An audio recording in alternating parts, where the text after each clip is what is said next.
So like you see talking in the movies, there's all types of strategies there. You start to add that in. Just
Good morning. Can you all hear me? It's really bright. Okay, there we are. Good morning, everyone. Thank you for attending. I think I'm already 4 minutes late, so my apologies in advance. I'll try to make that up. If everybody has had a chance to get a refreshment, a muffin, a piece of fruit, whatever you need to get going in the morning. If you've had a chance to do that, find a comfy seat. Introduce yourself to your neighbor if you don't know them. We're going to spend a lot of time together today talking about some great things that are happening on the peninsula. I'll give it a couple of minutes.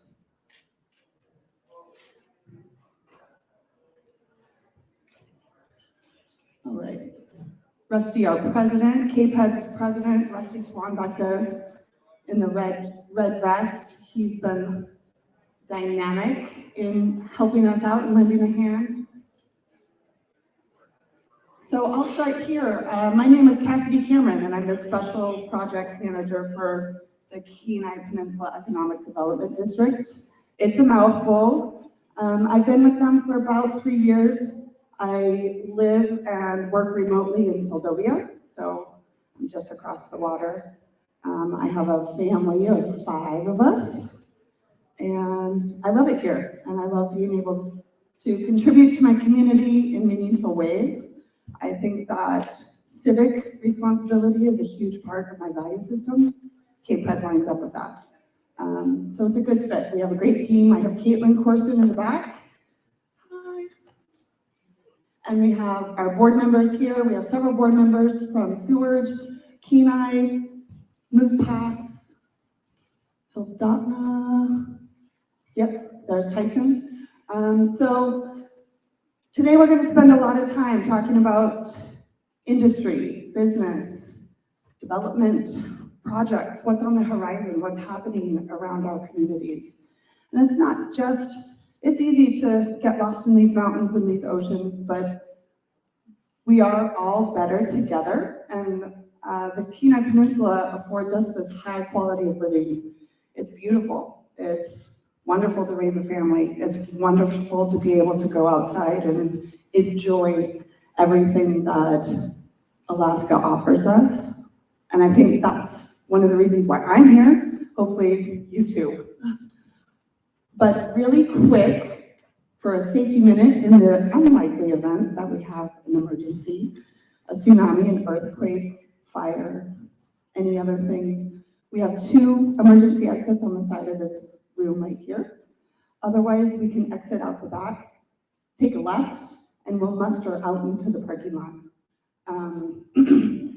Where's Karen Marks? She also picked this up this morning for me.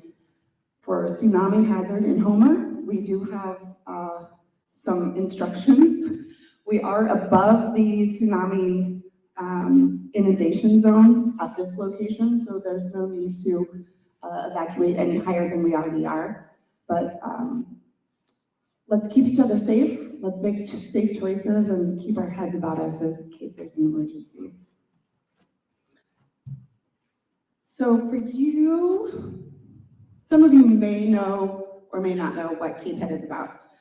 So I will give a brief in summary of what we are. We're a private 501c4, we're non-governmental, we're resource-focused on responsible and sustainable economic development for our region.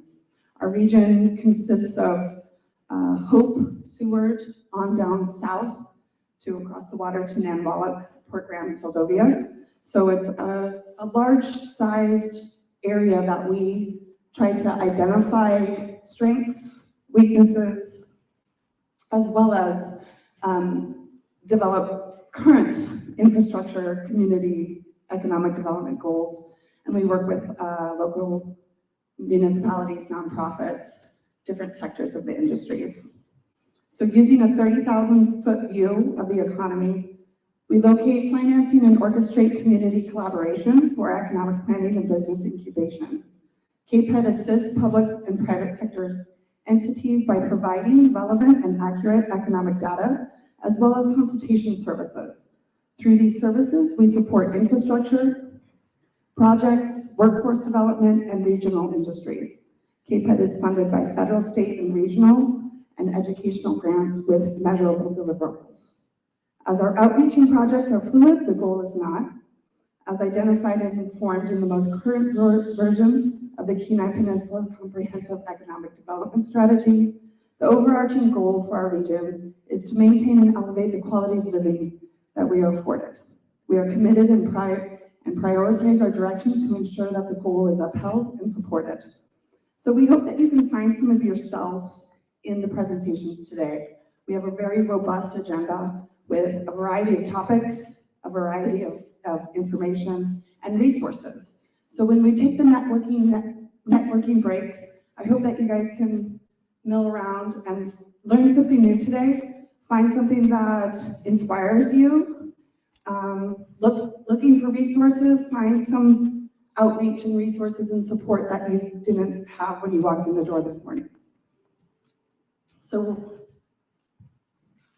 first of all, second of all, third of all, as you know, Tim Dillon is our executive director, and he's unable to be here today. He sends his gratitude and is thankful that you guys all joined us. He is taking some personal time and some much needed rest. He is fine. He's going to be fine. He's just taking a break and taking some personal time that he needed to do over this last month.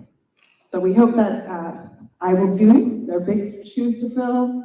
I'll try my best to be a nice, funny, energetic MC, but we will miss Tim, but we wish him all the best and all of the healing that he needs to do. So we need to do Pledge of Allegiance. However, I don't see a flag. Anybody know where the flag is? No, okay. We will move forward. So our first speaker, or just our welcoming presence, is Ken Kastner. He has been the mayor, he was elected mayor in 2018, and I've known him since then. I think I was a former city manager in a different life, and we had crossed paths during that time, and he really is a steadfast civic leader in the city of Homer. He's lived and worked and contributed to his community for several decades in a variety of capacities. A founder of the Homer Foundation, a fixture with the Homer Theater, and the very successful production of the Nutcracker, as well as a member of the Cook Inlet Regional Advisory Council. Mayor Kastner is the embodiment of the importance of civic duty and engagement in communities and what it is to be a change maker. It's my pleasure to introduce Mayor Kastner as we start our morning at KPEDD's annual Industrial Outlook Forum. Thank you, Cassidy.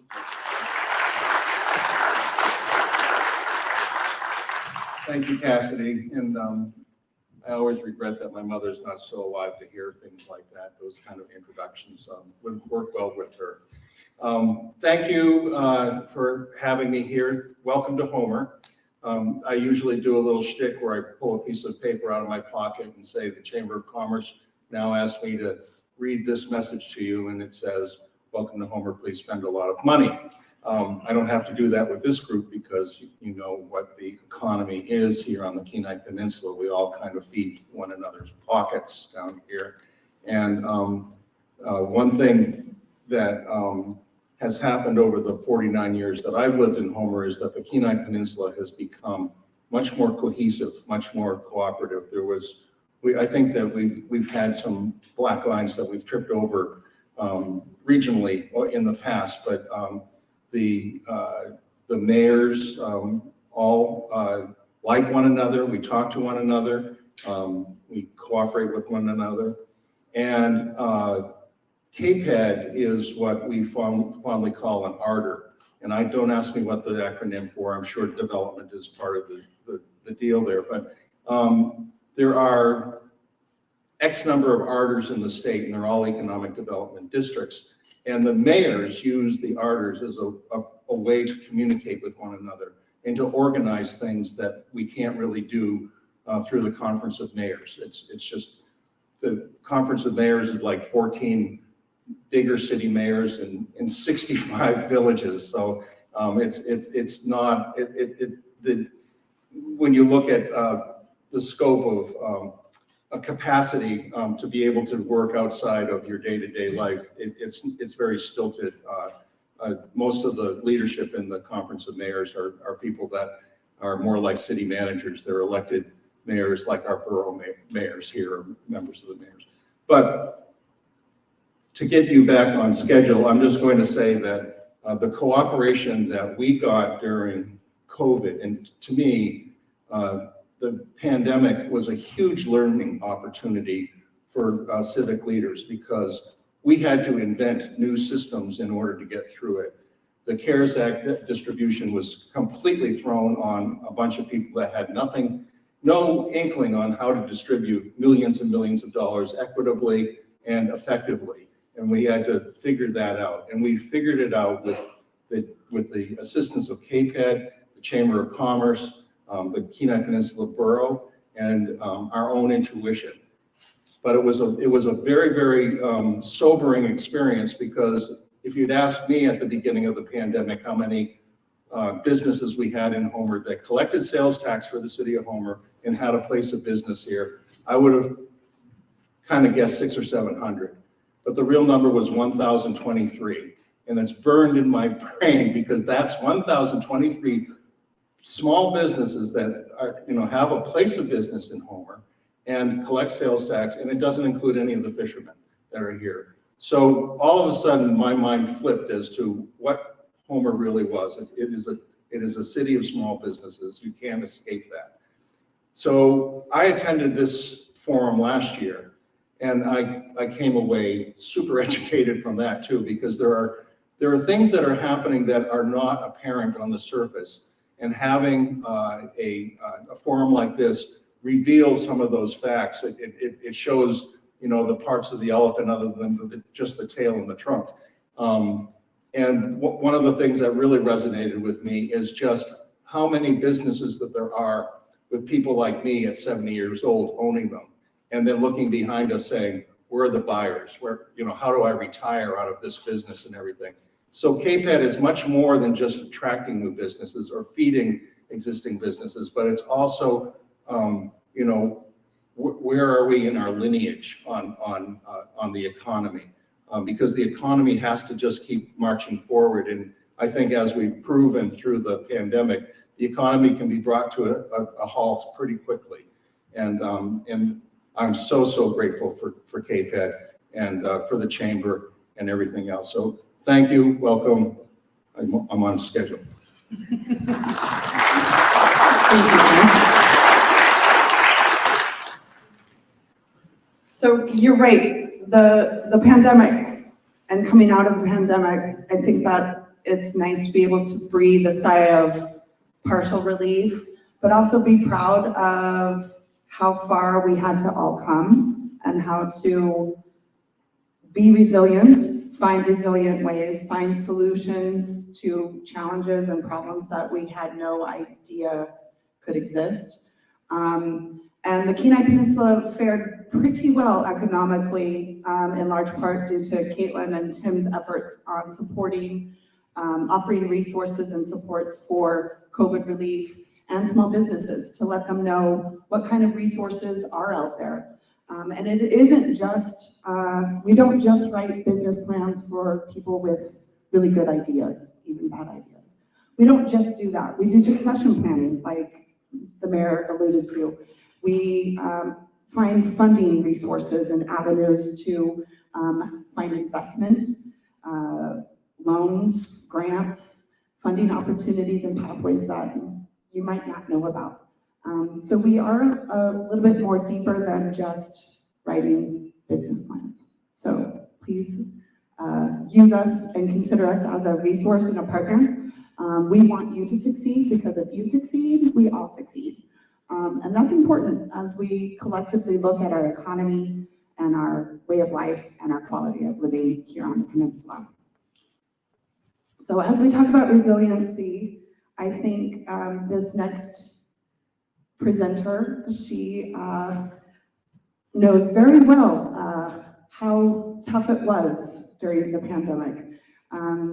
The Alaska Travel Industry Association is the leading nonprofit trade organization for Alaska tourism and the industry as a whole. They are a leader, they're a front runner, they're visionaries, and they really do hold foundationally important aspects of Alaska's economy in their hands.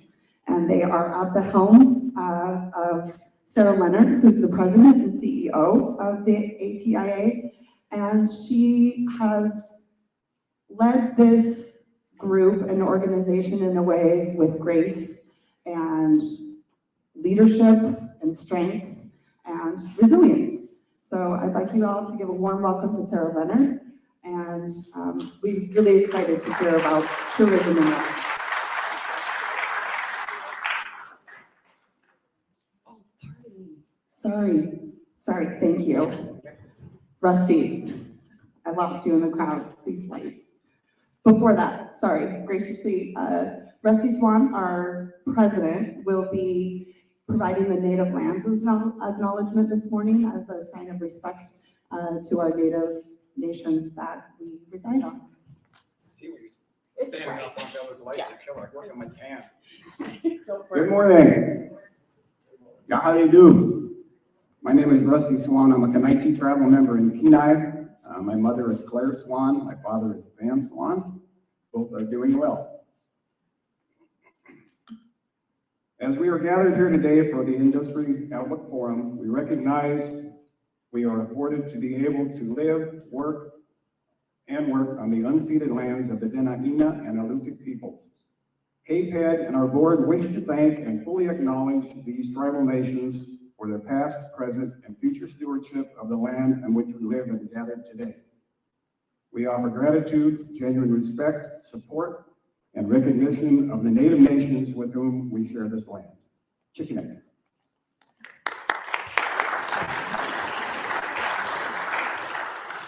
Thank you, Rusty. All right, back to Sarah and her leadership and her grace. There we go. Can we please another round of applause for Sarah Leonard?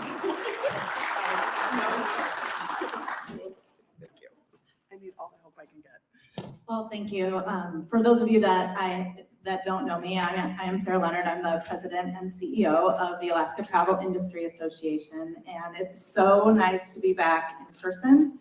I want to acknowledge KPEDD as one of the early organizations that I worked with around tourism and economic development, and Tim as one of my and ATIA, the association's biggest and longtime supporters. So well wishes to Tim and the whole KPEDD The small but mighty team has always been a huge supporter and has welcomed ATIA to the Industry Outlook Forum.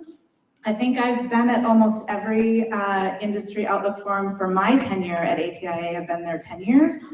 And like I said, I know last year I was zooming in and it was a little bit awkward. I couldn't see any of you, so I'm super appreciative that I'm here in person to be able to share with you a little bit more about ATIA.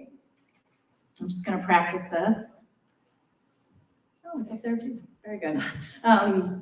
I have some initial visitor industry research from a comprehensive study we launched this spring and throughout the summer. I'll talk a little bit about statewide results, but also we narrowed it down to the Kenai Peninsula. We couldn't drill down just yet to Homer, but hopefully it'll give you some information moving forward into next year. A lot of our tourism marketing efforts and programs are informed by the visitor research that we do. And then I'll talk just really briefly about some trends that we monitor nationally through our partners like the U.S. Travel Association and other research groups. So I'll go ahead and get started. ATIA is the statewide industry association. We are a 501c6 nonprofit organization that has been the longtime manager of the state's destination marketing program, Travel Alaska. We also lend a voice on tourism issues at both the state and national, sometimes international level for the tourism industry. That could be comments on federal legislation or advocating for investment in tourism marketing dollars at the state level. We've been involved in international discussions around Arctic policy as just another example. And then we, as a membership organization, provide member benefits, and that involves networking opportunities for our members. We support 4 to 5 chapters throughout the state that are based in different regions of the state. We also, one of our biggest and most valued member benefit is our annual industry convention and trade show, which we rotate around the state, primarily in Anchorage, Juneau, and Fairbanks, but we also, on the 4th year, do an outlying community, and we just visited Sitka. Next year, we will be in Fairbanks, and we bring together, it's in October, and we bring together our over 600 tourism business members and partners at the end of the summer season to talk about trends, celebrate successes. And I'll tell you, after 2 years of really tough times and growing out of the pandemic, to echo some of your comments, I am so impressed and grateful to be part of a tourism community that really also did come together, showed their resiliency. The tourism businesses in our community statewide are competitors, but in the pandemic, they came together to really compete against the disease and COVID to be able to recover together and come out of it. And I will say that we are on the road, if not well ahead of recovery for the tourism industry overall. There are some segments I'll talk about briefly that are a little slower to recover, but super excited to be back. Visitors came back. We'll talk more about that on the Kenai Peninsula. I'm sure some of you experienced that, or many this summer. But we're out of the pandemic, I think, for the tourism industry. So just to talk about, as a statewide tourism marketing organization and really the statewide destination marketing and management organization for Alaska, how we work with different community partners. So our role is, especially through the management of the Travel Alaska Marketing Program, is to market Alaska as a destination to the rest of the world. And we have target audiences and potential travelers that we share messages with.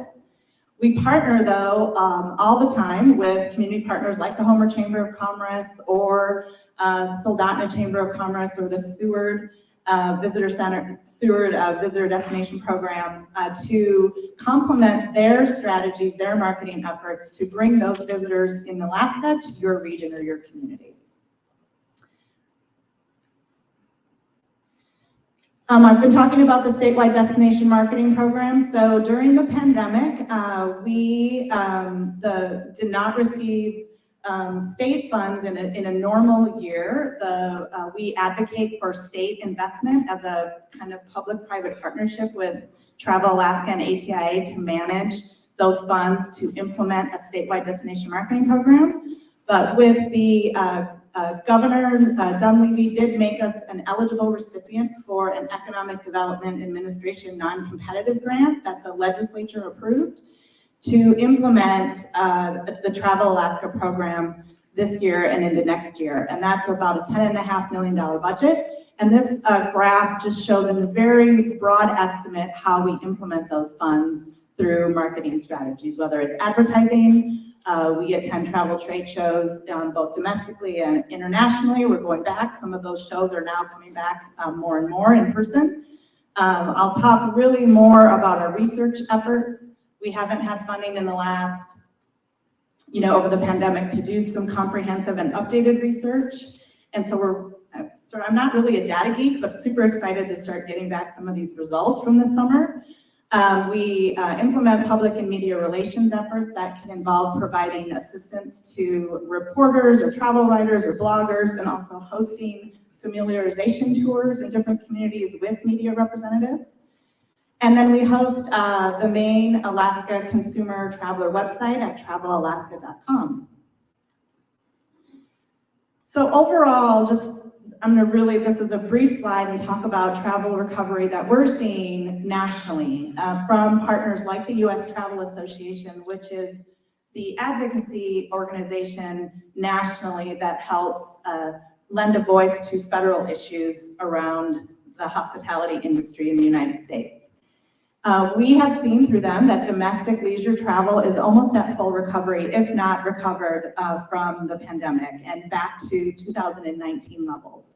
Now it's lower than what it would have been without a pandemic, but we're seeing in domestic leisure travel in all destinations, including I would say Alaska, that domestic leisure travel has recovered. Domestic business travel has been sort of an up and down, more maybe flat recovery as people weren't as fast to come back to attend meetings and events in person.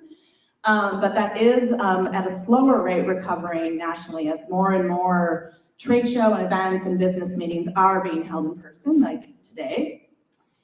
And then international inbound travel has probably been the slowest to recover, and we're seeing from the U.S. Travel Association that they're predicting it will be the slowest to recover, but that rate is increasing as we have, as the United States has lifted the visa requirements for entry by international travelers or into the United States. And with border crossings and opening up of the Canadian border, those things lend to a faster recovery and more international travel.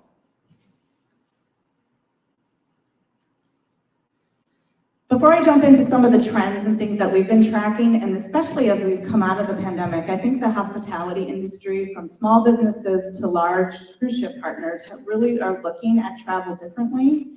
I just want to mention that as far as travel recovery, the other thing we're hearing from U.S. Travel Association is that, and I'm sure you have heard about it in economic development discussions at municipalities and boroughs, that we hear of signs of recession, and I'm not an economist, so I'm not going to go into data points about recession or the economy, but I will mention that what we're hearing as far as travel is that travel and tourism could fare pretty well, because even though consumers are experiencing signs of recession in higher fuel prices, higher costs, we are noticing that people have savings still, and that they're still using their discretionary income to purchase travel. People are still, even with the signs of recession, taking trips. National research has shown recently that people expect to take trips and are planning trips in the next 6 to 12 months. So we're not seeing a huge impact yet on recession data points affecting the travel and tourism industry. It might be a slower rate, but it also might be an effect of that this might be a soft recession versus some past recessions, and that's all I'm going to say because I'm not Neil Fried or an economist, but I just wanted to get across the point that what we're seeing is that so far, any signs of risk to the recession, that travelers are not reacting in a negative way so far. Other things that we are tracking, or that kind of came out of the pandemic, are themes around sustainable travel. So this sort of blends or overlaps with that resiliency message that you brought up and that I think we've talked about coming out of the pandemic. That's been a buzzword. Travelers are looking at travel differently. I think it's been an effect of when travel completely shut down in many places, and certainly in Alaska, that as it began to open up, travelers were thinking differently both about safety issues and interaction with the communities that they were visiting. So in a research study, from a research study that it interviewed through American Express, an American Express digital research study, they interviewed travelers from different various international countries, and they responded that 72% agree that they have a passion for traveling to destinations that help boost tourism revenue and the local economy. So supporting local is a huge theme we're seeing. 68% agree they're trying to be more aware of sustainable, friendly business practices when they choose what brands to travel with. Over half, so over a majority, say they're interested in carbon negative travel, and 60% agree they want to book with airlines that have a carbon neutral commitment. We're hearing also more and more at the US travel level, their travel policies have mirrored or have adjusted to focus on some sustainable travel initiatives, including a tax credit at the federal level for the use of sustainable aviation fuels. So we hear a lot of that from our airline partners. An enhanced tax credit for electric vehicle charging stations, tax deductions for efficiency upgrades to buildings like hotels or accommodations or convention centers, and federal investments to restore natural attractions or just funding for some of our natural resources, whether it's our national parks or forests. These are things that have risen at the federal level as themes and topics and in specific legislation. And the U.S. Travel Association is complementing with their U.S. travel priorities. So ATI is watching these closely to see what things that we can support at a statewide level that help grow Alaska's tourism economy. And then social media is up and down. I'm sure many of you have seen the challenges or messages on social media about platforms like TikTok, but we are continually tracking the best way or the ways that travelers are using social and digital media. And from one quote from a Travel Agent Central article, the author said, if you're not using these platforms in your destination marketing or marketing efforts, you're missing the opportunity to engage with people at an age when they're susceptible to your ads. So that's not only for young folks using social media. I'll admit I know about as much about Facebook, but I have to go to my 18-year-old son for anything else beyond that. But they're the pipeline into the new traveler, but we're seeing more and more, even an older generation of travelers are using social media platforms. So now I'm going to jump into our visitor research studies, switching gears here completely. We were able, through the federal grant that I mentioned to the Economic Development Administration, to launch a comprehensive statewide study year-round. It began at the end of May. So really launched more in depth for our summer season, and it will continue through April of 2023, where we haven't been able to collect research, I would say, in the last 3 to 4 years. So really important for us to update our visitor research and be able to show those results to communities like you and to our state legislators and our other elected officials. And it informs everything that we do with our marketing program. So the comprehensive study involved intercept surveys of visitors at points of interest throughout the state. So these are actually in-person interviews on a tablet that we had researchers conduct with visitors at different ports in Southeast Alaska, or also it was at the Denali Visitor Center this summer in the interior. We had folks throughout South Central at different points of interest where we could interact with visitors on their trip and ask them a similar survey instrument question. Our researcher partner at Destination Analysts also are conducting an online panel survey of US travelers to Alaska. So that's an online survey, same instrument that they'll reach out to travelers to Alaska. And then we incorporated online surveys of ATI's partners-owned audiences. And this is where we partnered with different our own email distribution list, and also our community partners who bought into it, where we could send the same survey instrument with the opportunity to add a couple of customized questions to their own email distribution lists. So here it shows what the responses we have so far year to date. And I believe this is through October that they were able to capture. These are unweighted, so I just want to clarify that. So I'm giving you initial results of the unweighted results from the fielding dates of May through October, August for the National Panel Survey, and also the ATI Partners Own Survey. So we've almost reached 3,000 responses overall, and it shows the different sample collection for those 3 different components of the study. Excuse me. So to dive in, what I've done is shown on one side the specific results for the Kenai Peninsula visitor profile. So these are that we were able to segment out high-level results, and I've compared in some of the slides how this compares to the statewide visitor, and that's the one that's unlabeled.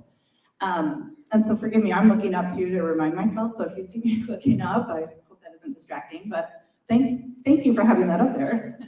I just feel kind of funny, like looking up as I'm talking to you. So anyway, statewide, so for the primary purpose of visit, statewide, our visitors are coming for leisure and personal travel, which makes sense for our busy summer season. On the Kenai Peninsula, this percentage, if you can see that, is larger for the Kenai Peninsula.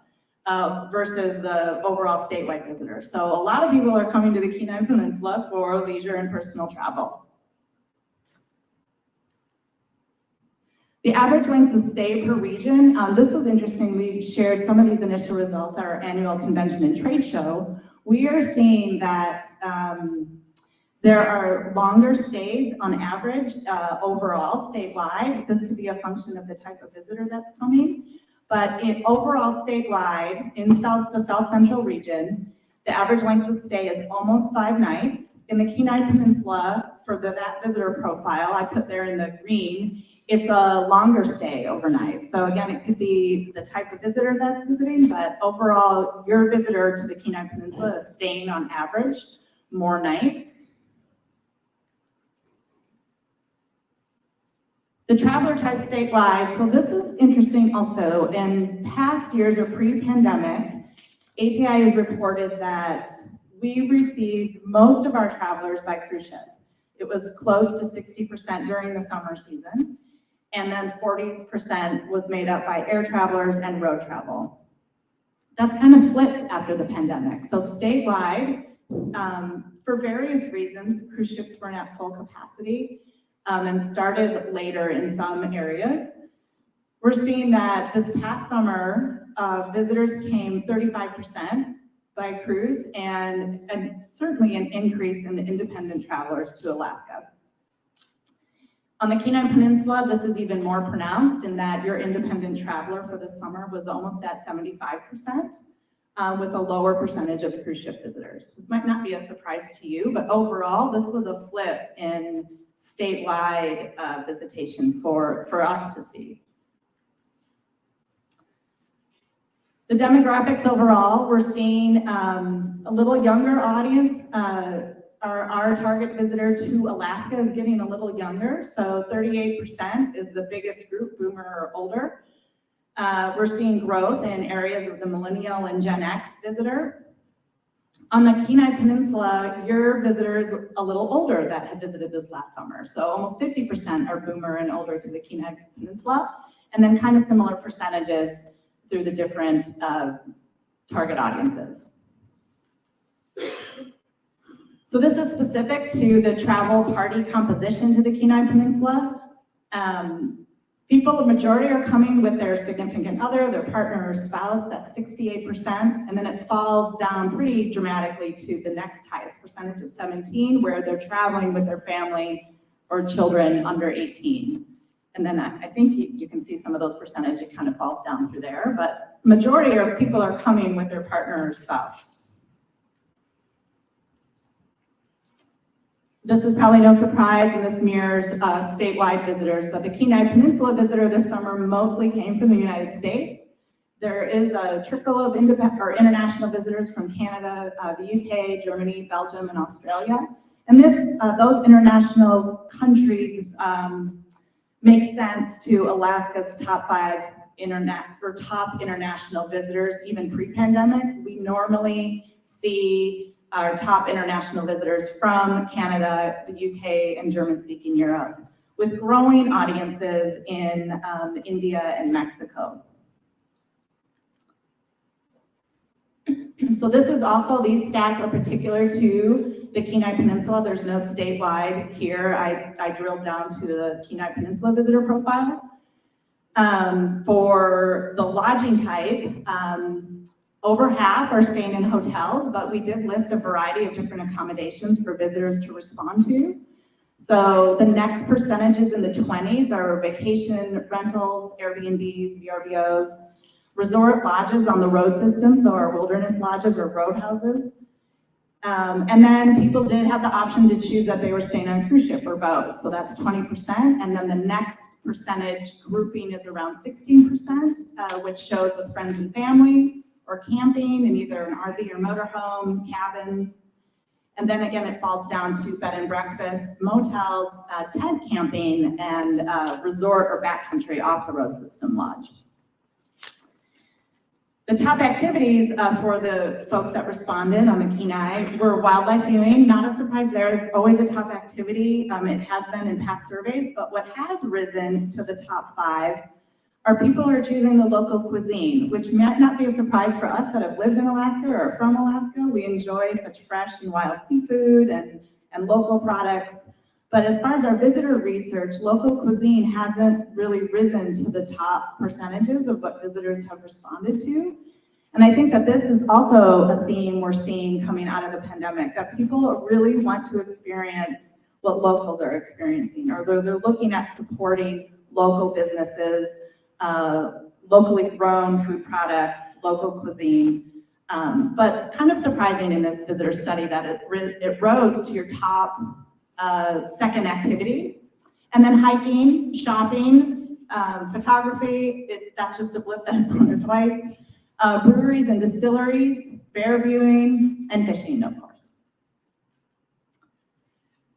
So we also asked questions around visitor satisfaction, and even with the tough summer that we heard from many of our small business members around hiring, workforce challenges that made things challenging for whether you were running a restaurant or an accommodation to provide a level of service to really a lot of visitors that came back this summer, thankfully.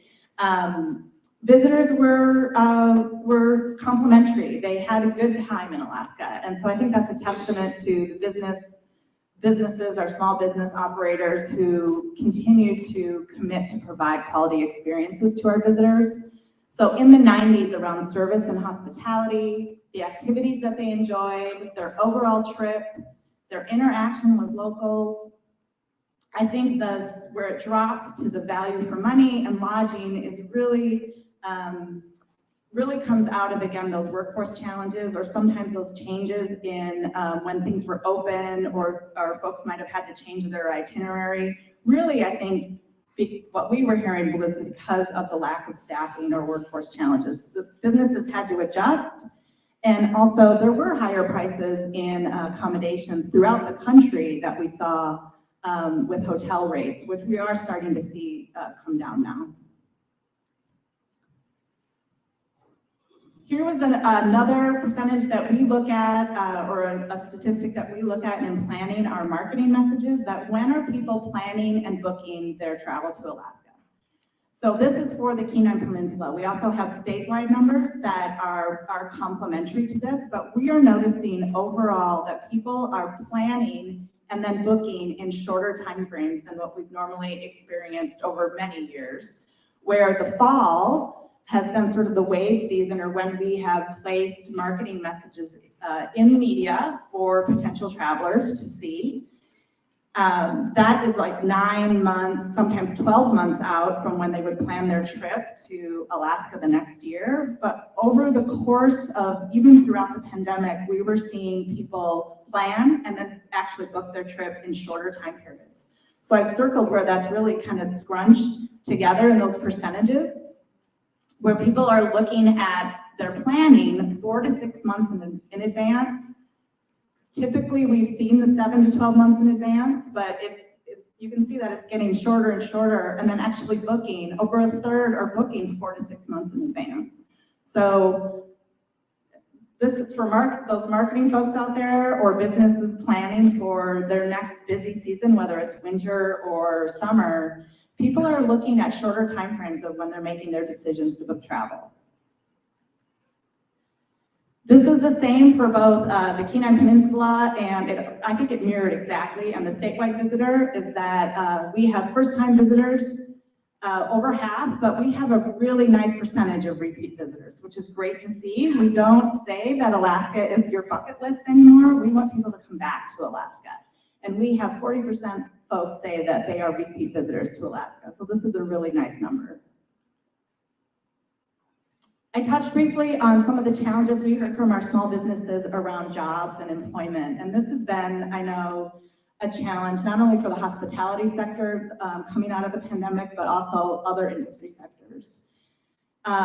During the pandemic, I would say the hospitality travel industry nationally in Alaska was probably hit the hardest than other industries that were able to operate and mitigate COVID guidelines during the pandemic.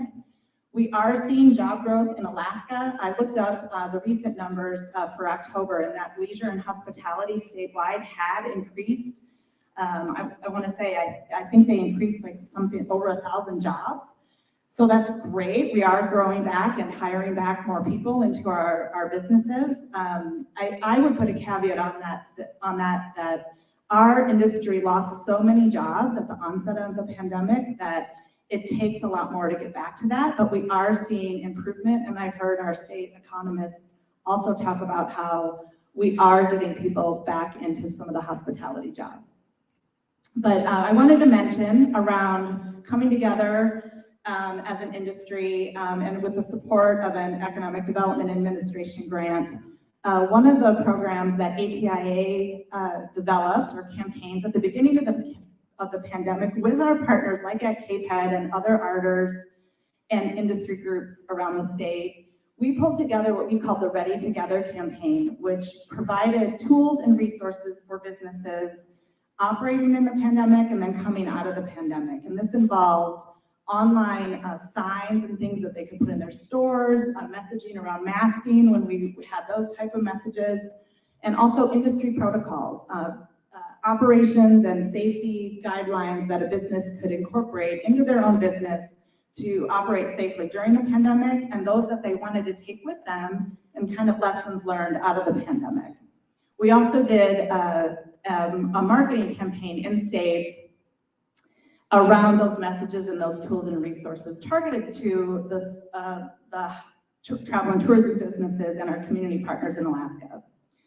And then as we were hearing more and more about the workforce challenges in Alaska from businesses across the board, this theme, and I know it continues today around hiring and having that pipeline of workforce, we shifted the campaign to do an in-state and out-of-state Work for Alaska tourism job recruitment campaign. And we used some of our previous graphics that we had around Alaska tourism, or tourism works for Alaska, to work for Alaska tourism. And we did social and digital media and airport placements in Alaska to try to reach some rural communities and non-traditional partners about, hey, maybe your summer job, stay in Alaska and work for a local business. We also advertised nationally to, while we really strive to hire locally and advertise or recruit locally, we really don't have the workforce. We have to look to outside forces for some folks to hire and bring folks into Alaska.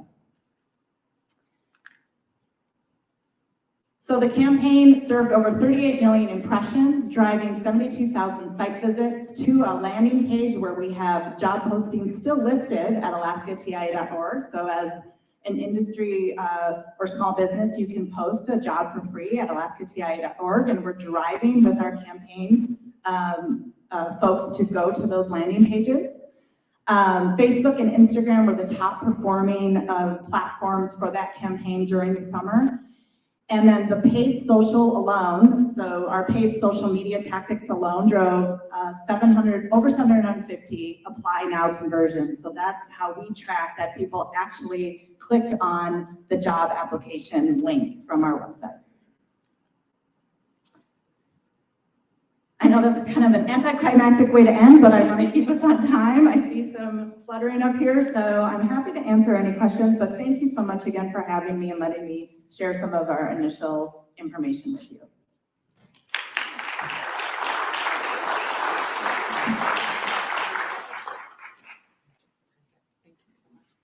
Thank you, Sarah. We could probably talk about your industry all day. I have lots to talk to you about. And if you guys do have questions or comments or want to touch base with Sarah, I think you're going to be here all day or most of the day.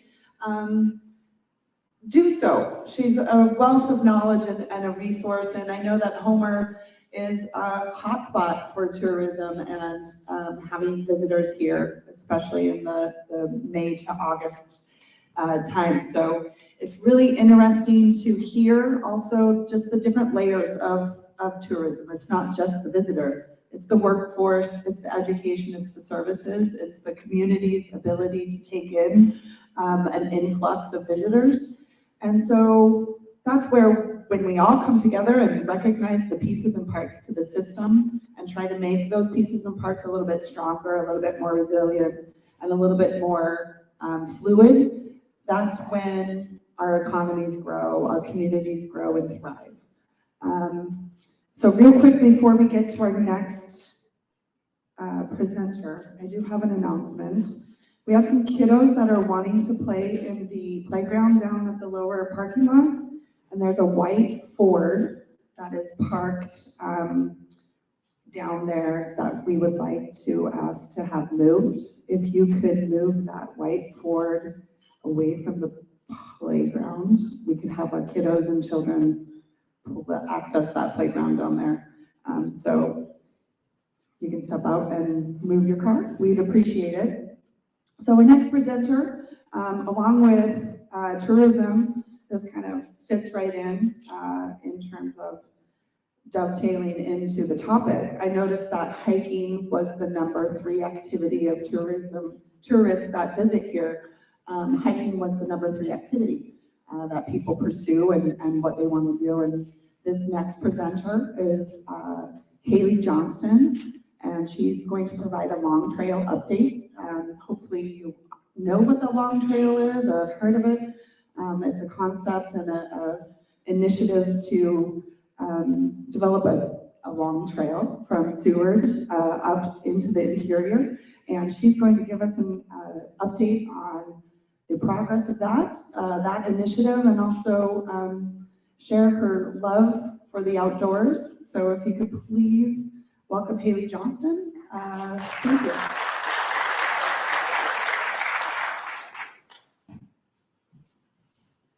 Sweet. I'm more of a pacer, so maybe I'll go up here. As mentioned, I'm Haley Johnston. I wear a lot of hats. I own actually a small regenerative tourism business, so always fun to hear from Sarah.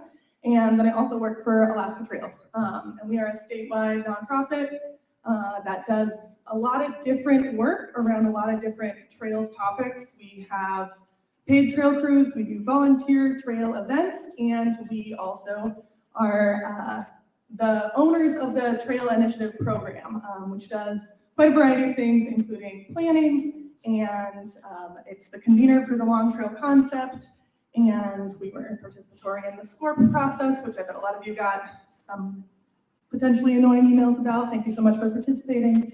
But yeah, so I just want to talk to you guys a little bit about the Trails Initiative, specifically about the Long Trail, and kind of what that means for the Kenai Peninsula. But real quickly, because I don't want to just talk at people, maybe we'll just do a show of hands participation moment. Raise your hand if you recreate outdoors. Excellent, everyone, perfect. I always joke that outdoor recreation is Alaska's competitive advantage. Like, I've never heard anyone be like, I moved to Alaska for the architecture. Or like, I moved to Alaska for the incredible cost of living. You know, like, no one ever says that. But I think that it is our competitive advantage for attracting visitors, of course, for attracting residents, and for retaining residents. I think we've all seen the out-migration numbers that are troubling, and as we talk about concepts like not having young people available to purchase businesses from folks who are ready to retire, I think we see that across all kinds of industries, including tourism and fishing and all sorts of stuff. So I think outdoor recreation is this wonderful resource that we have here, and it's our take that we've just barely begun to take advantage of our outdoor recreation resources. Obviously, we have an abundance of spectacular outdoor places. We've got photos from the Chugach and Denali up there, but decades of underinvestment in facilities, both new and existing, planning, management, has kind of left us in this place where we just don't have enough infrastructure to keep up with the existing demand, but also the anticipated future demand. And I know investment is tough, right? There's so many things in Alaska that deserve our investment dollars, but the ROI on outdoor recreation is pretty fantastic. There was an economic study done at the Matsu that showed that for every dollar spent on outdoor recreation infrastructure and management, there's a $5 return on investment to the community. So it really does pay for itself over again. So the Trails Initiative, we do all kinds of stuff as mentioned, but we really want to work to create more and better trails in Alaska for a variety of reasons, including bolstering our economy, expanding year-round opportunities for people to be active and happy and healthy in Alaska, both visitors and residents. To do that, we educate decision makers and the public about the value of trails. We support trails planning at local, regional, and statewide levels. We champion specific trail projects. And we try to expand the base of resources to sustain and grow Alaska's trails. That includes funding. That also includes volunteer resource bases. That includes a workforce that's capable of designing and building trails. And we're working on building a strong statewide coalition that will advocate for more and better trails.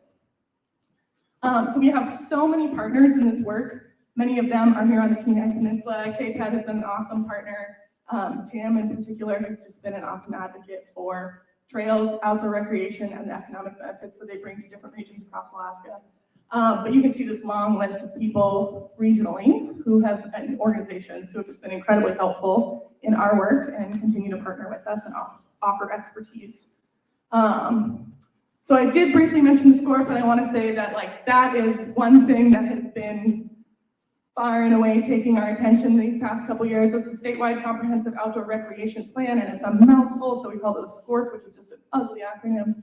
But it's important because it unlocks federal funding for Alaska. And that is really, Alaska has a ton of federal land, as we know, and unlocking those federal dollars to create access for Alaskans is super important.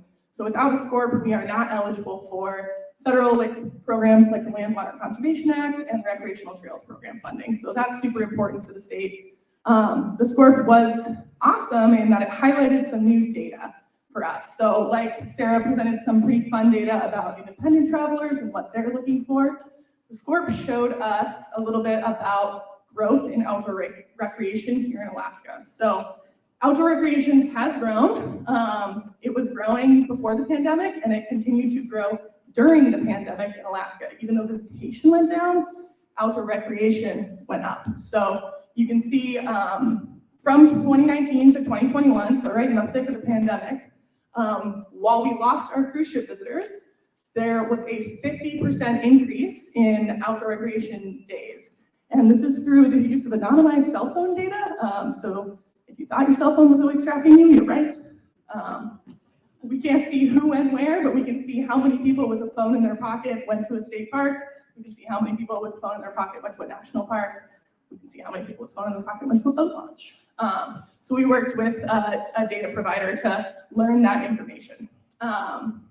And so despite this steady growth, and we've got some specific numbers up there if you're interested in growth from state lands, some national areas as well, The growth went way up, and then the budgets basically stayed flat. In some cases, the budgets went down. So that is why we see those pictures of crumbling infrastructure, of trails that are muddy, trails that are falling apart, trailheads where the signage is no longer even legible.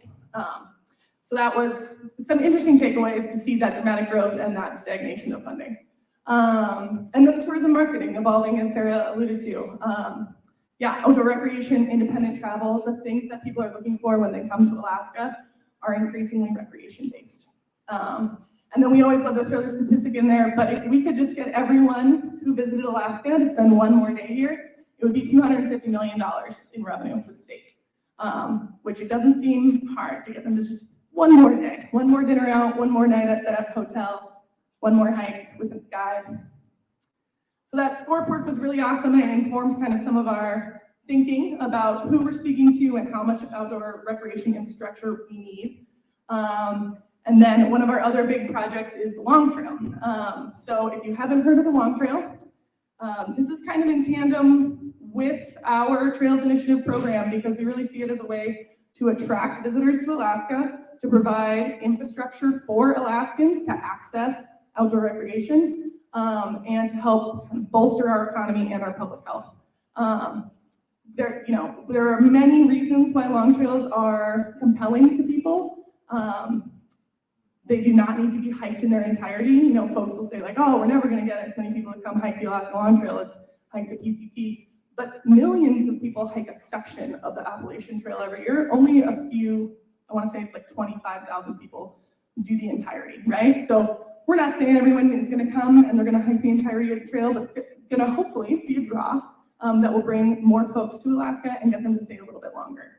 And the unarguable kind of piece of the puzzle here is that nowhere is as beautiful as here. Like there are other beautiful places, but bang for your buck in terms of hiking, biking, ATV, like the terrain that you can see while out and about, no one compares.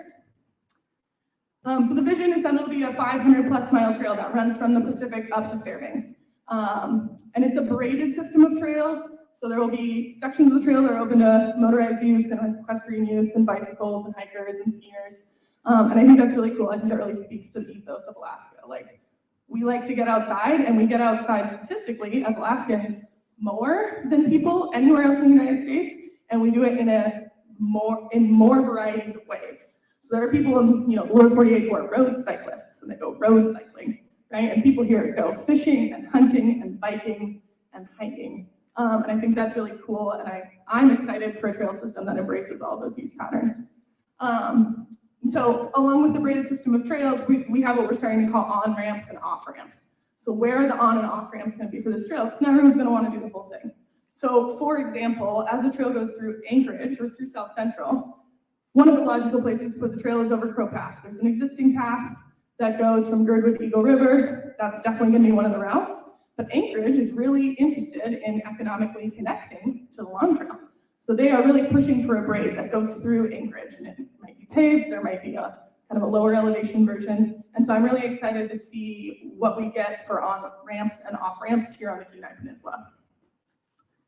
So some of the goals that Long Trail will improve access generally, because if we're going to have a long cohesive trail, we're going to need trailheads, we're going to need better maintained trails. We hope it will improve Alaskans' quality of life because better access to outdoor recreation, more access to outdoor recreation, I think is only a good thing. Healthy lives are quality lives. Promote our local heritage and traditional cultures. I think we're seeing a real move towards Indigenous wayfinding along trails. And that would definitely be something that we're trying to embrace along with this project. And then the big takeaway is like a more durable, stronger economy for our state. More reasons for visitors to come, more reasons for visitors to stay. So getting back to this on-ramps and off-ramps idea, we are the convener of this project. So we are super excited about partners bringing us ideas, making pitches for where it should go, what it should look like. And we're super receptive to new ideas. We love the motorized, non-motorized braids. I think it leaves a little bit of something for everybody along the route. And it's really great because we don't have the jurisdiction, nor do we have the interest in changing existing use on, say, national forest or national parks or state parks. So it's really cool that we've been able to find on and off ramps. So one of the proposed on and off ramps is more of a connection to kind of central Kenai Peninsula, utilizing that Devil's Pass, Russian River, Res Pass trails. And we've seen some pretty exciting lines drawn on the map as well that connect over from Homer and or Seldovia, so that would be pretty cool to see as well. And then finally, this is a big audacious goal, and I think that big audacious goals are sexy and people want to get behind them, but in the end, what it's going to take is some funding. And we've had some really big wins. Generally, Alaska Trails, we're trying to increase funding for outdoor recreation in the statewide, right? But one place where we've been successful is the Long Trail in particular. So in 2021, the governor, he put forth this infrastructure proposal and included a nice chunk of change for the Long Trail.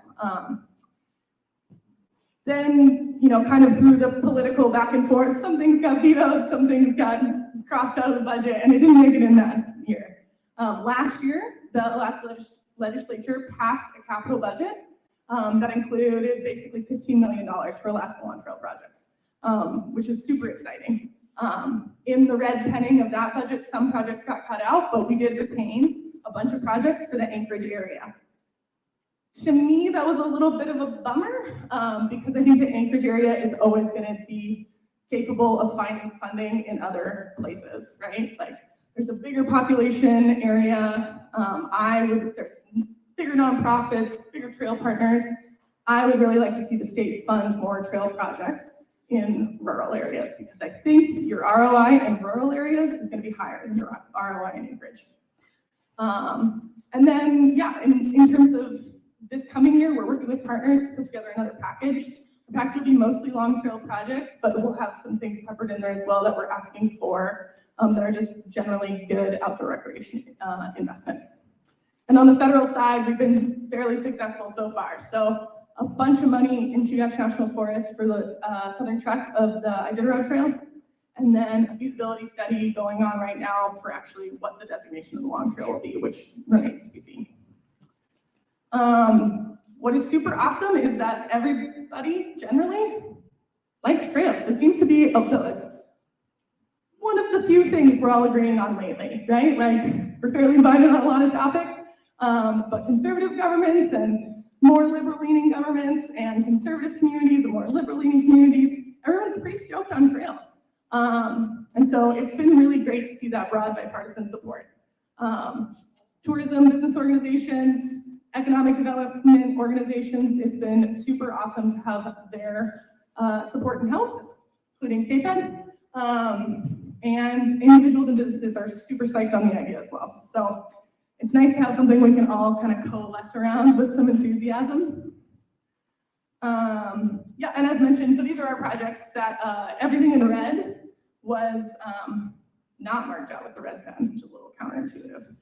So these were all the projects we submitted, and then the governor, the ones that are in red, made it through the final cut. So that was very exciting to get some real legitimate funding through, and like big kudos to the governor and the legislature. That's one of the biggest investments in outdoor recreation that the state has ever made at one time.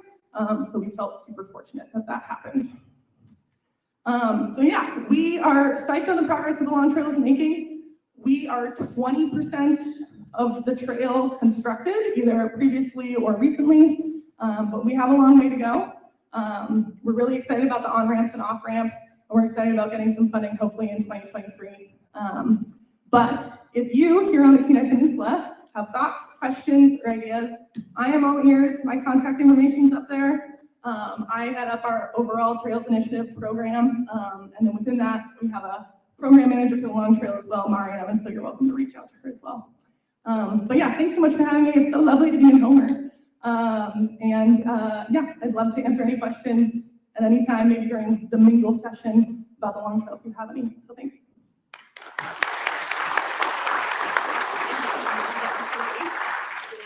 Thank you so much, Haley. And I do want to just acknowledge the importance of outdoor recreation, the highlight of outdoor recreation and what it brings, not just to us that live here, but also our tourism sector and our industries that choose to live and work here. If we just look outside, it's gorgeous. And many of those mountains and peaks, I'm fortunate enough to live within and be able to hike. And so it is a way of life and it's part of our culture. And I think it's really important to support those resources and those options that provide us a healthy way to engage with nature and be enjoying Alaska. So we will take a quick networking break. So please, I encourage you to get some refreshment, coffee, tea, water. The coffee is provided by, thankfully, Captain's Coffee. And the tea service is from Felicity Loft, and it's quite lovely. If you need to have a tea moment, I suggest it. But we'll come back in about 10 minutes to resume the content, but I do appreciate all of you guys joining us for that first section. Thanks.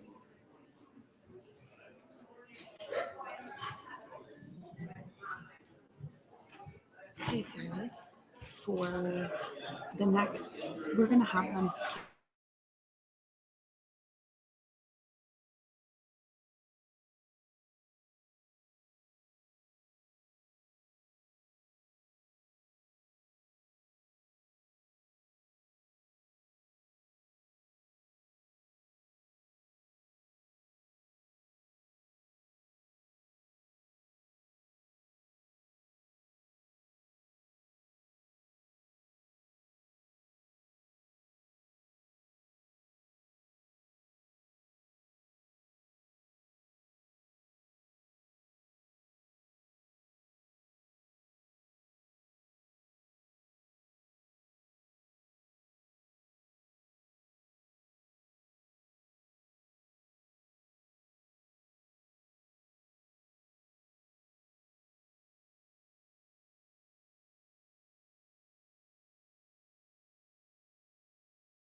So I just responded to the military.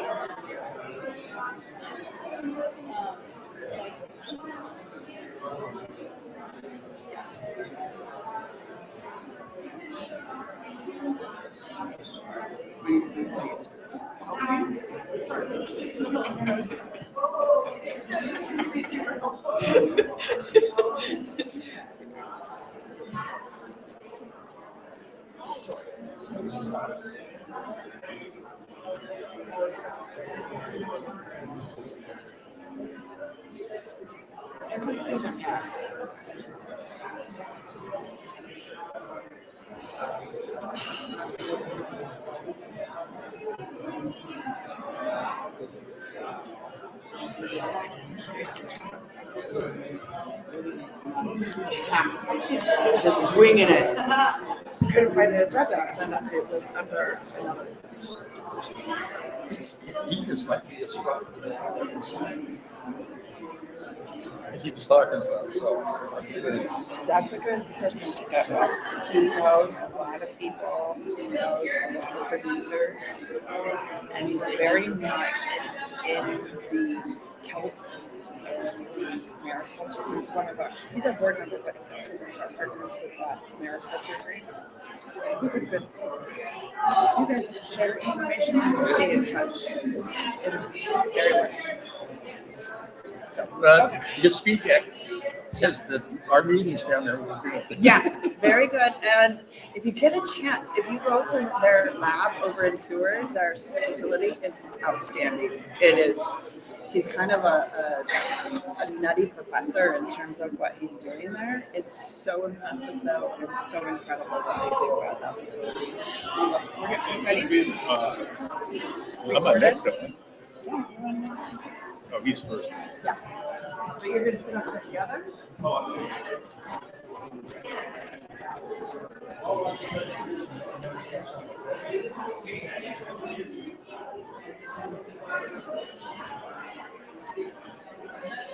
All right, if you could get, kind of reconvene and get back. We are not on schedule, but I'm gonna be okay with it. And if we could start collecting back in here and sharing some info.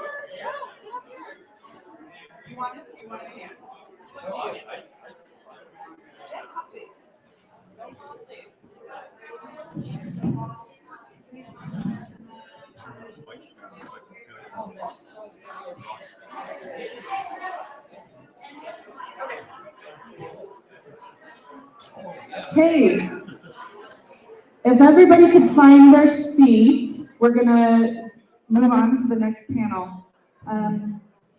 So we have two gentlemen joining us. One moment.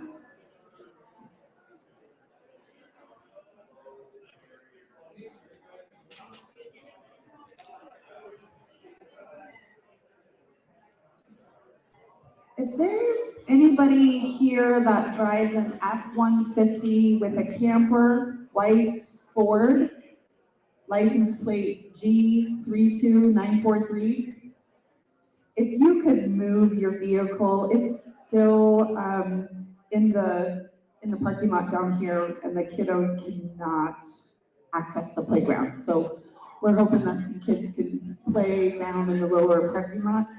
White Ford F-150 with a camper, license plate G32943. Bingo.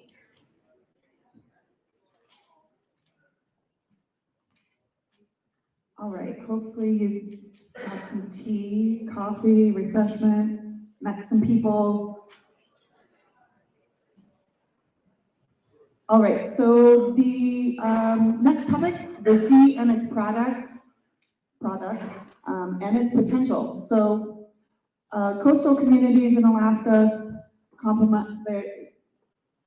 are endless. The opportunities in the ocean are still being discovered and developed, and concepts, ideas, dreams are all built out of the ocean. We utilize it. We need to take care of it. And there's two individuals that are joining us today, Nick Zwarek and Jeff Hetrick, are two gentlemen that have a passion for the ocean and what they have to offer. I'd like to introduce and have a really informational moment with them. Nick Zwarek is going to start us out with his company. He's the CEO and founder of AgroSea Infrared Drying. It's an incredible technology that he has developed, and we've been working with him for a couple of years now. It's been great to get to know him and see his dream kind of get developed and begin to unfold with investors, and the concept is actually coming to fruition. So it's been really rewarding for me to get to know him and see his dream come to reality, but also get to learn about this area of processing that is incredibly sustainable and incredibly kind of futuristic. So if you can welcome Nick Zwarek, he will share with us everything that he knows. Thank you.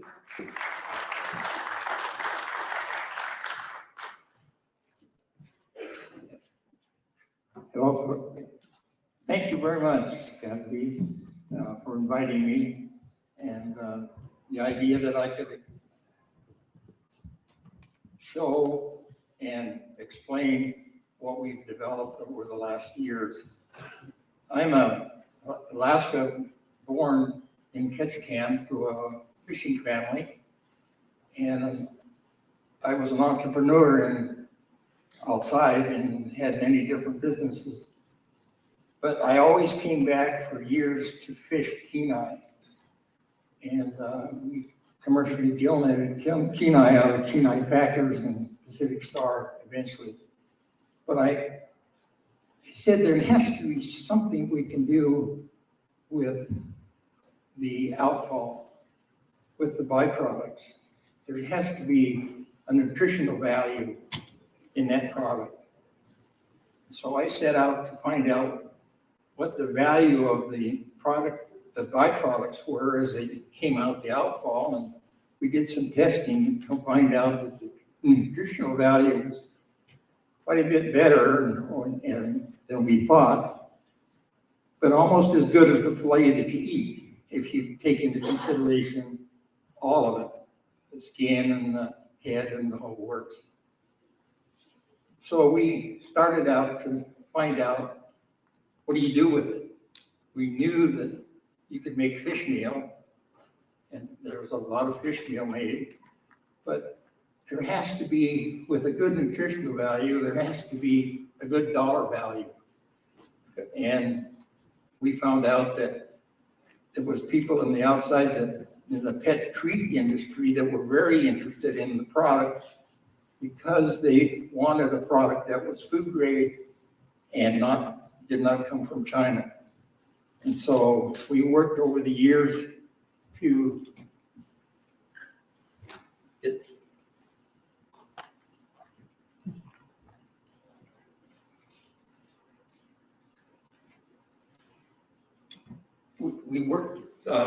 went to work over the years to find out, to solve it. Number one, we could solve the environmental issue, and that we could get 100% utilization of the resource, and that we could increase the state's value in their tax revenue, and then create a year-round employment. And we were going to do that, and the employment by creating and maintaining of an inventory that would allow us to operate through the winter.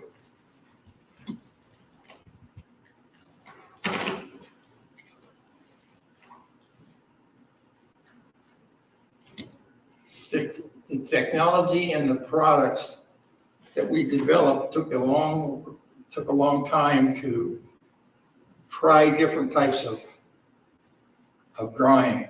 We tried 7 different processes to dry that we could maintain the nutritional value, not disturb the oil structure, the oil cell, and not contaminate the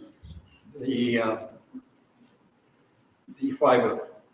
And I started out by, first of all, doing hydrolysate, and all that did was give us liquid fish, which then had to be dried, and it was not a very good productive way of doing it.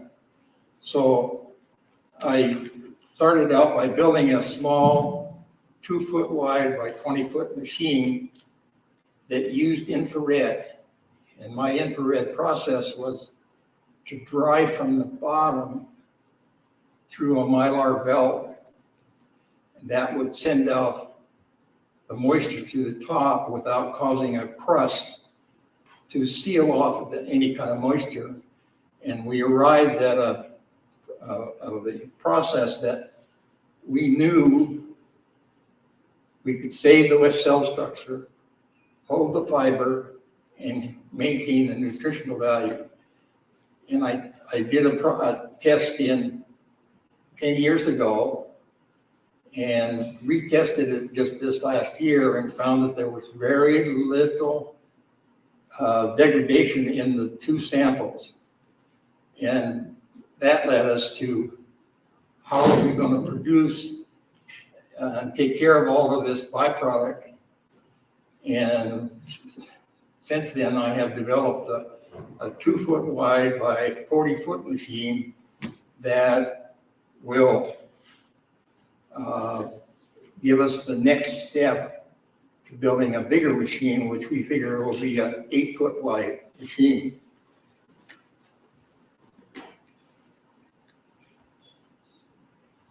The infrared drying technology with a 2-foot 40 machine is pictured here, and the unit itself is I can break it in 2 in the middle and for shipping, and I want to bring it up and install it somewhere here in the state of Alaska and process what that machine will do to help us develop what we need for the bigger machine to do more and get into a cost-effective way of doing it.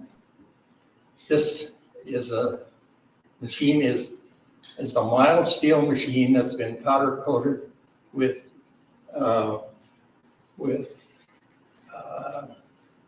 food grade powder coat, and the end plates and the end panels are all stainless steel, and it has a 10 mil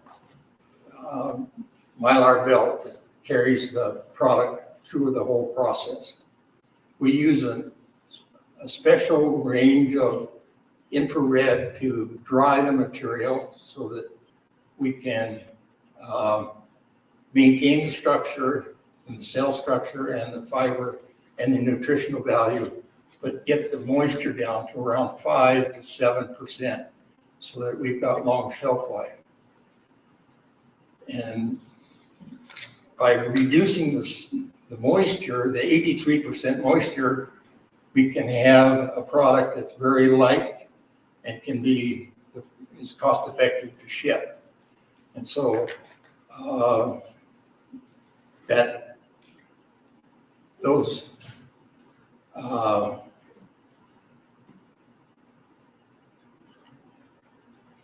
the food grade is the most important part about this whole thing, because our customers that we have want a food grade product, but it also has advantages for people that want to use it as for third world countries to feed people, and to also use it as a supplement for pet treats. The pet food industry takes care of a lot of the waste from Alaska, but they're not so much interested in food grade and in human consumption that the pet treat people are. The unit itself will contain its own odor by using a air filtration system, and we also capture the moisture to make distilled water.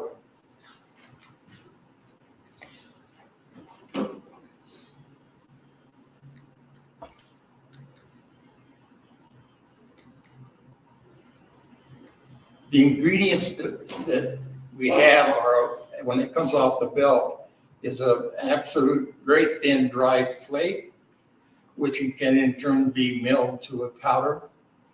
It has, and of course, it's food grade, but it's very high in nutritional value, and that's the important to have the long shelf life, is also having good nutritional value. The moisture is retained, the moisture reduction, excuse me, is for lighter weight shipping. Easily milled to a powder, and it still maintains the essence.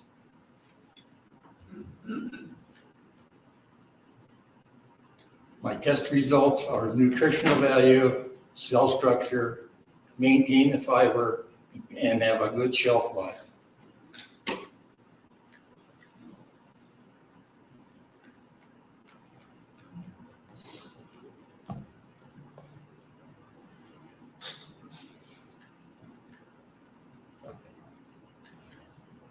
What have I done wrong here?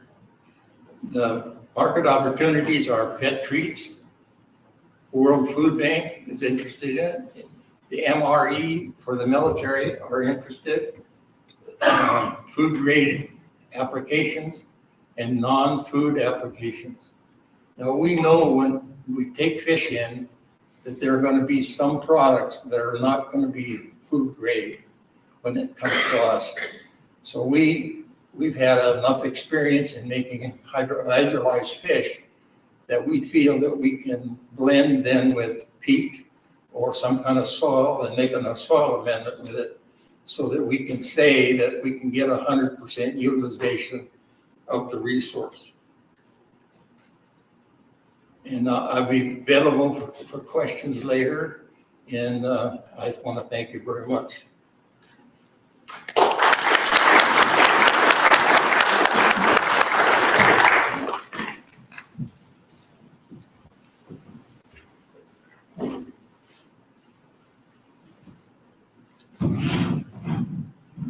I prefer to stand.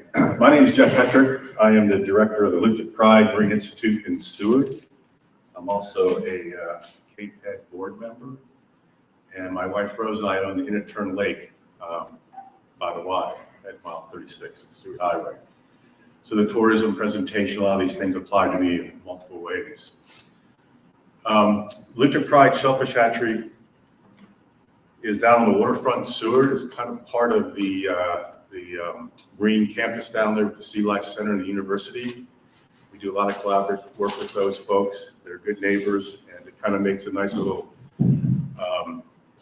interchange with people of different disciplines, but it all is tied into the oceans and the value of those. Let's make sure I get that one. The Olympic Pride Marine Institute is operated by Chugach Regional Resources Commission. So this morning I'm going to tell you about kind of what we do as an organization. I'm going to give you a couple of quick slides of the status of the mariculture industry in Alaska. And then probably the most important thing is some funding that's coming our way through the EDAs and the EDDs and the mariculture cluster that is particular interest to the business community. So the Chugach Regional Resources Commission is a tribal consortium. We have 7 tribes that we work with in the Chugach region. In the Prince William Sound, we have the Valdez Native Tribe, we have Titlik, Eyak folks out of Cordova and Chiga. In Seward, we have the Katuchek folks. And then in Lower Cook Inlet, we have Nanwalek and Port Graham.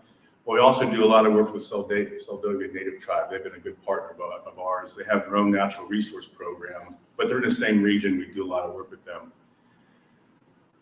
Some of the things that we do that Chugach Regional Resources Commission is kind of abbreviated, it's called CIRC. And although the Lucha Pride Main Institute is part of CIRC, CIRC has a lot of other missions that they do. We do, I'm not sure these slides have that. This is the places I just described. Our organization does things like the Migratory Bird Commission, marine mammals, we have food security, we have a lot of interchange with tribal relations and working with the different agencies. We work with the Federal Subsistence Board, Fish and Game, both the Game and Fisheries Board processes, representing our folks and getting proposals in front of them. So it's a large, broad range of things that Chugach Regional Resources does, and Lucha Pride Marine Institute is just one small part of a much larger program. Here's our Marine Institute. It was originally this shellfish hatchery. It was built by Exxon Valdez oil spill money. Back after the oil spill, there was $100 million, $50 million went to the state, and $50 million went to the feds. Of the $50 million that went to the state of Alaska, they decided to build the shellfish hatchery, as it was called then, in Seward. I needed to be in the oil spill region. And it's kind of what I tell people at the time was a necessary evil. The transport regulations and the production of shellfish in Alaska has to stay within state borders. And the only exception of that is oysters. I'll tell you about that briefly. And so there was this hope of developing a mariculture industry, which has been slow to develop, and we can talk about that. And part of the research institute was to have a mariculture center in the back that would look at new species and do research in conjunction with, say, the university or NOAA fisheries and that sort of stuff. It's a wonderful facility. The state did a great job in building it, but they had no interest in running it. And so when out to competitive bid, and Chugach Regional Resources Commission sponsored the local tribe at the time, Katuchek, to be the operator. Through time, it didn't work out for Katuchek, and Chugach Regional Resources Commission has been the main operator since. So we're right next to the waterfall, the famous Low Point waterfall, which is now going to be redirected and all that. But so for a landmark, if you want directions, just make a right at the end of the Seward Highway and stop before you get to the waterfall, and you're at the Marine Institute.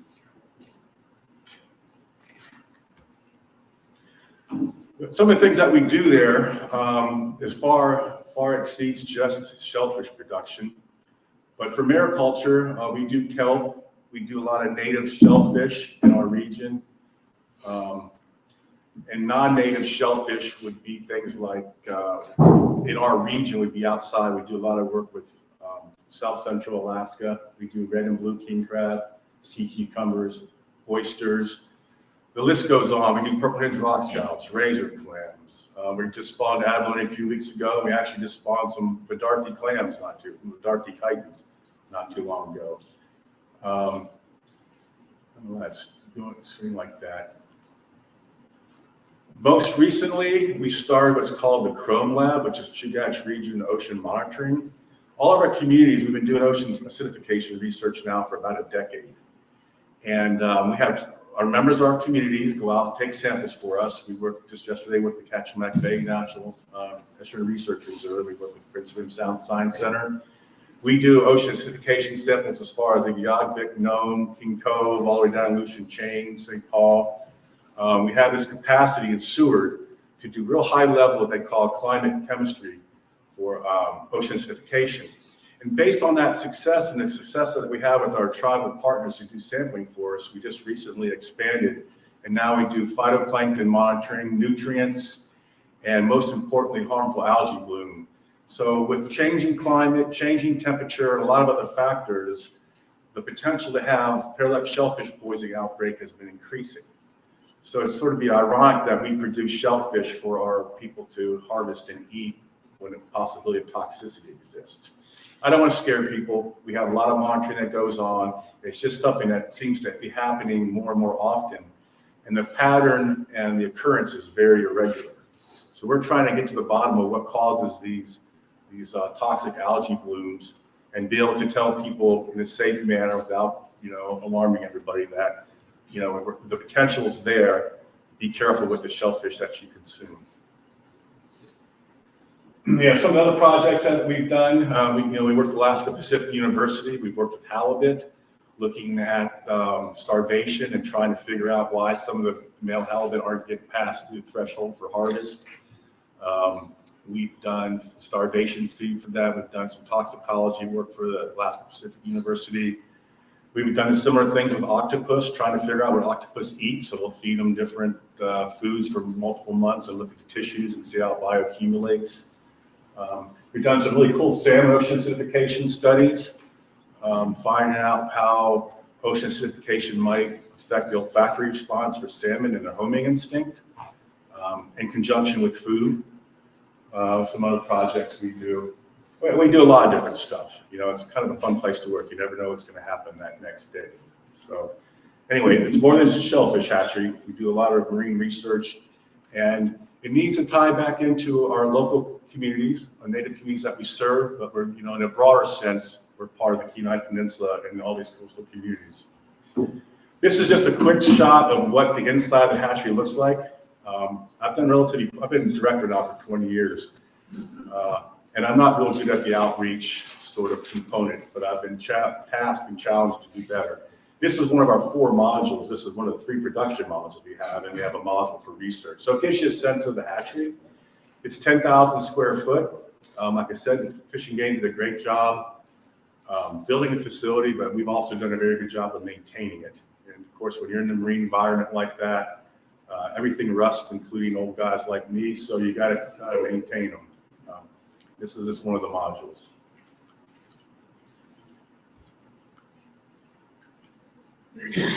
So now I want to shift gears and talk to you about the shellfish mariculture industry. I'm not sure if you can see that slide. It's not real good, but it's from Sea Grant. And I'll just tell you quickly, we have seaweed right now where there's about 500,000 pounds sold in 2022 worth about $300,000. Okay, so it's just growing. You're probably going to hear a lot about kelp aquaculture. I can talk with you maybe a little bit this morning if I don't run out of time, or I can talk to you later on about it. Oysters has been around for quite a while. The commercial value is $2.6 million. Interesting enough, although there's a lot of farms in Southeast Alaska, I think the number I heard most recently was about 60 or 70% of the oysters are coming from this region, which is basically Kachemak Bay. So it's a quiet, developing industry, provides jobs, and looking to expand. The mussels that are produced in Alaska all come from this region as well. There's very little clam harvest, clam aquaculture. So that's kind of what the state is right now. There's really just oysters and clams. I failed to mention that one of the biggest things that we do at Lutic Pride is that we do shellfish enhancement research. We plant clams in Seldovia, Port Graham. We do it in the Nanwalek. We've done a lot of titlet. We've done razor clams outside of Cordova. We do butter clams, soft shell clams. And we're trying to close a life history. We're sending rockets to Mars, but we know very little about just the basic life histories of some of the things that are important to us, both commercially, or at least used to be commercially in Kachemak Bay, but also as a recreational and a subsistence food. By having these things in captivity, we can look at how they behave as larvae. We can look at how their reproductive cycle goes. But more importantly, when we plant them out in these sites, we can get mortality and growth, find out what their time of spawning is. These things that would probably seem pretty obvious that you think we know, we really don't know much about them. And our hard-shell clam populations in South Central, specifically and statewide, have been declining for years, and people want to know why. And the menu is long. It can be decadal shifts in temperature, it can be ocean acidification, it can be overharvest, it can be predation. It's probably a combination of all those factors. We can use shellfish enhancement to bring back some of these populations, so we do a lot of work with that. And probably the most satisfying things in my job is when I see someone from these communities go out and harvest the shellfish that we planted to provide something that wasn't there before. Is very rewarding. push the wrong button. So, mariculture, it's always been this potential. It's, I'd say, warm and fuzzy, right? We have these jobs that are coastal community, relies on the ocean. It's non-impactful. The people who care the most about water quality are people who, fishermen and mariculturists, right? So you worry about pollution and impacts that would affect a coastal community or the coastal region. The people that care most about that are the mariculture people who rely on those waters and the fishermen who fish those waters. So we've been trying to get the mariculture industry to develop in Alaska, and again, it's been slow. And so Alaska Fisheries Development Foundation, Alaska Shellfish Growers, Chugach Regional Resources, all the people have been trying to figure out a way to get this industry to grow. And then we formed what's called the Alaska Mariculture Task Force. It was formed under Governor Parnell, and then has continued on through the Walker administration, really kind of carried the water on it, and then Governor Dunleavy supported that again. And the goal is to make a $100 million industry in 20 years. And that's going from 2.5 million now, to 2 million a couple of years ago, to 100 million. And to develop a roadmap, how to get there, what the needs, what the impediments are. And you can guess what they are, right? It's undercapitalization, right? Capital for people to expand. In some regards, regulatory, but I'm not a big advocate of that. I think the regulations in Alaska are just fine. Workforce development, which really comes down to being able to pay people to work on your farms. So right now, it's been kind of a mom and pop type of industry. And it's been successful. It's provided jobs, it's provided ways of life, good living, coastal communities, but how do we make it grow? And so we spent 3 years on this task force putting together this plan. And then lo and behold, just by being organized, by having this plan in place, an opportunity presented itself, which is what I'm going to talk about the remainder of my time this morning.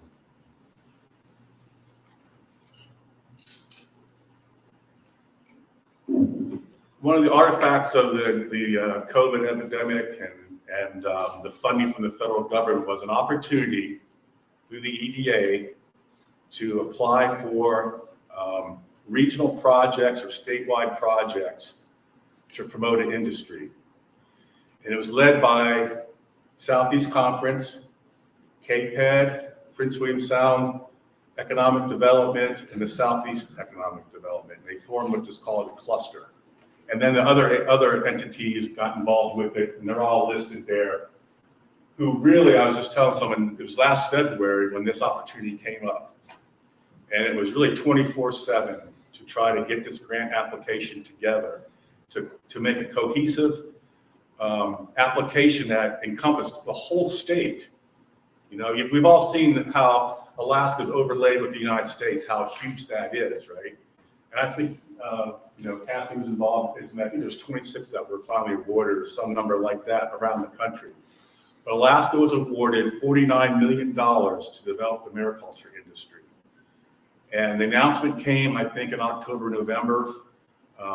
Prior to that, the amount of time and effort put into trying to come up with a plan, to come up with budgets, to come up with who's going to be doing what and how, and it came together. I think many of us were very surprised when that announcement came out that the funding was awarded. And now the work has begun. So next week is one of the kickoff meetings, but we've had all kinds of other meetings about how this money is going to be spent, who's going to be doing what. It's a short time frame. It's going to take a lot of energy, which has already come from KPEDD and our organization. Yesterday, I was meeting with the Kachemak Shellfish Mariculture group about how we're going to make sure that their needs are met, because there's capital funds, there's funds for projects. And so it's a big deal. And so maybe we can have what's needed to make this $100 million industry, go from what it is now to $100 million by the year 2030, or whatever it's going to be.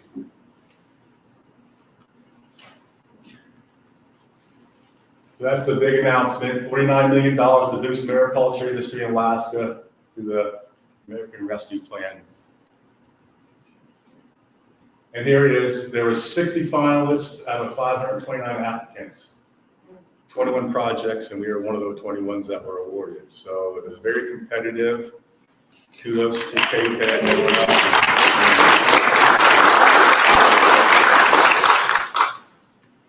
So here's how it breaks down. I have a few minutes, right? So one of the things I mentioned earlier was revolving loan fund. So the state's always had a revolving loan fund, but one of the issues is it's very similar to going to a commercial bank. They have a commercial bank as the backup, and you have to put collateral. And quite honestly, very few people want to mortgage their house to go raise oysters. So the amount of capital that's available for Alaska has been minimal. Part of the reason that larger firms haven't come to Alaska is, I'm thinking of people in the Pacific Northwest specifically, is that they left the state of Washington or California, Oregon. They've migrated to British Columbia because of proximity. They don't have the transportation, the workforce, the logistical issues. Eventually they're going to come here for a lot of reasons. And in my opinion, one of the reasons is because the state is welcoming for that, and that our permit regulations are, I think, appealing for that. So I think someday you're going to see some of the bigger operators, and you're seeing that kind of movement with the kelp. So there's $10 million that's available for revolving loan funds. I know people are anxious to get at them and expand their oyster and kelp operations and look at alternative species. The governance and coordination is kind of a government type. That's where KPEDD comes in. That's funding for them to help us. They don't, KPEDD's not asking for funding, which is kind of nice. They're just redirecting it and making sure that these projects go the way they're supposed to go. We're actively recruiting a mariculture person just to help us being CERT in APMI, to be able to deal with this whole program, because it's a federal grant. It's not just take the money and run. There's going to be a lot of reporting and requirements. Workforce development is going to be led by the university system, trying to not just get people to work on farms, but the processing industry for value added for oysters and shellfish. And of course, as we just heard about, who's going to operate an infrared kelp dryer if we get that far with something like that. So there's a real need to have a skill set that's going to promote mariculture. Research and development is something obviously I'm very interested in. New species, expand our list beyond just oysters and kelp. So yesterday we were finalizing plans to look at cockles. We've raised cockles before to tiller very successfully, maybe add that to the product mix. The marketing needs is mostly geared towards value added for oysters, perhaps freezing and tapping into the cruise ship industry. And of course, marketing kelp, which is, right now I can tell you, we can grow a lot of kelp in the Shellfish Institute. We did 12 miles this year. We're ready to do 30 or so next year. We've proven we can grow it out in the farms, but the jury's still out exactly what we're going to do with all of it. So there's still stuff to do. Green energy is kind of neat. That's going to be led by the Southeast Conference. That's looking at these remote areas getting by the energy problems. That's one of the biggest issues when you're working in Cape or you're working in Craig or something like that, and you're paying 40 cents a kilowatt. It's just prohibitive. So what else can we do? Is it solar, wind, tidal? What can we do for the energy? And we're also looking at actually using battery-operated boats and vessels instead of just traditional diesel and gas, which is kind of interesting. And then equipment technology is also really important. It's probably the most thing that's going to help, or it's going to affect the KPEDD and the Kenai Peninsula, is that we'll be able to purchase infrared processing equipment if we go that way, or blanchers, or freezers for processing kelp, or vacuum packers and freezers for value added for oysters. And this is all trying to be sorted out. The amount of money is incredible. One of the prohibitions is it needs to go through a private nonprofit. So our organization is looking at how can we kind of mitigate that issue and get money into the private hands as we own the equipment and trying to sort all that out. It hasn't been sorted out statewide. It hasn't been sorted out in our region for sure. But that's a fair amount of money. Our organization is looking at things like bioreactors for producing algae. There's other things we're talking about, building a new nursery system, actually 2 nursery systems for the Kachemak Bay folks and one for ourselves in Seward. So this is all going to happen probably in the next year or so. it's a lot of money and the time frame is compressed, so a lot of work to be done. So anyway, this is all the different things. I didn't realize that we weren't going to take questions this morning, so I'll probably end with that. What I have is a series of slides that talk about those 9 buckets of different funding and the details. And I'm happy to talk about them later on. So anyway, thank you for your time. It's wonderful being here. Nice to see everybody. Thank you.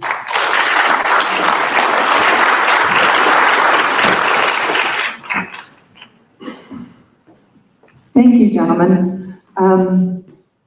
I do want to also note that the project is, the funding is a 4-year award, and the plan, our plan as a coalition, is that we're going to build and construct some type of system governance industry, and then the Alaska Mariculture Alliance will then take the reins and fulfill hopefully that $100 million goal, industry goal for the state of Alaska, and become a stronghold for our future.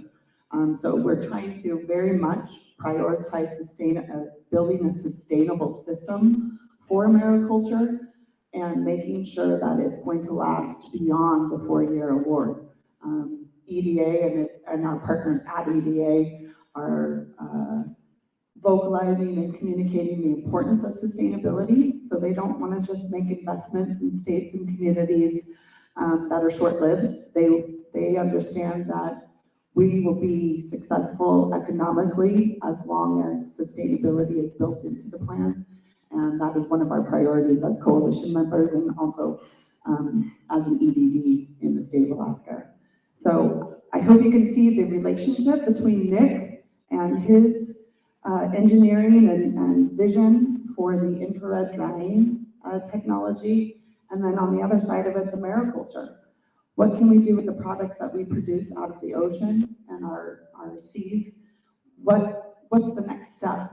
And Nick and his vision is a large part of that puzzle of we go from A to B to C, and we need all of these partners together, working together to make sure that everybody can be successful on the same page. So I don't know if we'll get back on track at all. I'll accept that in my life. Okay, so our next speaker is, she's fantastic. Okay, so I love this topic and I love Marnie Olcott. So she is joining us from the Challenger Center, Learning Center of Alaska up in Kenai. I've been blessed with getting to know her as my time at KPEDD has been going on, and her and I have worked together through different things with the Challenger Center and also KPEDD, but she's just a fantastic individual who's going to be sharing her time with us today about food security, food sustainability, the importance of it in Alaska and on the peninsula. And it's interesting because when people think of the Challenger Center and think of NASA, you don't necessarily think of food sustainability, but Marnie is going to engage us and educate us on how that actually gets connected and how those are really important parts of our peninsula. So thank you so much. Please,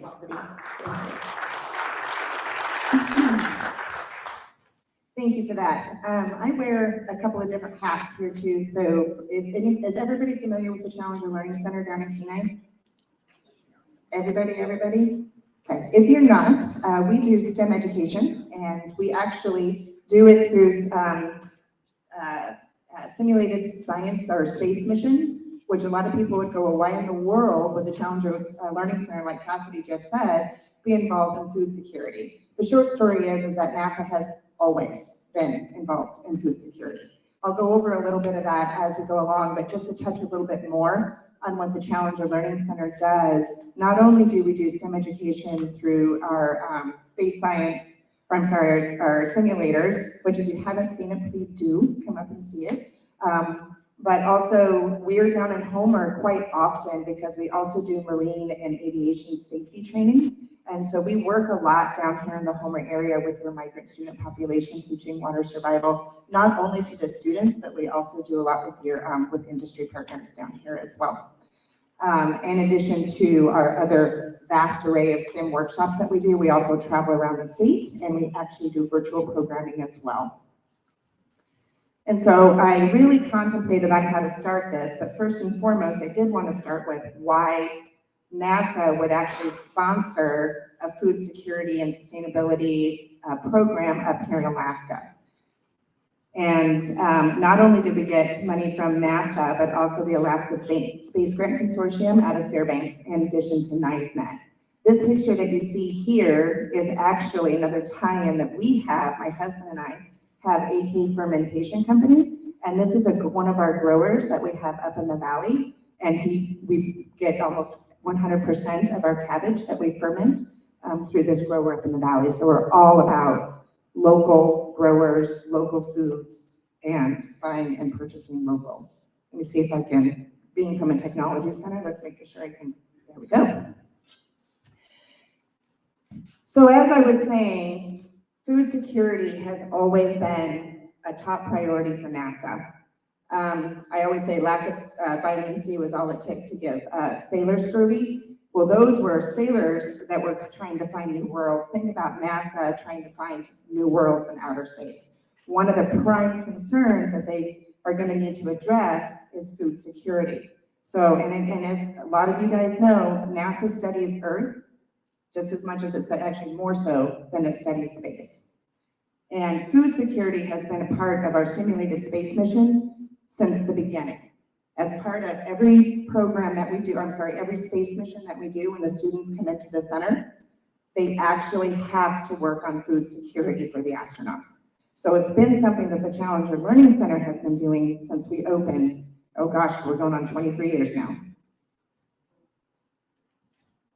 And NASA has a team of satellites, and if we have time at the end, which I don't think we will, but I'll be happy to share it if anybody is interested. I've got about a 5-minute video that actually shows exactly what the satellites that NASA has, Eyes on Earth, is actually contributing to helping our farmers and growers, not only on land, but also in the sea. So far as the mariculture, NASA has a lot of information and data that they're gathering from those satellites as well.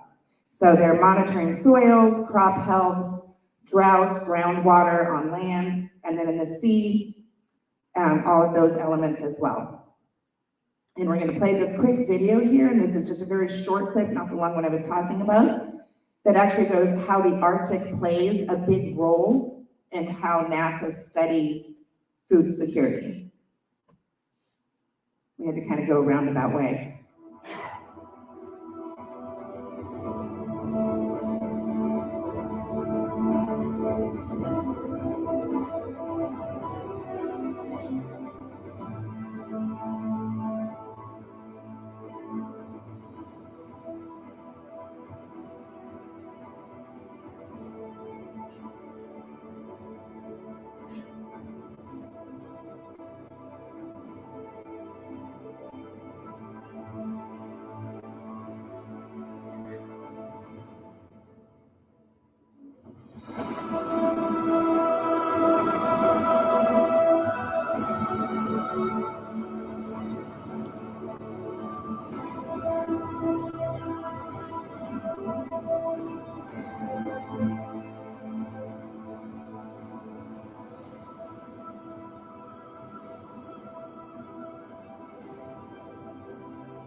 So I actually love it when I get that question.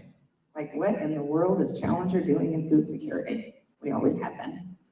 And we play, NASA plays a pretty important role in some of the new information that's coming out. And this I actually found, which I thought you guys would all be interested in, or I found that just even more solidifies how NASA is involved. Cynthia, actually senior research scientist at NASA, won the 2022 World Food Prize from the World Food Prize Foundation. So our modeling work provided a foundation for decision makers around the world to create strategies to adapt our food systems to how the planet is changing. And so it's a pretty big deal, just kind of drives home again how the research that NASA is doing plays a role in not only Alaska's ability to grow the crops that we need that are sustainable here, but also around the world. So now what is food security? I'm sure all of you guys know, and when I was actually looking at definitions, I was really surprised at how many definitions of food security that there actually was. So I decided to stick with what the United States Division of Agriculture defines food security, and they define it as access by all people at all times to have enough food for an active and healthy life. Okay, so access to, which means not only their ability to grow it, but also to their ability to maybe buy it at the local markets or trade or that kind of thing.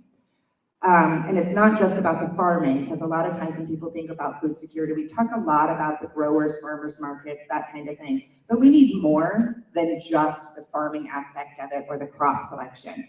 We need eggs, milk, meat, foraging, subsistence, salt. I put that on there because I know Homer Salt Company, you know, is a pretty big deal down here. Condiments, prepared foods. So it's access to all of those things, not just the ability to grow. And so the tendency, I think, when we talk about food security and sustainability for some of us is to actually focus on like gardening and growing and things like that, but it's a lot more than that. The Food Bank of Alaska, some of the resources that we have around here that combat people who are food insecure, which I think I was actually really surprised, and I'll share a little bit more about the Kenai Peninsula Food Bank. But through this grant, we actually had the opportunity to really partner with and work a lot more with the Kenai Peninsula Food Bank. And I was shocked at the amount of food that runs through there and the user groups. And it's not just people coming in and getting groceries. It goes a lot deeper than that. But the Food Bank of Alaska, in any given week, 6,300 Alaskan households turn to the food bank's network of food pantries, and this is around the state. Soup kitchens, senior centers, and other programs for food assistance, an estimated 51,900 unique households, or almost 155,000 people are served annually through the food banks. So, while that resource is wonderful and great to have, and then if we look at directly to the Kenai Peninsula Food Bank, a total of 1,343,100, I feel like I need to put my glasses on, 470 pounds of food were dispersed just here on the Kenai Peninsula. It's broken down. Some of them are senior programs, which have very limited requirements. Some of them are income-based programs. Some of them are non-USDA. But essentially, that's a lot of poundage of food that was actually distributed, and that's just here on the Kenai Peninsula. The Fireweek Diner, 17,455 meals were served out of the diner that's located. Has anybody been to the Kenai Peninsula Food Bank? You know where it's at? It's in between Kenai and Soldotna. The Anchor Point Food Pantry, 5,000 meals were served. And then the new Nikiski Shelter of Hope, over 17,000 meals were served. That's a lot of food that's being dispersed through an agency. They salvaged, and this is what I thought was great. So food that was going to be thrown away or dispersed, they were able to salvage over 860,000 pounds of food from local stores and distributors. So food that would essentially have gone to waste, they were able to actually put to use, which I thought is great. And they also deliver firewood to people, which I thought was, well, not deliver, I'm sorry, they can come and pick up the firewood to people, which I thought was another great resource. But in addition to that, they're actually, what we got to be involved with was we helped them rebuild their big high tunnel and their hoop house and get things planted that were actually usable and engage the community. They were able to harvest over 500 pounds of potatoes that they were actually able to disperse through the community and use in the Firewood Diner. But I'll just share a personal story, which I thought was actually more amazing that comes out of that. And it's not about just giving those potatoes away, but I was actually heading in with the owner of Stellaria Test Garden, who also started this Soldotna Seed Library. I'll hopefully be able to touch on that a little bit more. But we were walking in because we're helping them develop a rotation process for their gardens to keep it long-lasting and sustainable. And this gentleman who was actually picking up food came out to me and he says, I've been so excited about this garden. I just moved into a new place. I have a greenhouse and I cannot wait to start growing my own food. And I thought, that's it. It's not about, gee, I gave away 500 or 50 pounds of potatoes today. It's that even that one person was encouraged to go back then and to learn and grow their own food, which I find very exciting. In 1955, 55% of food consumed in Alaska was produced in Alaska. Today, we import 95% of our non-grown, that's non-store-bought, or I'm sorry, store-bought wild, non-wild food supply. There's only 3 to 5 days supply of foods in our grocery stores. So for those of us on the Kenai Peninsula, particularly up in Kenai and Soldotna during wet season, we know this, right? During July, we walk into the grocery store, we're like, there's no milk today. You know, we don't think too much about it.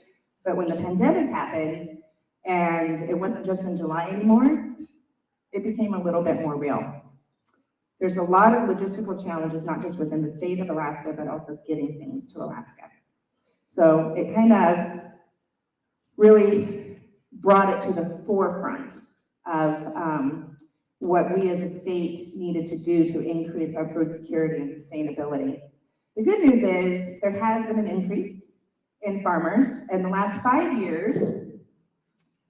While the lower 48 decreased 3% in farms, statewide Alaska grew by 30% and Kenai Peninsula grew by 60% of new farms, which I think is an amazing fact, and I think it's really encouraging.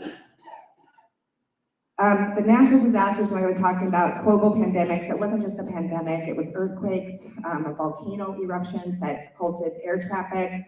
There's a lot of things that make it really clear that we have to increase our food security here, not just on the Kenai Peninsula, but statewide. And even particularly on the Kenai Peninsula, if our road systems, or we get cut off from Anchorage, we're in a little bit bigger problem there. There has been, I'm sorry, that slide is, I should have put maybe a different color on there, but there has been there's been a lot of movement lately at the statewide level. I know the governor's really interested in food security and sustainability, and there's been some new task force that has been implemented. But what on the individual level that I feel is even more telling is how us as individuals and then communities are really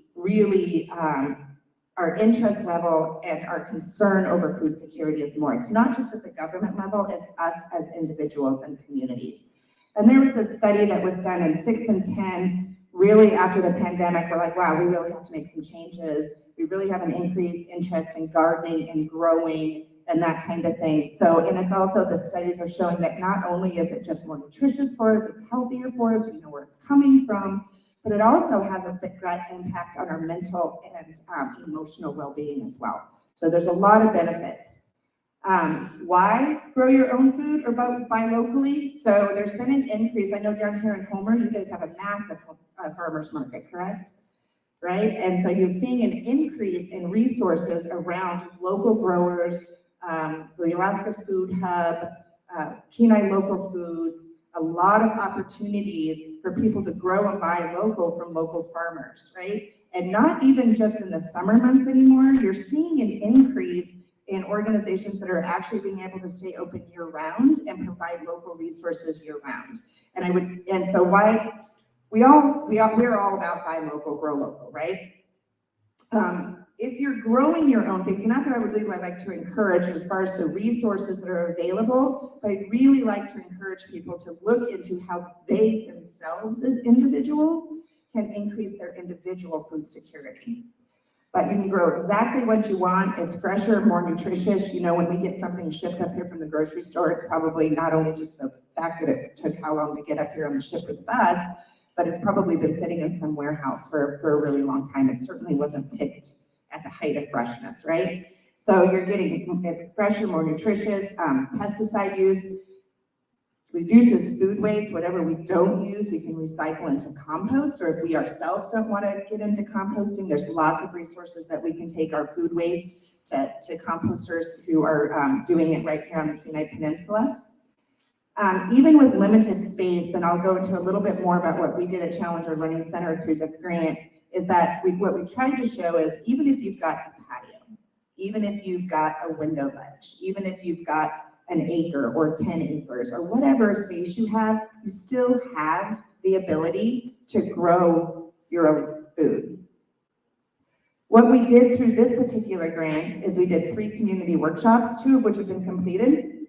I know Rusty was one of our speakers at our first workshop with some of the work that he does out at his place.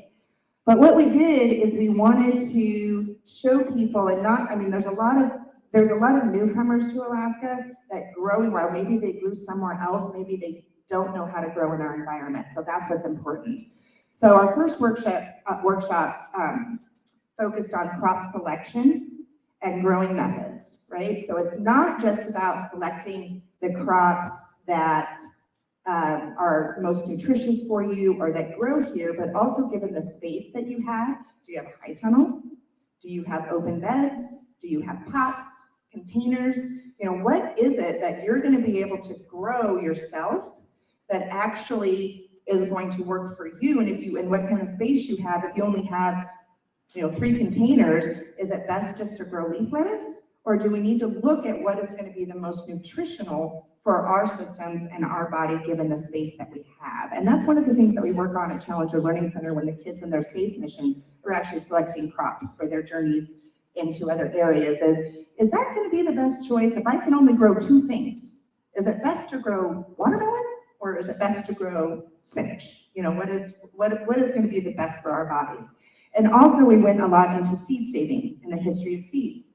So while one particular product may grow really well, even down on the Kenai Peninsula, is it going to grow the same like up in Fairbanks, or is it going to grow somewhere else? So we've worked a lot on seed saving, and once you have a particular product that does grow well, how to save those seeds. So we actually had Laura Haglund with the Stabilities Test Garden actually teach us how to save seeds and actually what works well for our environment. And she did start the Soldotna Seed Library. I honestly don't know if you guys have one down in Homer, but the Soldotna Seed Library is something we can go in and everybody can get seeds for free, and they're proven seeds that work for our environment. So it's a really, really wonderful program. The second workshop we did was wild harvest and foraging. So it's not just about what you can grow, it's what's available in our natural community, right? Or in our environments. So it's about what can we harvest, and it's not just about plants and edibles, it's about fish, it's about meat. So we were able to have speakers, and we did partner with the Salamanca Native Association, and we so benefited from their knowledge, not just on their growing methods, but also on their harvesting methods. And then we also had the Kenai tribe that actually joined us that day as well and shared some of their local knowledge of edibles and plants, which was pretty fantastic. And then we had a lot of speakers that were able to talk to us about harvesting wild game, harvesting moose and fish and that kind of thing. So when I talk about it's not just about the growing, I truly do mean that it's about harvesting and making for sure that we're able to get whatever it is that we need to survive. And then our final workshop will be on preservation methods, and that'll be in February. If you need more information, get a hold of us at Challenger, and we'll make for sure that you get it. But the preservation methods is now that you've harvested, now that you've grown, we want to make for sure that you're able to use that throughout the year and not just at the height of the season. So the final workshop will all be that we're going to have some design challenges on designing cold storage. We're going to talk a lot about fermentation, of which I happen to know just a little bit about. And then we'll be going into freeze drying. I would love to talk to you about getting some more information on that type of thing, and is it available for us as individuals to maybe use as well. So there's a lot of opportunity there for us so not just, we want to round it out with that. And so this quote here, when I was talking about we really want to teach people how to do it themselves, has anybody ever actually looked up that quote and Googled it? I was shocked at the amount of definitions because I was like, I want to get this right. I want to quote it right. There is no right one. I'm just going to say that. There's a zillion different ones.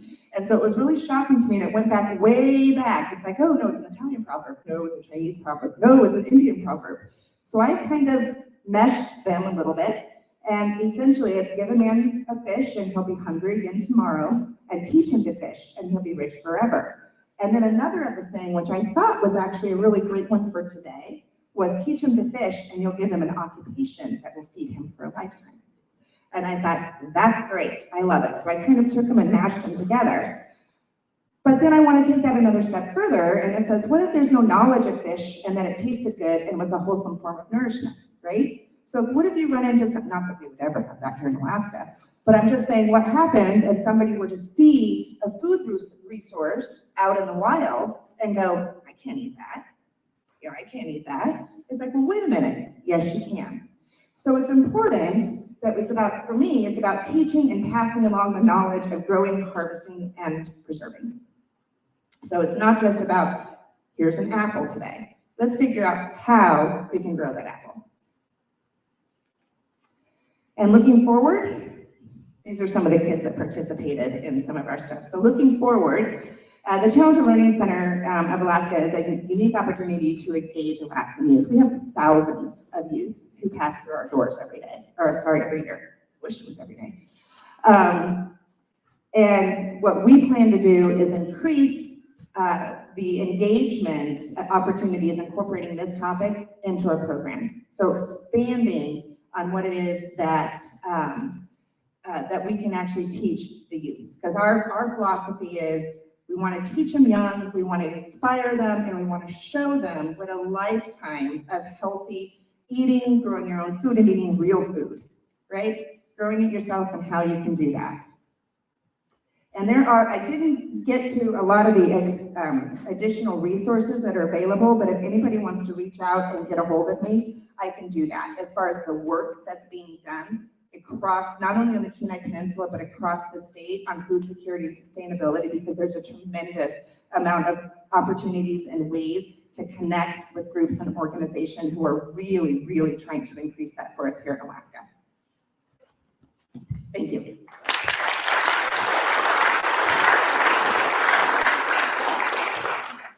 Thank you, Marnie. And originally, up until the top of this week, we had an additional speaker on this topic. Her name's Rose McGinnis, and she lives in Soldovia, and she's a community member over there, a friend of mine.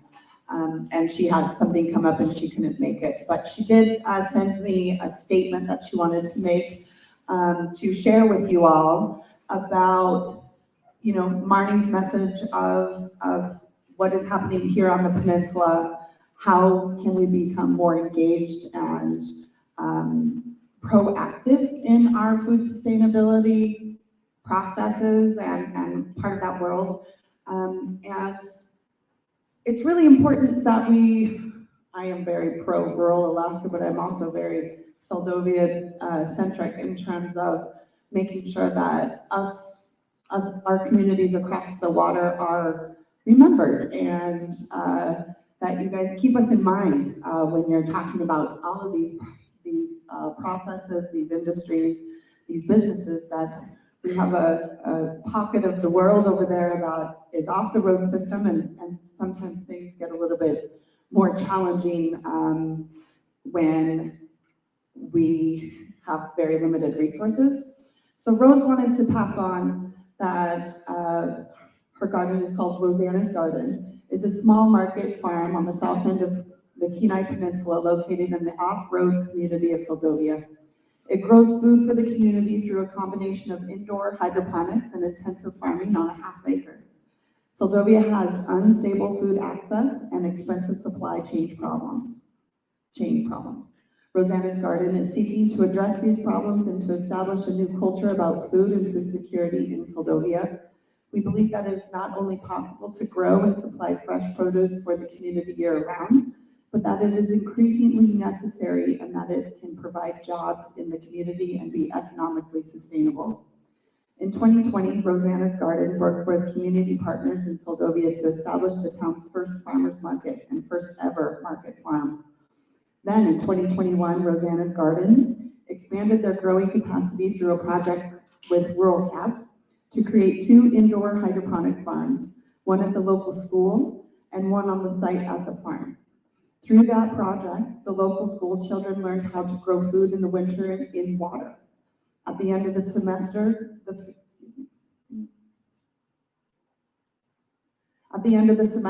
food that they grew was donated to the local senior meals program, and the farm continued to donate to those programs throughout the life of the project. Since they've begun in 2020, the demand in the community has far exceeded their supply. They're continuing to work on establishing the model for sustainable year-round micro-farming in off-road Alaska, and we are seeking new ways to continuously share our work and educate others on that possibility. They hope that the work will impact their current reliance on outside food sources. As they continue to work to find the best path forward towards food security and a sustainable way of providing it, they want to point out how important it is to shift the culture and thinking about small-scale farming in Alaska. When we rely less on outside sources, we provide a host of benefits, including stewardship of local land, increased nutrient density in our food supply, and impact to the local economy. So she apologizes for not being able to be here, but she brings up a great point, is that one person and her passion for gardening and her passion for growing food has changed our community, our tiny community in Soldovia, and changed the way that we look at how we get our food over there. Now we have a healthier, access to food, and we have a higher quality of living just by that one person's perseverance and passion. And I do think it's really inspiring, the work that Marnie does and that education and outreach to our children and our communities about how easy it is to just start growing from a seed and kind of change your community and change the way that you look at your cultures, your food security, and how you live in a healthy manner. So I'm happy that I was able to share that on her behalf. So we're gonna get back on track. I see Thomas Lochner is here. Our next topic, we're going to shift gears to broadband infrastructure, and it's a big topic within the state of Alaska. Last summer, Thomas Lochner was appointed as the director of the Office of Broadband for the state of Alaska. I'm running off my notes here, obviously. And he has changed the way that we are communicating and sharing information on broadband infrastructure and building that up throughout the state. More importantly, for the Kenai Peninsula, KPEDD has created a regional task force, broadband task force, with a membership of 13 leaders around different sectors of business, school, our school system, our native communities, and our hospital systems, healthcare systems, to make sure that the infrastructure funding that is coming from the federal government is strategized and better utilized for our Kenai Peninsula to increase broadband infrastructure and make sure that technology is being invested on the peninsula. That is the number one goal that we have in our SEDS identified a few years ago, and we continue to prioritize increasing the infrastructure of broadband technology as we see it so important for commerce, for our healthcare systems, for our education systems, for people to be connected and to increase their connectivity through broadband. And we're going to get an update from Thomas Lochner on the state of the Office of Broadband and see what's happening in that world. And please welcome Thomas. Thank you.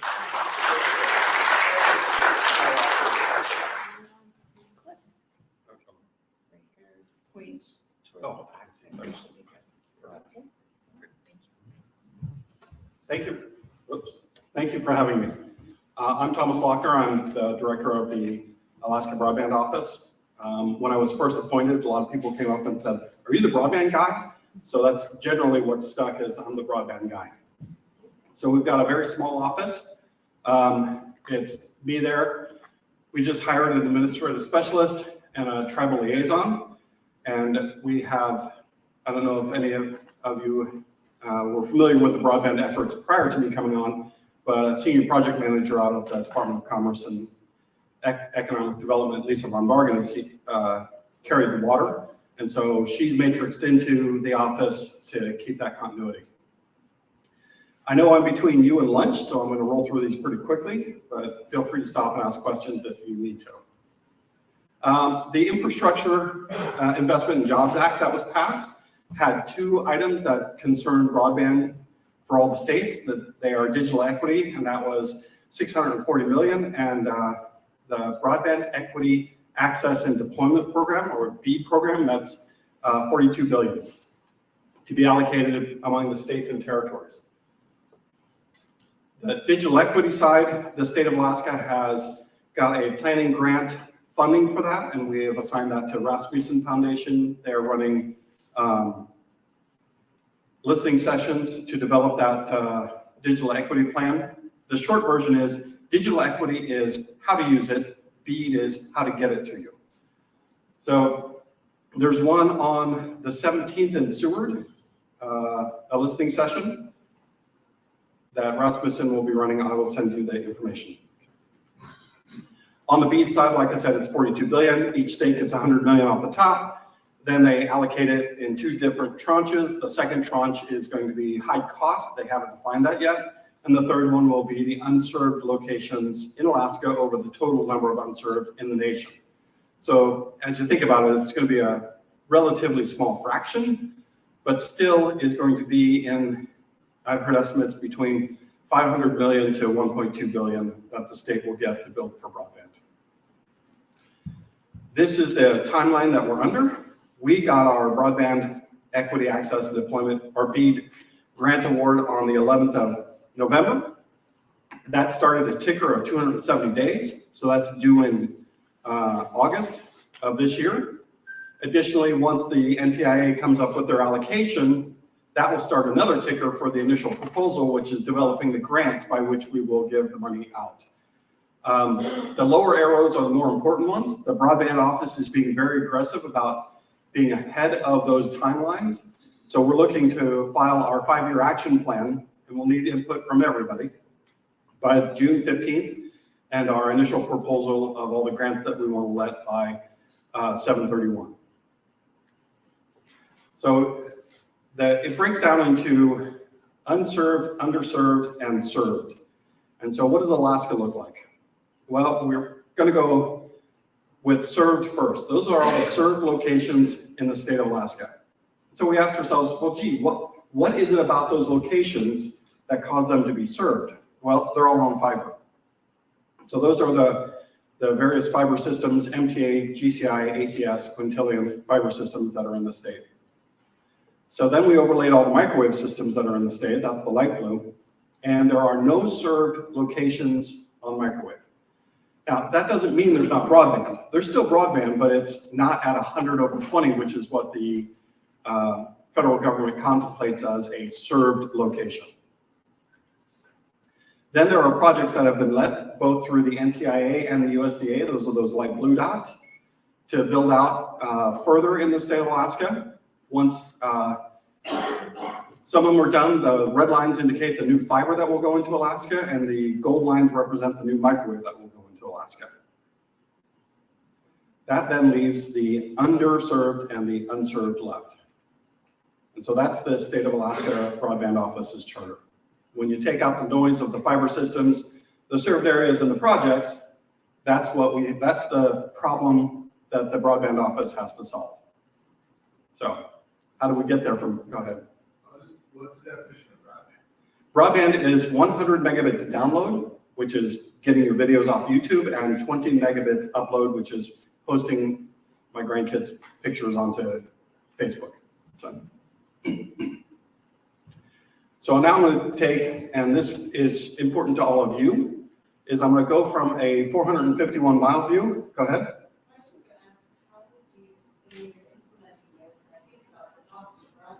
Yeah. Well, that's a fantastic question. The capital, or to build it, will be subsidized by the federal government. Part of the grant applications in that initial proposal, that mustard colored section, it needs to be affordable, sustainable, and scalable. So I have a bit of an economic background and I have done an economic model so that as people put in for these grants, when they put in, they'll fill in the blanks of what their operating costs will be, their ongoing costs, and it's going to spit out a number that's either positive or negative. And if it's a negative number, they already know that what they're contemplating won't work. So it'll be an iterative process to get to a space where anybody who's, whether it's a tribal organization, a community organization, an industry organization, doesn't matter to the broadband office, it's open to everyone. Whoever applies will have to show that it's economically viable going forward. That's a great question.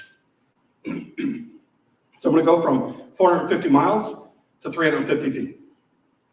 And so the FCC is offering up until, well, it's on a continuing basis, but in order to get into the NTIA's funding allocation on June 30th, through the 13th of this month, they're asking folks to go in and look at their location and make a determination as to whether it is there's service available and at what level. And you can see I put the URL at the top and bottom of this page, and it's on every page. So this is the United States. This is Alaska, and I randomly picked one location, that's that red dot there. This is the PDF, it's not the, usually it flies in, it looks really cool. So that red dot is Exquiza Lake. I had never heard of Exquiza Lake, I just randomly picked that. And it shows one dot there, so I went to Google Earth and said, hey, what does Exquiza Lake look like? Well, they found that dot, and usually I click the button, all those other red circles fly in, but they didn't find the other 13 locations on Exquiza Lake. And so I went into the FCC's mapping this morning and it shows the exact same thing. But I also get, because of my position, I get the back end of their 1.5 mapping. All of those locations now show up on the FCC site. So they have been doing a great job in getting more and more locations in.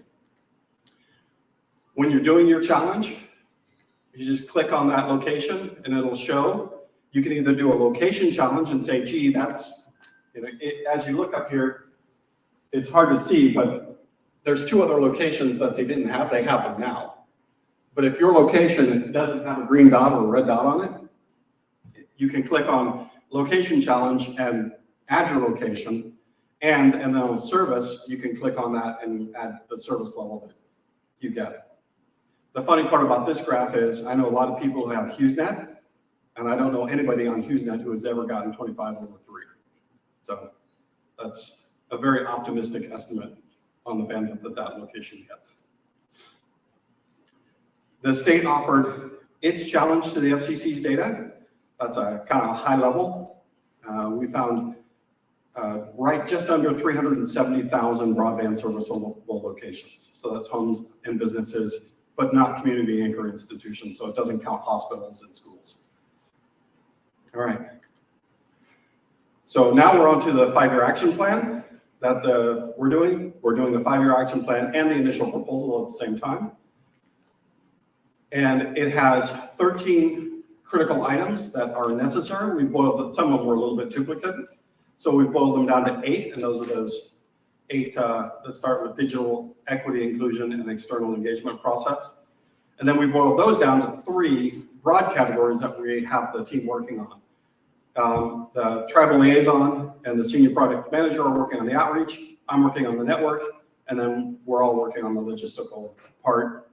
We're about halfway done with the logistical and a quarter of the way done with, well, actually, we're a little bit more done on the network now. So let's get into the network. What we've done, you remember all those pink dots have now turned into salmon smolt. That's what it looks like to me, right? And I've drawn blue lines on the map. We've added fiber, and the reason that we've added fiber is because part of the notice of funding opportunity that the National Telecommunications and Information Administration, or NTIA, has is that affordable means 1 gig over 1 gig. And so everybody asks me, well, what about SpaceX or Starlink? And Starlink is a fantastic stopgap, but Starlink won't do symmetrical at 1 gig down, 1 gig up. So what we're planning for is that, until new and different technology comes out, that's really only accommodatable by fiber. So we've added a whole bunch of blue lines to the map. We've done an estimate on a broad gauge of how much that would cost. And now we're just refining. We will get this out to anybody next Monday, out to anybody who is interested so that they can poke holes in it. What I like to say is I want to propose the wrong answer to get the right answer. Right? It's easier to edit than it is to create, in my experience.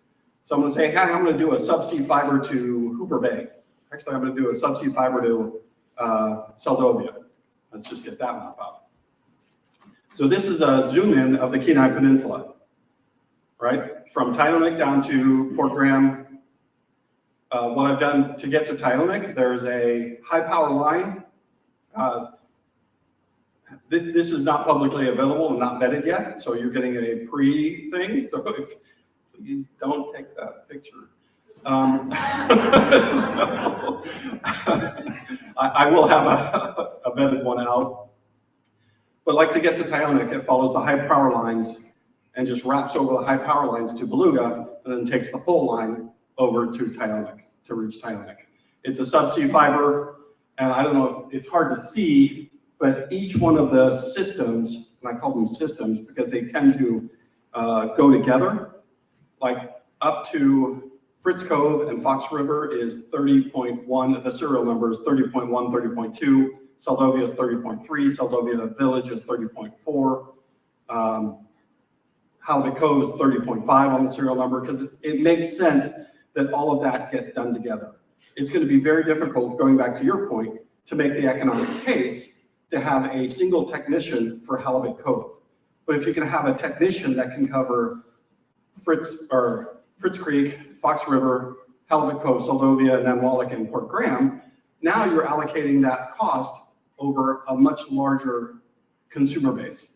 So, but there again, I may be wrong, right? Somebody may come and say, no, that's not how you do it. And we're going to be open to that, and we're going to take the best of breed from everybody's comments and come up with the grant proposals.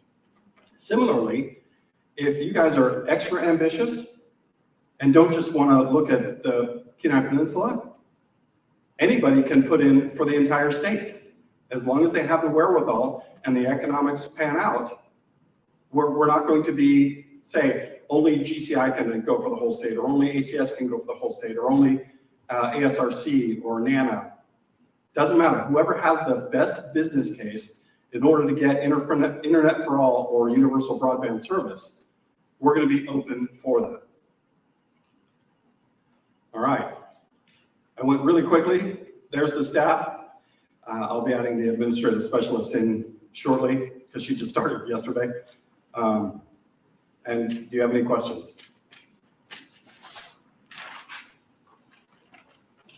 Go ahead. Where are you getting your workforce from to be technicians and do this it sounds very technical training? Hopefully within the local communities. And what we're doing is we have a meeting on Monday with the Department of Labor Commissioner, the president of the university, and then also Illisavik, and there's a training center in Nome. If there's a training center down here, we'd like to invite them as well. What we want to do is we want to make sure that part and parcel to the 5-year plan, all of the workforce that manages all of this gets as close to local as we possibly can get.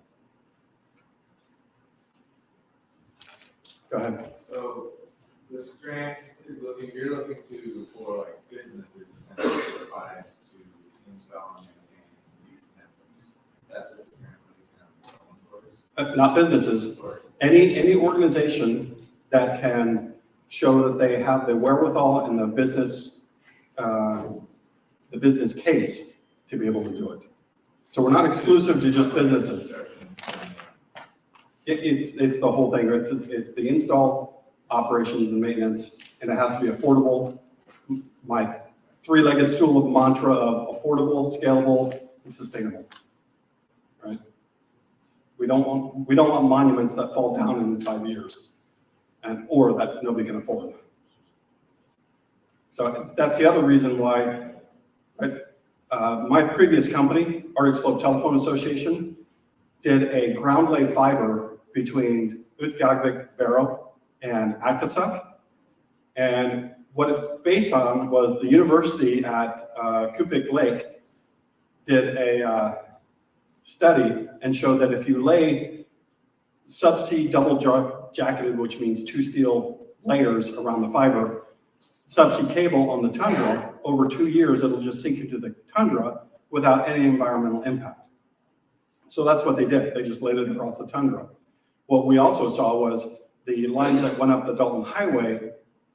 Stop me if this gets boring.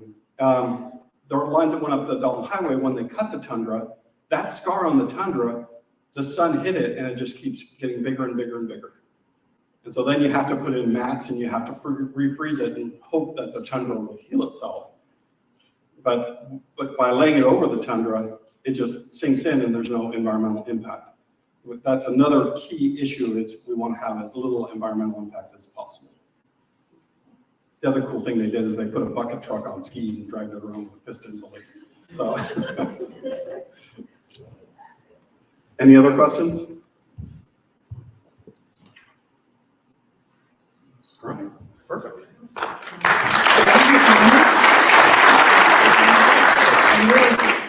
You'd come in handy. Thanks, Thomas. Oh, I'm 5 minutes shy, sorry. No, I'll take it. So, thank you, Thomas. The broadband puzzle piece is huge and multi-layered, and there's so many components that encompass it, but it also changes so quickly. I knew Lisa Von Bargen when she was a city manager down in Wrinkle, and her and I have worked together in different capacities over the years, and she was commenting to me how literally 1 week she would do a presentation on the broadband infrastructure and the funding packages, and the next week it would be completely different. It would change just on the face of a dime, it just changes. And so I commend Thomas for jumping in head first into this huge pool of broadband. He does have a depth of knowledge from his work from ARC.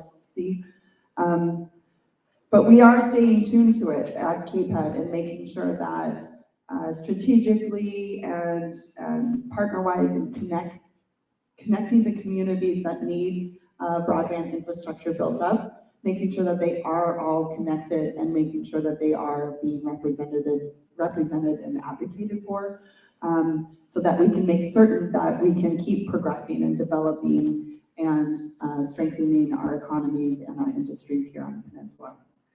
So before we break for food and for our lunchtime panel, I did want to recognize our board members that have been able to join us so far. We might have a few trickling in this afternoon, but we have a great board of representatives of our communities that really are engaged, and they step up to the plate when it comes to representing your communities and making sure that your economic development goals are heard and communicated with us, and making sure that we are prioritizing what you guys want prioritized in the peninsula and in Homer, Seward, Soldotna, Seldovia. So if our board members could stand up and just wave, and you guys can say hello. Thank you guys for joining us. We really are lucky to have the consistency and the leadership of the board members. I've known many of them through my entire time with KPEDD, and I was a former board member as well. And it's an important, not just because I work for them and Tim might be listening, but it is a really critical component of our infrastructure here on the peninsula, of our economic infrastructure and our industry infrastructure, to make sure that we understand our communities and what your goals and priorities are, and making sure that we are getting those things done. So thank you, board, for coming. Good to see you, Todd. And then I did want to also mention that for our members that have spoken and presented at prior KPEDD IOF events, typically we would give a gift of recognition. This year we decided to save the swag, and on behalf of your agencies and your organizations, we will be making a donation to 9 Star of Homer. And they are an education and employment service here on the peninsula and throughout Alaska, that they deliver services that prevent homelessness and improve quality of life for all Alaskans, including here in Homer. So we will be making a donation on your behalf and in your names for presenting to us today. Instead of the swag, we thought that was a better use of funding. I also want to push it out there that this might be the earliest save the date I've ever put out there in the universe, but save the date for next year's IOF. We rotate communities every year. The pandemic kind of put us on the sidelines to, Homer was due last year, but then the pandemic threw everything out of whack. So it's been 5 years, I believe, since we've been here. That was my first IOF as a board member that I attended. I sat right back. But the next IOF is in Soldotna at the Sports Center in 2024. And I believe it's January 4th. I feel like it's the 4th, but just put it on your calendar that we'll be doing this same thing next year with bigger, better, more complete content, maybe some updates of these projects that you'll hear about today. And we'll be doing it with our partners in Soldotna. So just to put that out there. And with that, before we break for lunch, we do have a lunch panel, and it's our local flavor of Karin Marks, who's the chairman of the Homer Economic Development Commission and Homer representative on the KPEDD board. Also Brad Anderson, the executive director of the Homer Chamber of Commerce. Rob, the city manager of Homer. He will be joining us, as well as a local business owner, Catherine Alt. So they're going to be joining us, and not so much as a information sharing, but they want to have a conversation about what is happening in their community, in your community, on their different levels and their different perspectives as they're engaged here in Homer. And I'm looking forward to it because it sounds like it's going to be very enriching and very much multifaceted, and hopefully we'll get a good idea of the perspectives of our local civic leaders that make this their life's work. So I believe the sandwiches and food are in the back, so you can go grab a bite, take a little break, and then we'll start back up here right at noon with the lunch panel. So thank you.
Lower the poor guy.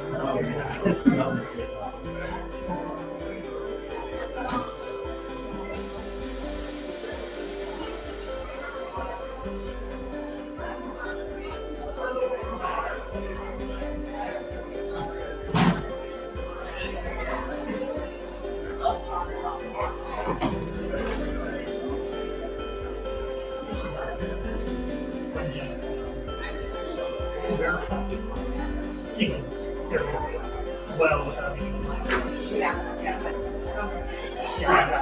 so that's why please use well, I keep it up.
I hope that you can be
all the companies that also have so many alternatives.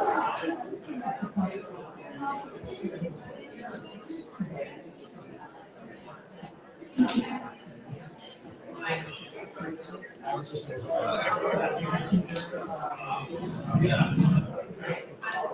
they've got a training center and conference.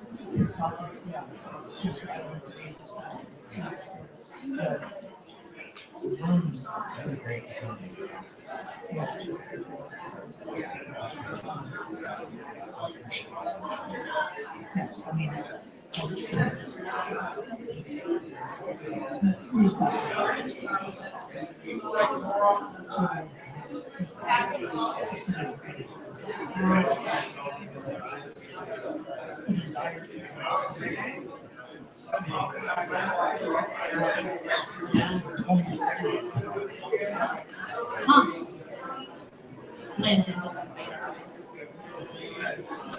yeah, that's probably true.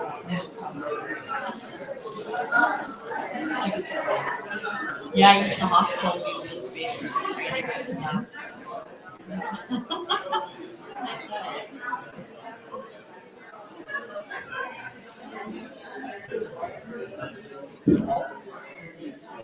Yeah, why don't you bring everybody together?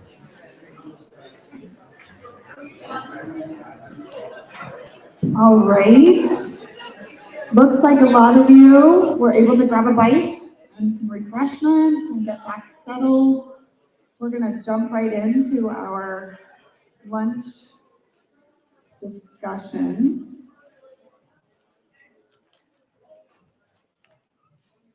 As everybody trickles in here, I do want to acknowledge our sponsorship. This is a free event, if you didn't notice, and we can do that with the partnership and support of our sponsors. So we have a list of bronze sponsors,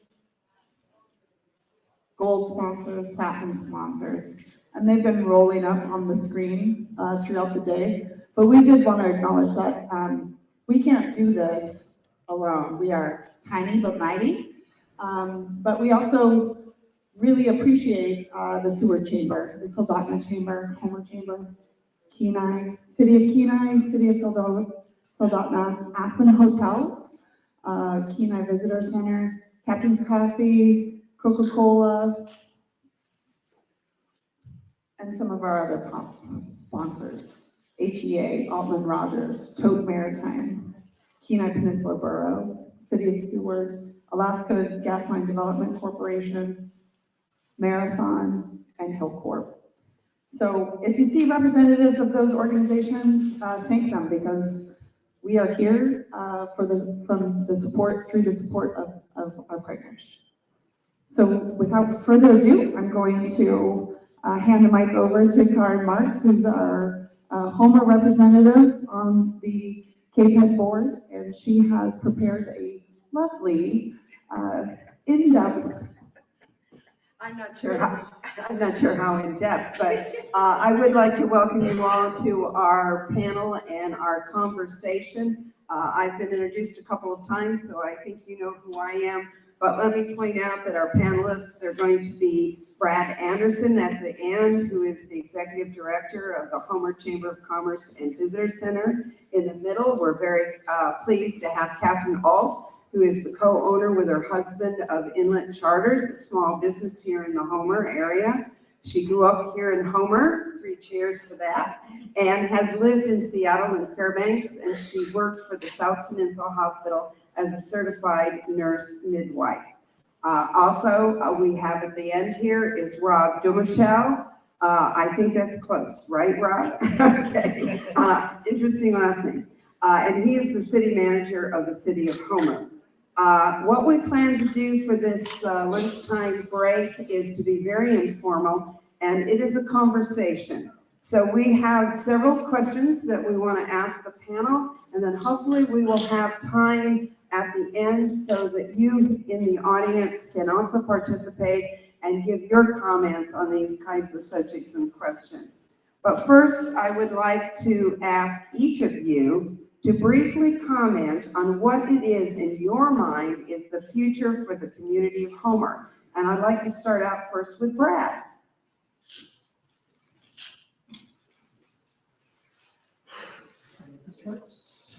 Can testing, let's see. Testing, there we go, okay.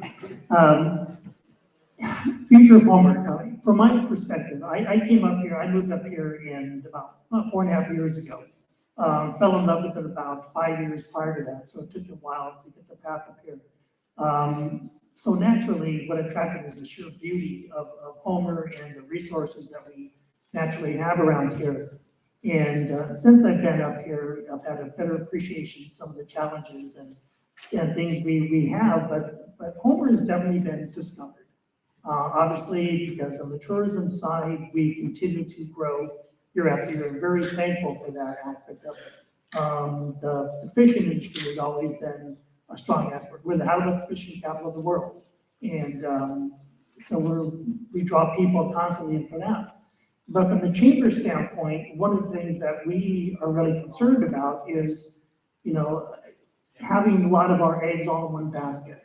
Those are two industries that have contributed greatly to our economy, the tax revenue base that comes out of that, but there are also industries that can change on us. There's outside factors that can limit the fishing side, how many days we can go out and how that industry goes. And the tourism side, we have the economics right now of inflation and everything else that creates more expense in trying to come up here. So our focus in the chamber is how we can diversify our economy here a little bit more and support some of those efforts. And what you heard about today in some of the discussions, I think there's been some good outside forces, some grants that have come forward. We have the expansion of the harbor, which is coming up. We're excited to see what that can be, but the mariculture side as well. Those are aspects that I think we can help support that will continue to provide some alternatives for us as well. Great. Catherine, what about your thoughts about general future of the community of Homer? I guess, moving back to Homer, one of the big reasons to move back is because it still feels very much like the Homer that I grew up in. I think the best parts of Homer, like Brad said, is certainly the natural beauty that isn't going to change. But looking forward for my kids' futures and just the future of getting older here, I think we're going to have to change and we're going to have to progress. And I'm in the tourism business. Right now, it's feeling really good. I know there's inflation concerns, but over the past couple of summers, we've had some really good summers. The biggest concern for our business, though, is probably housing, because we have a really hard time hiring even seasonal workers without seasonal housing or even year-round housing. So I would love to see some changes in that department, whether that's housing, and then that leads into childcare issues, which a lot of people are facing right now, including myself.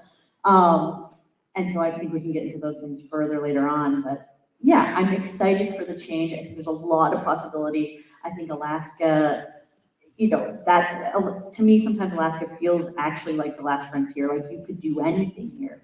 And I think our adaptability I think you can do it. Great. Rob, what about you for your general ideas briefly about the future of the community of Homer? Sure thing, Karen.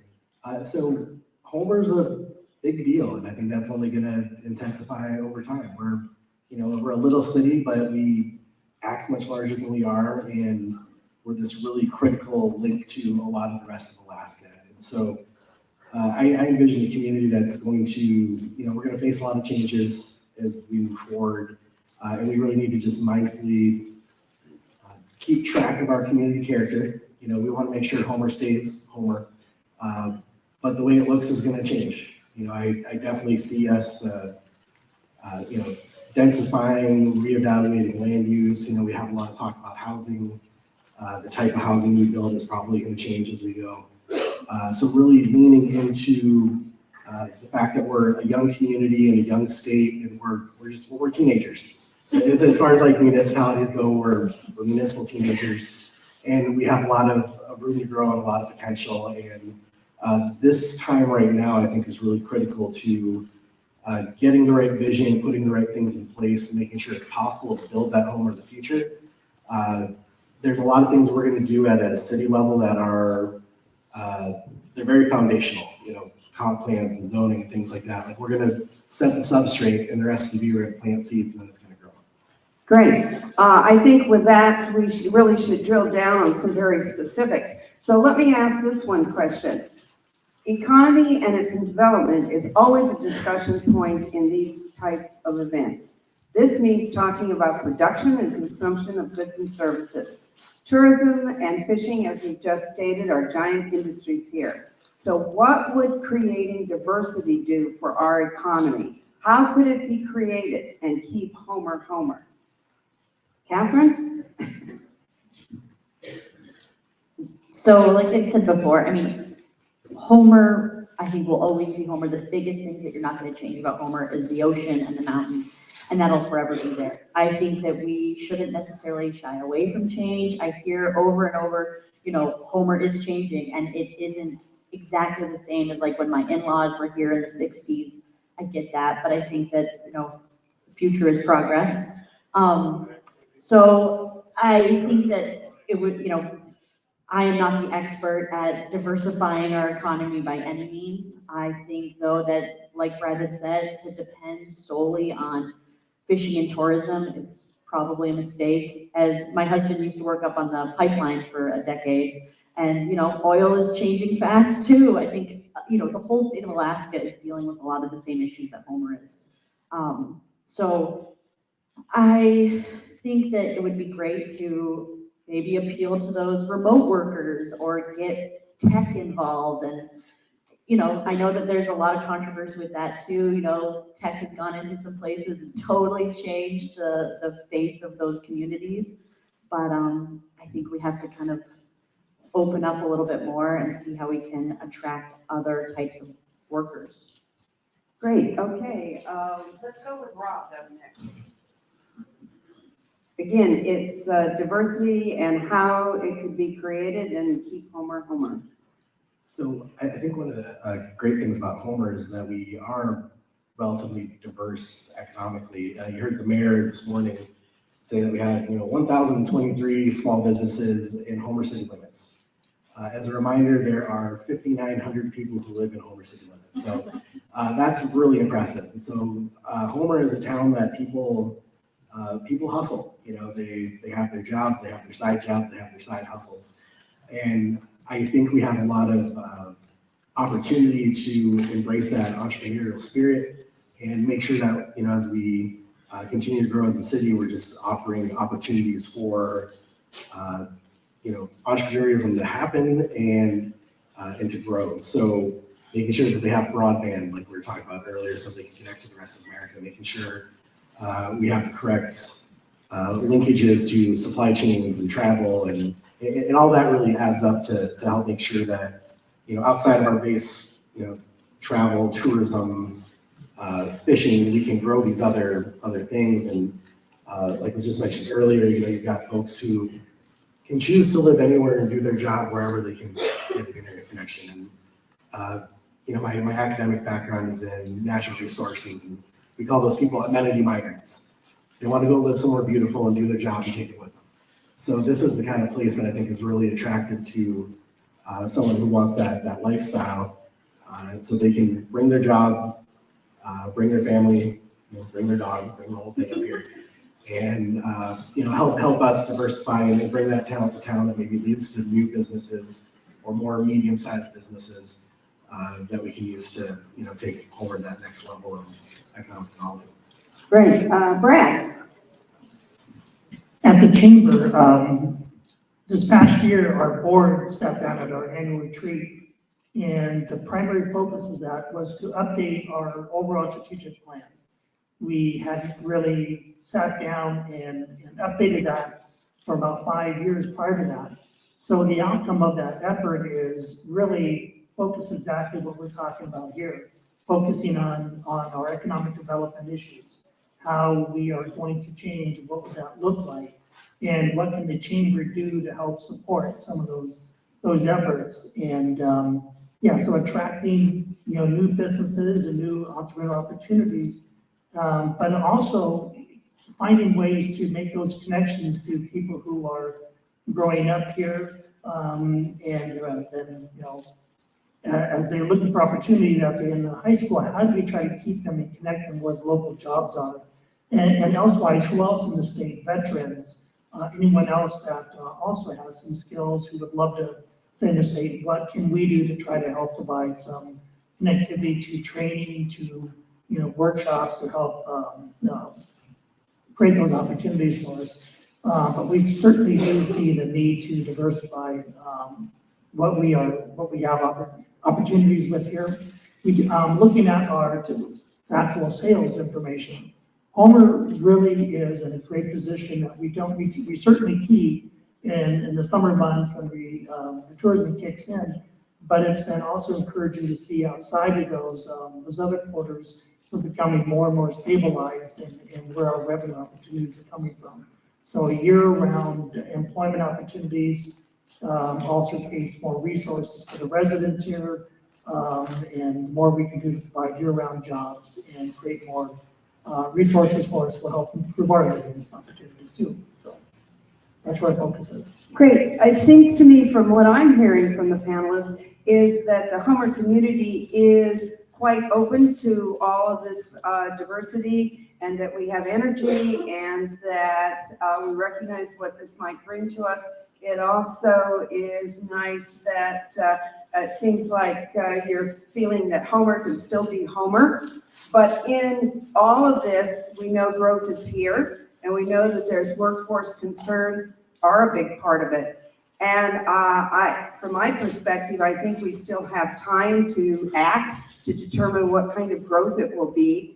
But what comes with that is several areas that are always at the top of the list that have already been mentioned, and that is housing, childcare, and transportation. That unless we provide certain aspects, people aren't going to come, they can't stay. So what I would like to do is let's take a look at each of these sections. Housing to start, and I ask, what should we be talking about for some solutions when it comes to housing? And it looks like Brad is first up. For the housing situation, in this past year, especially in talking to all of our chamber members, workforce housing was a gigantic factor in our ability to help, be open enough hours to deal with the travelers coming in here, a number of days and things. So I don't think there was a business that we talked to that wasn't experiencing or had someone they could have identified and hired as they found a place for them to live. So, we've been kind of talking about that, where are the solutions coming from? And I truly believe it's going to be an all hands on deck kind of solution. It's going to be a private sector and public sector, combination of things. But for us on the workforce side, we are pretty fortunate right now. And I think we're one of the only regions in the state that we do have a project that's coming here to the community. One of our members, Anchor 907, I found some vacant or excess military housing units up at J-Bear, and approached the chamber and said, hey, do you think if we can get our hands on these, that this might make a difference in trying to put some housing together for the workforce side? And so we had some discussion back and forth, and they had a short time frame to get them off the base to be able to utilize them. So they made a commitment, found their own funding, and those units are coming down, I believe, last night. The first of them came down, and they're on the piece of property, and that's going to be being located right outside of town on Old Sterling and Sterling Highway.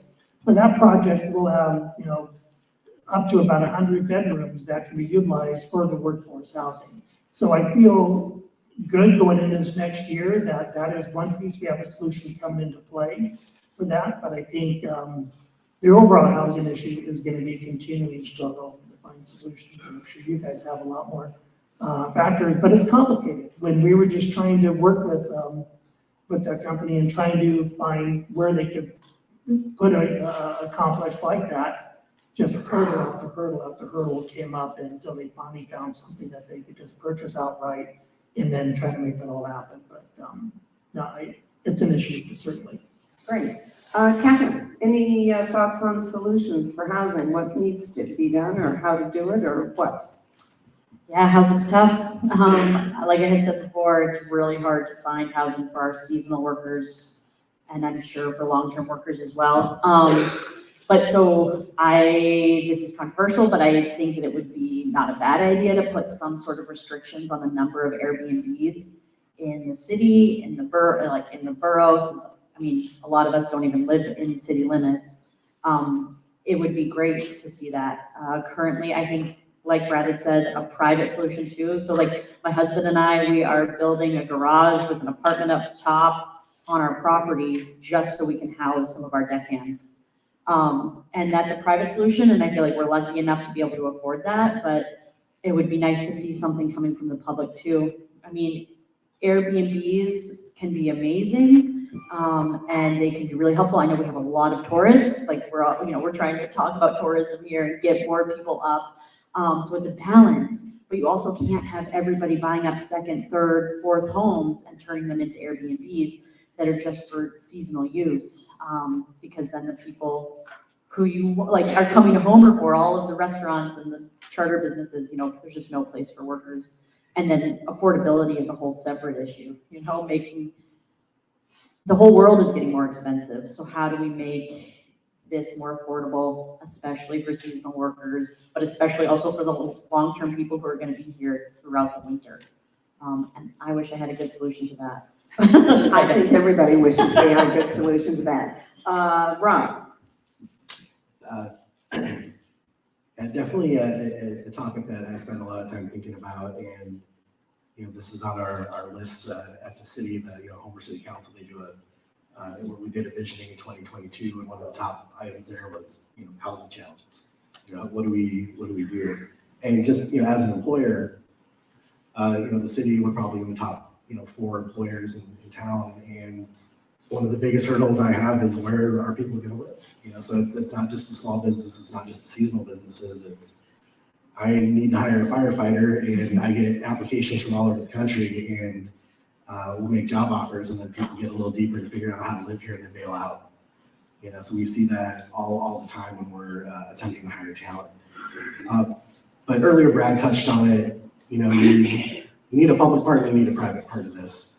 And so the good news, for people who really enjoy public process and public engagement, the city, we are getting ready to embark on a update of our comprehensive plan. And so that's, if you're not familiar with planning, that's the comprehensive document that really leads a lot of things in the city as far as like what we're about. How are we going to develop? What's our land use going to look like? What do we want to see ourselves as 20 years out? So that paired with the zoning code, which gets a little more specific, which is what can you actually do on a piece of property. We're working that into that larger project to make sure that, once we do I like to say like the comp plan is like all smiles and high fives. It's vision and stuff you're excited about and whatnot, but the zoning code is really the nuts and bolts of like, what are you actually going to do?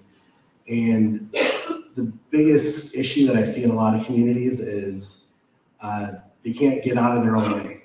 They, go a little too hard on the zoning. They make things a little too difficult to develop.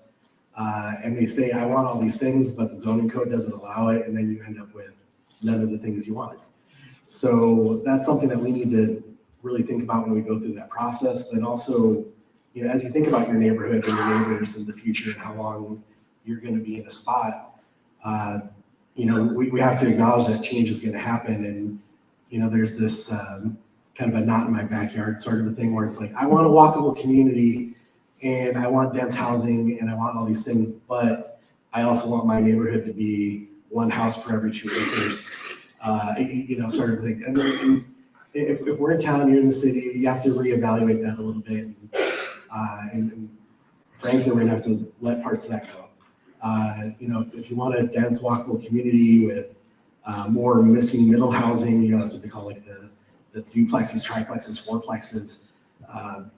You got to get okay with that being in your neighborhood. And so as the city, we can set, again, I said earlier, that substrate, we can make it possible to do these things through land use and planning and zoning, but it's going to take private individuals to take the risk. So you have to look at your backyard and say, I've got room for a garage. I'm going to put an apartment on top of it, and I'm going to rent it out to someone who works here, not, make the extra couple bucks to just, seasonally trade it on Airbnb. So that's, I guess, going to be the big ask from the city as we move forward, as we try to be progressive about setting the stage. We really need the business community, private individuals to look at those opportunities and invest in your community and take those risks, because we don't build housing, the city doesn't build housing, we don't manage housing. But we work with you, the public, to make it possible to build it. Great. Not that we want to stop there because we've got other thorny things. So let's say a few words about childcare, and it's your time. All right, great. So I guess I feel underqualified to talk about childcare. Child-free, and I don't really feel that pain in my daily life. But that's okay. We'll get to Catherine. Yeah. But as an employer, it's a challenge. If we have people who can't get adequate childcare, they'll either move or not work. Sometimes it's a better deal to just stay home. And we've had employees leave for that reason. And earlier this year, we tried to, well, actually late last year, we had an event for city staff, and we tried to set up childcare to go with that, and we couldn't do it. So it's obviously it's a really big struggle, and the city doesn't have a whole lot of, I guess, influence in that space, but we're really, I guess, happy and helpful to be a partner if we can make it easier for other folks. I guess it's Brad if we're going around the circle. So childcare is the number 2 issue that our members are talking about, that are one of the biggest obstacles that they're having in finding and keeping workers. I know at the chamber, we're dealing with that with some of our employees, and their availability and hours they can work, days they can work, things they can do, because availability of childcare. It also impacts the rates that we're having and needing to pay. Because if you're asking someone to come in and work and do things, well, it has to be factored in, well, my childcare is going to cost X, so for me to make it worth it to go work, I need this level. I think everyone is seeing that as one of the additional factors that's raised all of our pay rates up here, but it's really, as pay rates go up, it's, well, you're not gaining that much because it's really all your other costs. Everything else has gone up as well, but so it's encouraging, though. There are some good discussions and people who are trying to find ways that we can try to solve this issue, and what can be done to update regulations to allow people to come in. So we do need creative ways to look at this, and some of the old restrictions, and Alaska is such a big, broad, diverse state. You can't have one policy that really rolls down and works statewide. So I hope through some of the discussions and a lot of efforts and the surveys that are going out there, that we can get some good input and find out what can we do to try to break some of the barriers down and find some creative solutions. So it is being worked on, and I'm hoping for too long some creative solutions can come about. Great. And Catherine, you're on the hot seat. Yeah, childcare is definitely an issue for me and all of my friends. So I have a 4-year-old and a 7-year-old, so I've been dealing with childcare issues for about 8 years. You have 2 big problems with it: availability and cost. There aren't many spots, if any at all. I always say that when I first found out that I was pregnant with my first child, the first call I made was to get my kid on a childcare wait list, because I knew that was going to be so hard. And I was right. It's about a year out before you can get your kid in, especially for an infant. It gets easier as they get older, but babies are really, really hard. So in home, I lived in Fairbanks, worked at the hospital there for a long time, and they had an in-hospital daycare, which is amazing. And I wish that South Peninsula Hospital, I'm looking right at you, would have that. Because it's amazing. And I know that it's expensive. But this daycare was subsidized for the workers. It allowed people to even work night shifts. So it actually at one time was 24-hour care, which is incredible, especially for night shift workers or certified nurse midwives who are up at night often.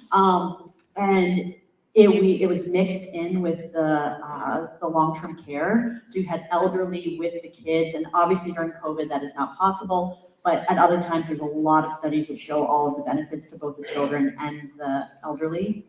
So that's just a plug for basically the hospital to have some sort of daycare, which would be a huge undertaking, but it's also hugely needed. So that's kind of a private solution to honestly, it's a public problem. I always say, I truly think it takes a village to raise children. I think that we all have some sort of social responsibility to raise the next generation, because they'll eventually be paying our Social Security, we need kids. So the cost is the second problem. So you don't become a child care provider to become a millionaire. You just, even if it cost, at one point I was spending about $2,500 a month on childcare. And it's like, I know that person is not making a lot of money, they're paying their people about $15 an hour sometimes. So I think that we need more government, that's where like the public input comes in. I think we need more government help. And there are childcare subsidies for people who make a certain amount or whatnot. But I would love to be able to pay our childcare workers more. I think we would get more childcare workers. I think then we would have more daycares. And that's not even addressing the after-school problem. I mean, this problem goes on and on and on because, we lost our Boys and Girls Club years ago now. I don't even remember how long ago. But that was a huge loss to this community. So how do we get that back? Because, as a working parent, what are you supposed to do with your kid after school? You can send them to sports and whatnot, but it's just, you have to leave your job in the middle of it to drive them to that sport and whatnot. So we need more solutions, and it really is going to take community input and pressure on our legislators and whatnot to help with this problem, because unfortunately, or fortunately, it takes money, and we need government help with this, along with some private input. Yeah. Okay, well, this is the last but not least area in our discussion for the second question, and that is transportation. So I think who's next? It should be, no, not, you don't want to go. Okay, Rob, go ahead. I lost count. Right, so transportation is another thing we're actively working on at the city. So there's a good chance some of you have been to, we've had maybe 2 or 3 public engagement events in the last couple of months related to a master transportation plan that we're working on. I don't know if she's still here in the room, but if Julie Engelbretson is around, she's a good person to catch and ask questions about any future events. But we're really looking at it from, you have like your classic transportation, vehicles need to get places. People need to drive from their house to work. Big trucks need to drive from wherever they came from, wherever they need to go. But we also want, like I said earlier, a walkable community. We want nice pedestrian scale, landscapes and things like that. So how do we match those together while maintaining the practical part of there's only so many roads through Homer, and big trucks gotta go places too. And then the other thing that we're spending a lot of time on, if you listen to the radio to council meetings, non-motorized transportation, sidewalks in particular, just so hot right now. Everyone's super excited about that. We just built our big Main Street sidewalk that was completed just a couple months ago. We're looking at expanding, out at Ben Walters and some other places. So we're really, as we worry about, housing and some of these other things, we are also looking at the road networks that connect us, trail networks that are maybe not road adjacent, that connect neighborhoods, and putting a lot of effort into planning and frankly a lot of dollars into building and implementing too. Great, and that's a really good overview of what the city is doing. Brad, what about potentially transportation with workforce? It's, as we were going through some of the discussions on workforce, how do you create some solutions on that? Well, once we even, got some projects in place, well, a lot of those workers are coming here without transportation. They're depending on, some form of public transportation to it. So that is a factor that they're trying to build into the project just outside of town, so they can bring some of those workers in, but that's the only way. You don't have any other alternatives. So that is a solution they're looking at how they can create.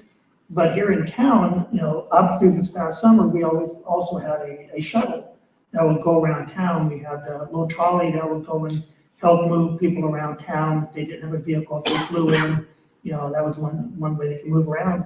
But because that really didn't generate enough revenue as a private enterprise to make it work, that was sold, and all those buses are, I believe, in Valdez or going to Valdez. So we're going into a summer season next year with probably not having a public form of transportation like that. So that's going to put more pressure on our car rental side, on our taxis and everything else in the area.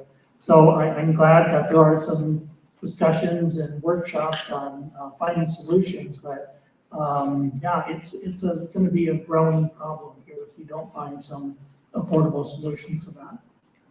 Catherine, any comments? Yeah, transportation is definitely not my area of expertise, but I do have opinions about it. That's what this kind of conversation is all about. So you're right on schedule.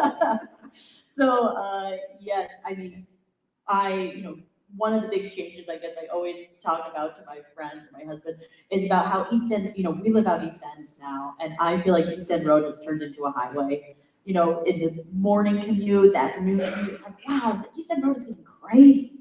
And so it would be great to find alternatives to having just single person cars going out there, personal cars.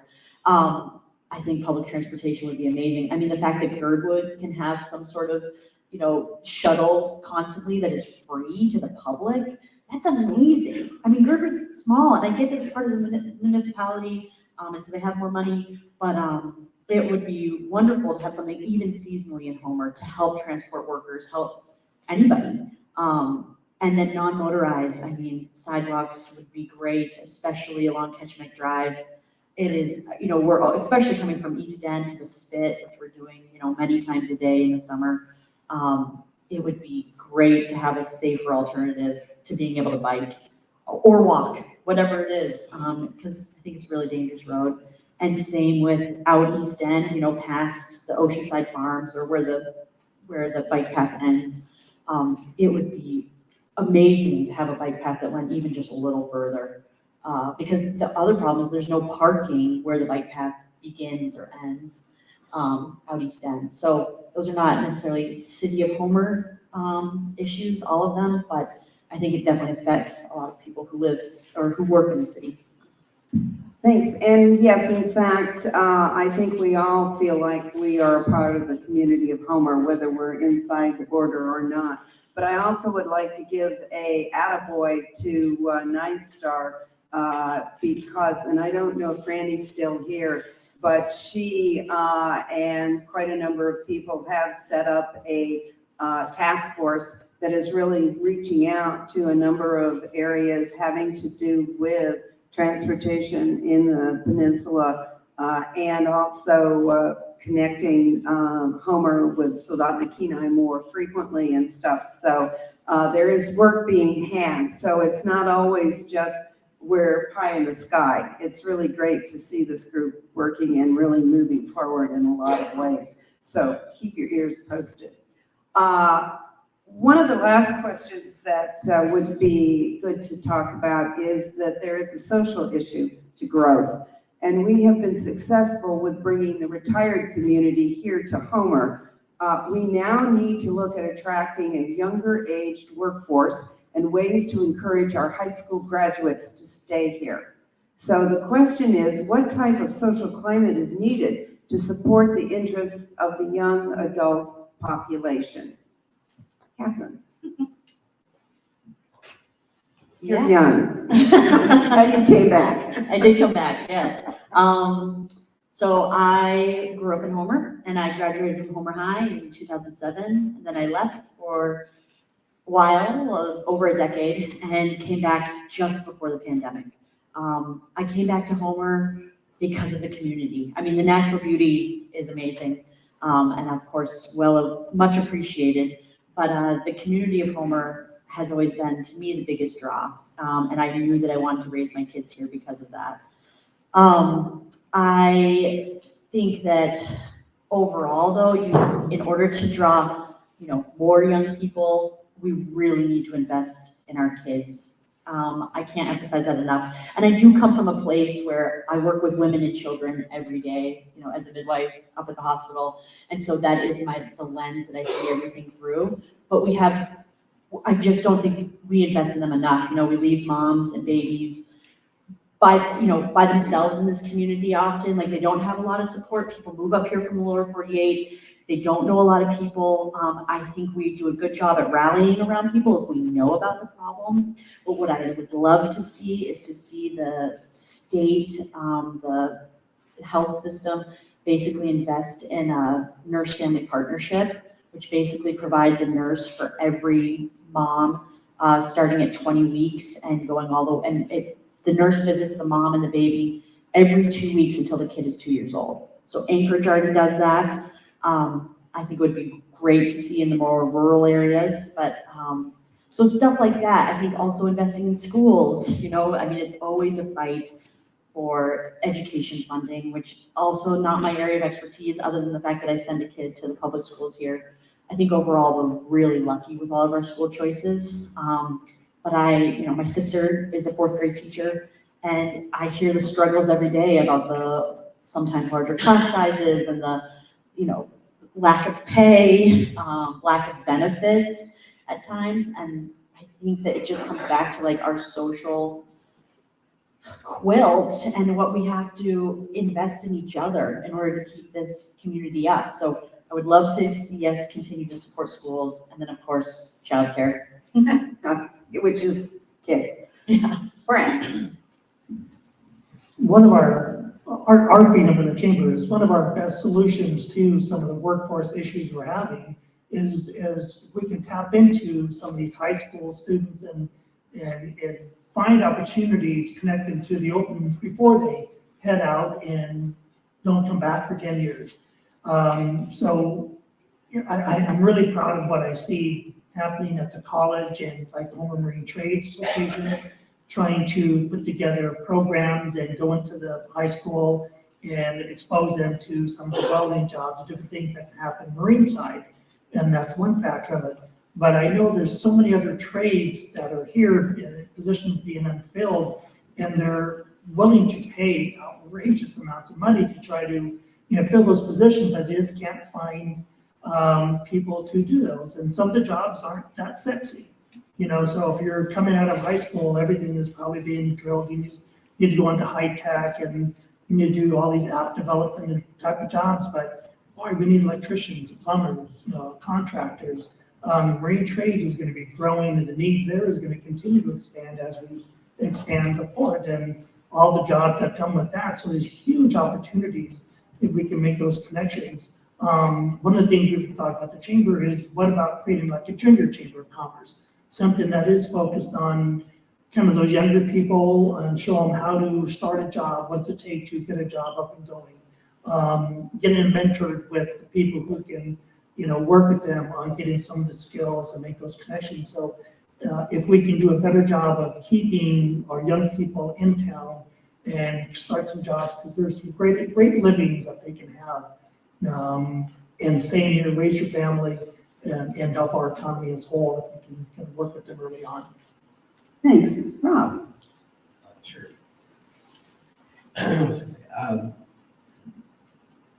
So I feel like the panel's done a good job covering quite a bit of it. So I think I might focus a little more on, I guess, this idea of retention.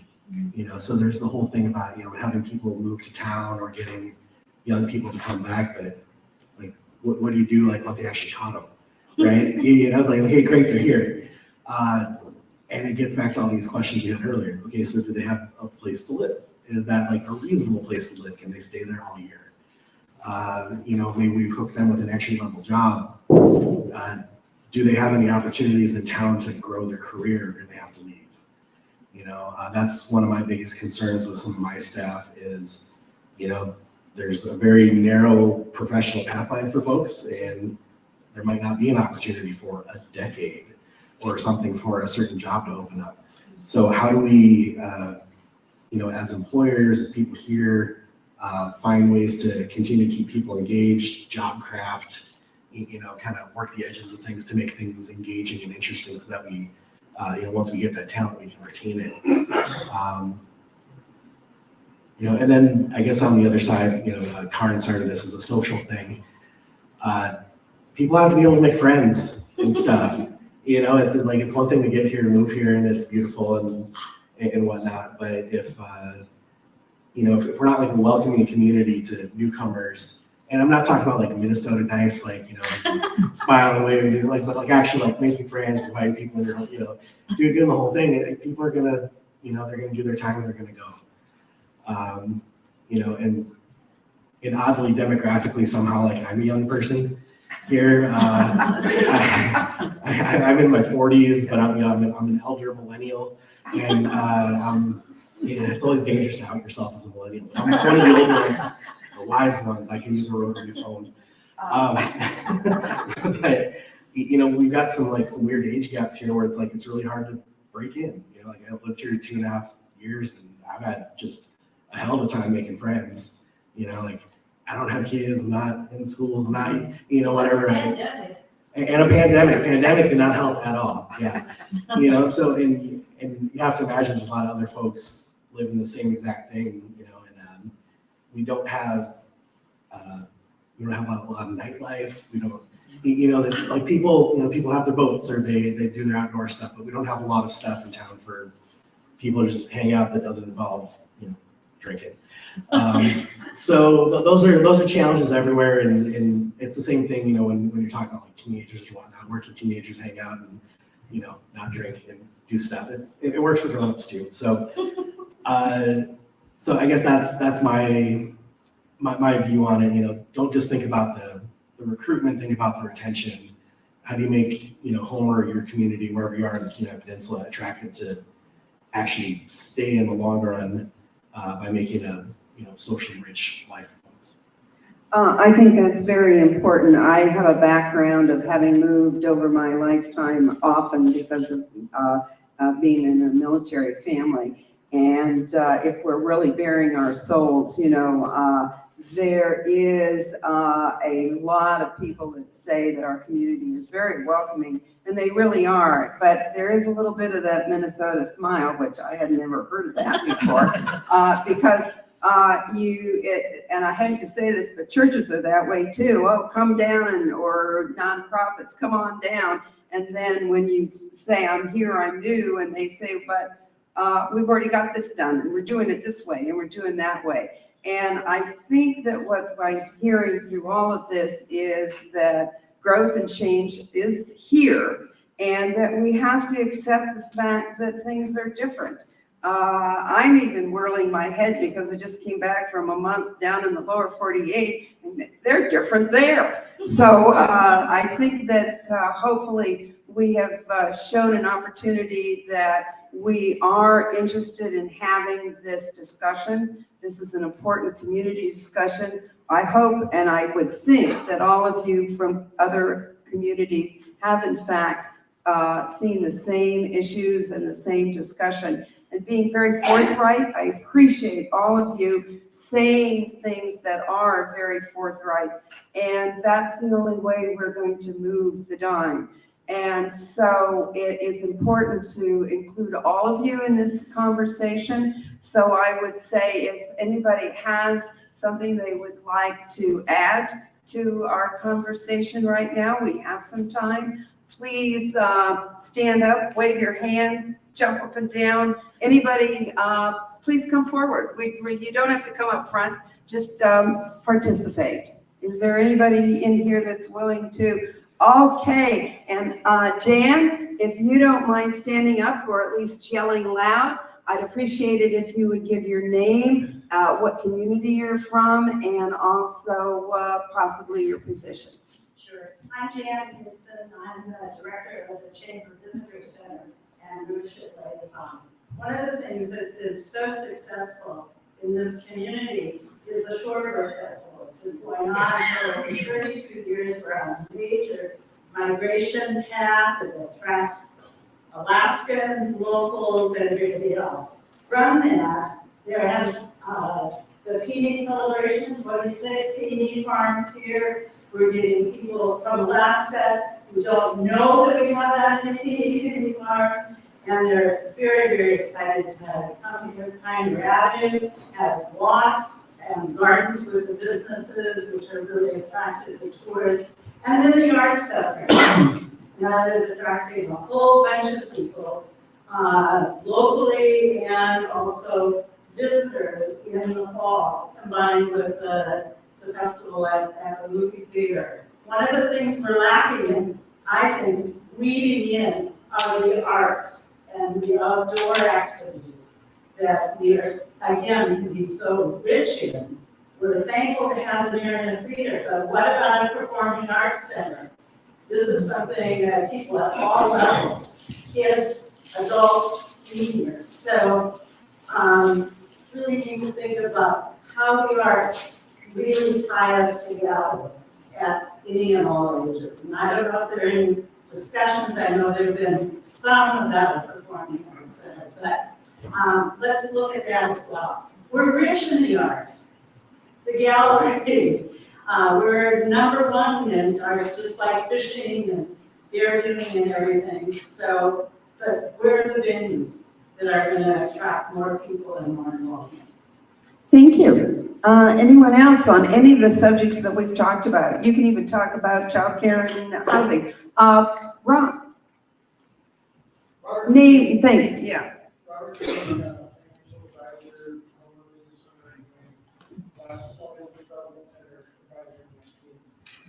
Question to you, you mentioned something about a mini orchard commerce for the youth, the preschoolers and so on. I love that idea. I'm wondering if you've created any inroads further than just the idea. It was started with the discussion of making that connectivity from the high school side, and also, how do we help those people start new businesses? So it was just it was a thought that came about from early discussion, and then we went on our break. So I can certainly see where an opportunity is for something like that here, but it's certainly something we need to flush out a little bit more and see how to make that happen. But I would love some input from folks who might want to be a part of that and how we can kind of help mentor some of the young people, those efforts. But yeah, the small business advisory center would be a key part of the roles that you and the tools that group has in helping to start a business and helping connect those pieces together. That would be a great start. Yeah, good. I think we have a volunteer. Anyone else? I've got 3 people, and we will start with Rita Joe. I'm Rita Joe Schultz, and today I'm known as a community person. And in the past, I was known as a developer. And a lot of that. We talk about roles and some of the things that we need. I think that the people that are building, going to businesses, part of your business plan must be housing, childcare, transportation. And I think the folks that are making the loans and the folks that are helping with the business plans are all responsible for making sure that that's part of your business plan. You must take responsibilities.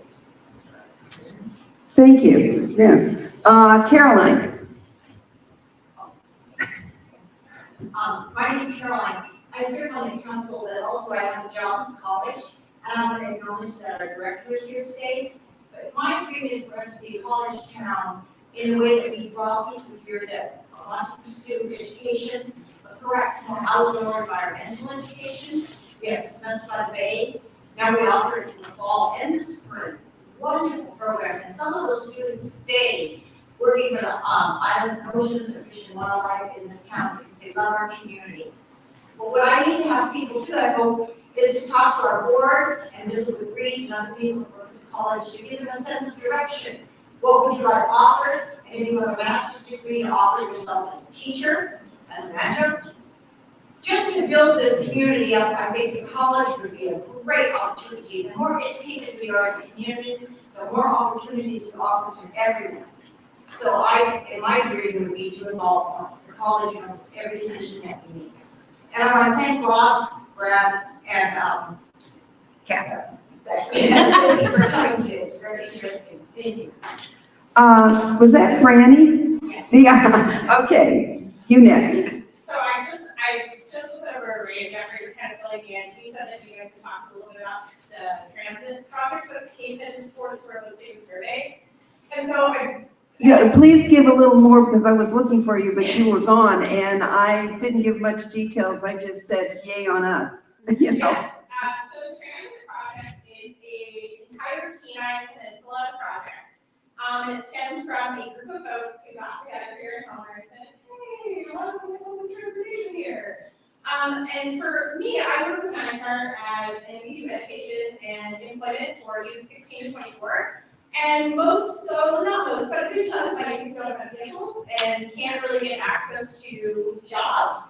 And we've got youth that either from Van Gulch all the way to across the bay. And so if you've got somebody who lives in Anchor Point and needs to get a job, you know, they gotta take a cab. Or I even had in summer, I had youth who were working down at the Spit Lands End, and to take a cab to the Spit Lands End was $16, and starting to get out here is $14.50. So you're spending more than 2.5 hours, 2 hours of your employment on just getting to your front work. So through that, we kind of came up with a conversation with ILC, Bradley Parsons, who's with ILC, and with the city. Tim Dillon has been a huge part of this conversation. Jeffrey, Rick, I believe Rob, or who's Brad, has been in our meetings. Yeah, we have quite a few people cards in our meetings.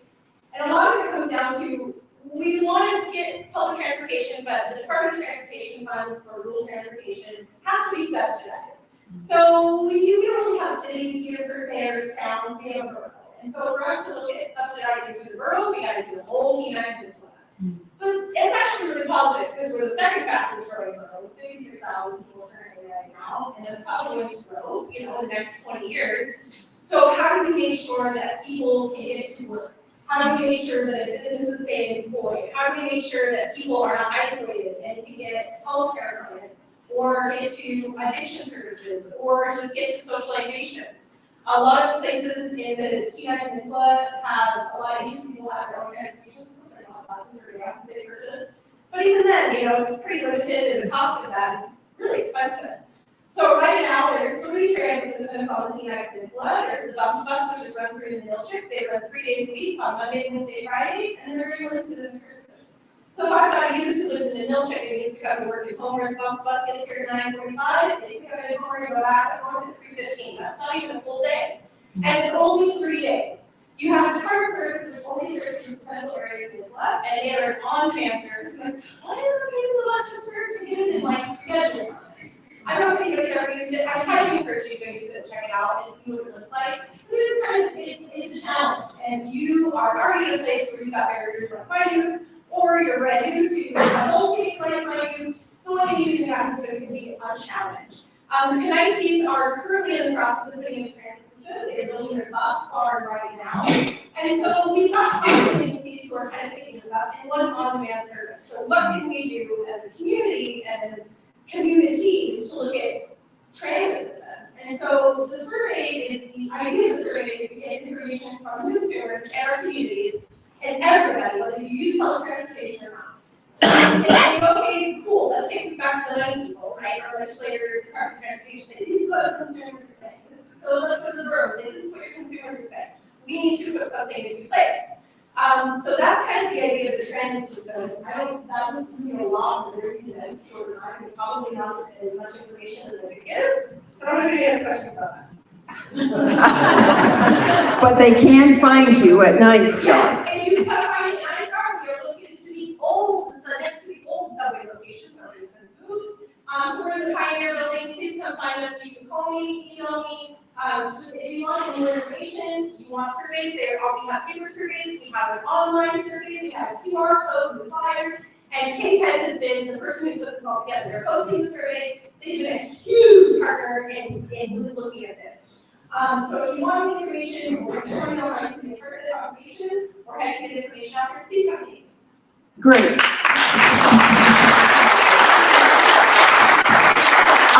One very quick, because I know that Cassidy is looking at her watch. And I'm not sure who you are.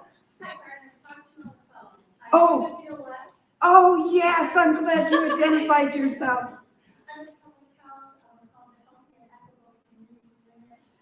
We are solely grant funded, which is a really fun way to work and help them as well as GPA assistance.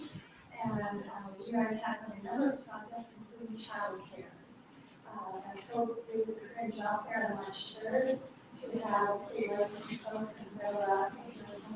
So if anyone has questions, would like more information about how to get licensed, how to run a small business, we want to actually on that as well. But open business, we talked a lot about resources, grant funding that's available right now. And we're also looking in the future when all this grant funding stops. And there's going to be some of the cliff for our child care providers here in town with funding. So a way to continue to support them, possibly with partnerships with businesses. That's as short as I can go. And I want to thank you, yes. I'm excited about a couple of many things. If you know me, you know I get excited.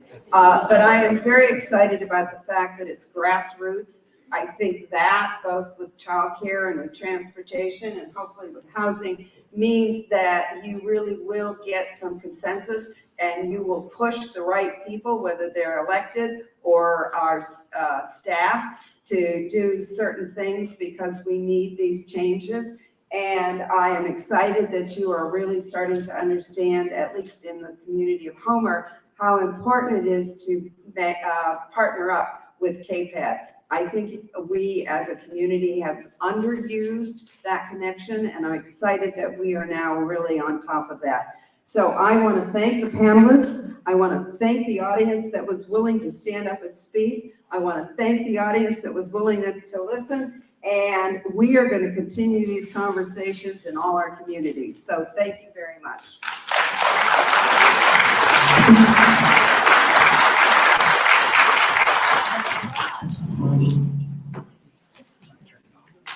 Cool. That was awesome. Really interesting to hear from you guys too. Cool. Nice meeting you.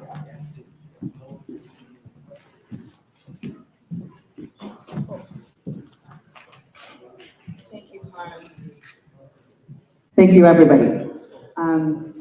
That was fantastic. That was really multidimensional, but it also highlights the reality that many of our communities, not just on the peninsula, but in the state and the nation, are facing housing, workforce, education, the infrastructure, the cultural, societal infrastructure that we need to make sure that our communities are thriving. So I really appreciate that the chamber, the city, and Karen were able to coordinate and share those perspectives.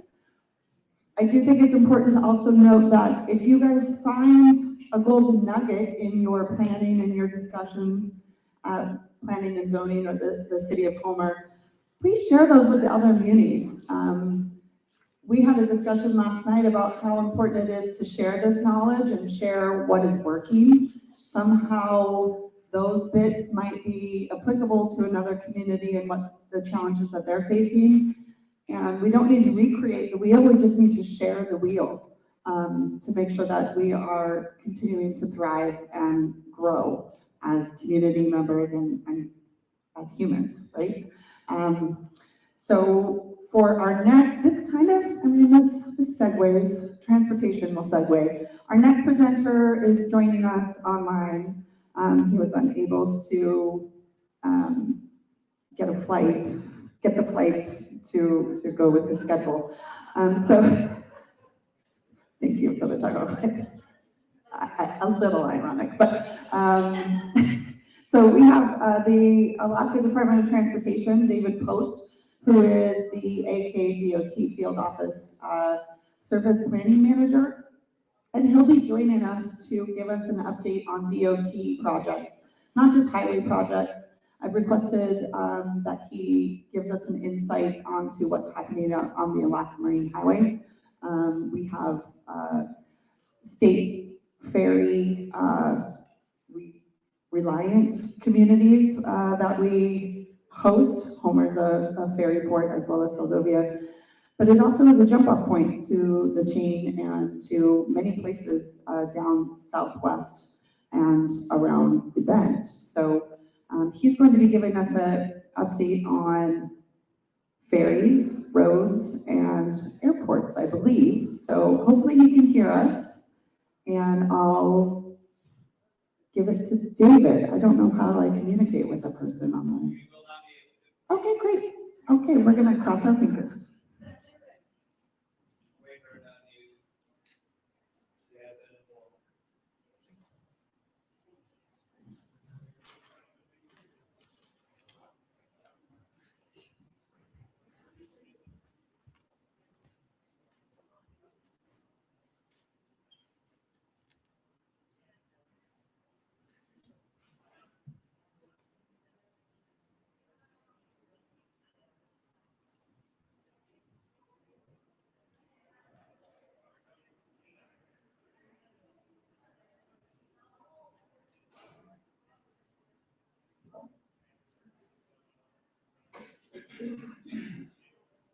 All right, can folks hear me?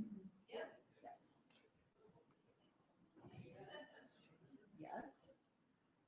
Could you hit chat just to see if we take a look at it? Yes, okay. My name is David Post, and I am the planning manager here with the Anchorage Field Office. I'm part of the section of planning and program development with the state, and my emphasis and the emphasis of the field office really is on the planning side of things. Some of our brethren down in Chino, they're more involved in program development, where they actually go ahead and make the specific decisions about which projects are going to be funded based in part on our recommendations.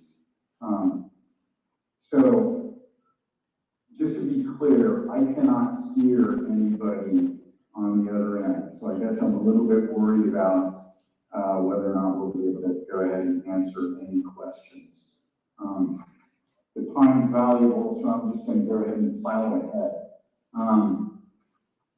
One of the things that I just wanted to go ahead and emphasize is that the department is responsible for managing just a huge multitude of facilities on a statewide basis.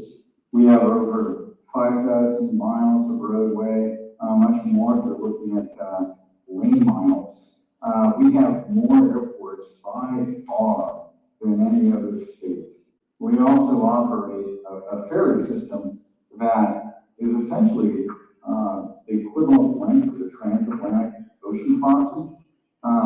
So that's rather remarkable. I think the only other location in the world where such an extensive ferry system exists is in some of the Scandinavian countries. We have bridges, way stations. We have a number of maintenance stations throughout the state as well. Our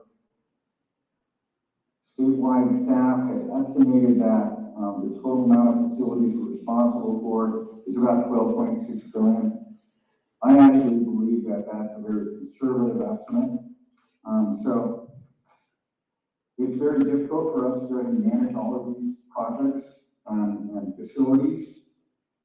We know that it's a balancing task, and so we've gone through our long-range transportation planning process. We have a number of opportunities, a number of goals, but I think today you guys, I'm sure, want to go ahead and focus on the Kenai Peninsula. So we're just going to go ahead and plow ahead with that. Today, I'm going to go ahead and talk about surface transportation, mostly since I'm the surface transportation program manager. I also want to go ahead and thank some of our staff that is here, our project management staff, so we may be able to go ahead and answer a lot of the questions that you guys have. So we're going to start off just going with the projects that are currently being designed. I thought that maybe you guys would have the most questions about that. We'll hit upon projects under construction, and then we'll talk about some of the coming funding opportunities. Lastly, we're going to hit on the aviation improvement program and the testing replacement. So as far as the surface transportation program goes, all of the capital project funding that we get is from the federal government, with very few exceptions. You guys might have been aware that there was a recently adopted transportation authorization bill that increased the dollar amount of funding that the state is receiving. Unfortunately, it happened at the same time as we're seeing significant inflation. So we're not yet clear on whether or not our buying power has actually increased. We get approximately $700 million on an annual basis from FHWA. It's all within different pots of money. So we have some flexibility, but we don't have unlimited flexibility in how we go ahead and use these funds on the transportation system. One of the issues of relying upon federal funds is we're really dependent upon a very linear federal process. So for example, we need to go ahead and work our way through the environmental process, which is also a very linear process in itself, before we can go ahead and move on to final design. And then we need to go ahead and get far enough on the final design that we can go ahead and take it to the next level, such as right away. It's sometimes a lengthy process for that reason. It's not allowing us to go ahead and move forward on a number of different tasks at once. One of the things that is a federal requirement too is that before we can go ahead and spend any money, at least federal money on these projects, they're required to be in the STIP. So we're constantly going ahead and trying to identify which projects to go ahead and put in the STIP. Unfortunately, the money can only be spent once, and so there's a limited amount of money and a limited amount of projects that we're able to go ahead and fund. Within the department here, a lot of our staff really are driven by the federal project funding. Many of them can't essentially go ahead and lift the pen and start working on a project until we kick off that project. So a lot of times we're operating with a minimal amount of background knowledge, and certainly there's a lot of things that are going to go ahead and impact the projects when we're working through them. We have basically a guess at the outset of many of these complex projects as to how long they're going to take, what issues are going to go ahead and drive the design process and the project development process. And most of those we don't know for these complex projects until we're well underway in the project development effort. It's a different story with very simple projects. Then usually the impacts are known and they're minimal or non-existent. And that's fairly easy to go ahead and move forward with. Maintenance funding is a different story. That all comes from the state. And we're certainly always looking for additional funding when we go ahead and have winters like we're having right now. So I'm just going to go ahead and move forward with some of the projects that are underway. I'm just going to go ahead and mention these up front, and then we'll go ahead and hit upon more details. So just watch you guys go ahead and know what we're going to cover. And we have additional slides on some of these big projects. But I just wanted to kind of go through the list so you guys were aware of what's coming up and what we weren't going to go ahead and talk about, so that if you guys wanted to raise a question, we're able to go ahead and answer that about some of these other projects, you're aware that they're coming up. So we have the ones up here that you see, the 4 on the Sterling Highway, and then the 1 on the Seward Highway that are within the Kenai Peninsula. There's a couple others that are just outside the Kenai Peninsula area. They're on the Seward Highway between Kenai and Anchorage. And I thought that would be of interest to you guys. So even though it's not in the Kenai Peninsula, I wanted to go ahead and mention the existence of those. That's of course the Seward Highway and Alaska Highway intersection. And then the big project that the governor had recently proposed to go ahead and expand capacity on the Seward Highway 98 to 118. Basically, that's north of Birdwood and south of, generally south of Watermarsh. Some of the other projects that aren't nearly as big as those mega projects are these, Spur, a number of TAP projects, that's Transportation Alternative Program, that generally go ahead and focus on things like pedestrian activities, trails related to biking, and improvements associated with that. And so we have a Soldotna ADA improvements, the bridge access road pathway, Anchor River, jumping ahead, we have the Kenai River Flats facility, that's also a TAP facility, and other projects that aren't TAP necessarily, but that are moving forward is Anchor River Bridge replacement, Soldotna, VDOT Avenue, Quartz Creek Bridge. We have a project on the Sterling Highway where we need to go ahead and accommodate the railroad that is looking at going ahead and raising the height of their track. And so consequently, we're needing to go ahead and raise the height of the Seward Highway. I'm sorry, I should have said Seward Highway, milepost 14 right there. And then some of the preservation projects. So these are generally, just pavement projects that have minimal impact. And you guys can go ahead and read down the list right there. I just wanted to make you aware that there's a lot of paving that's going to be happening over the next few years.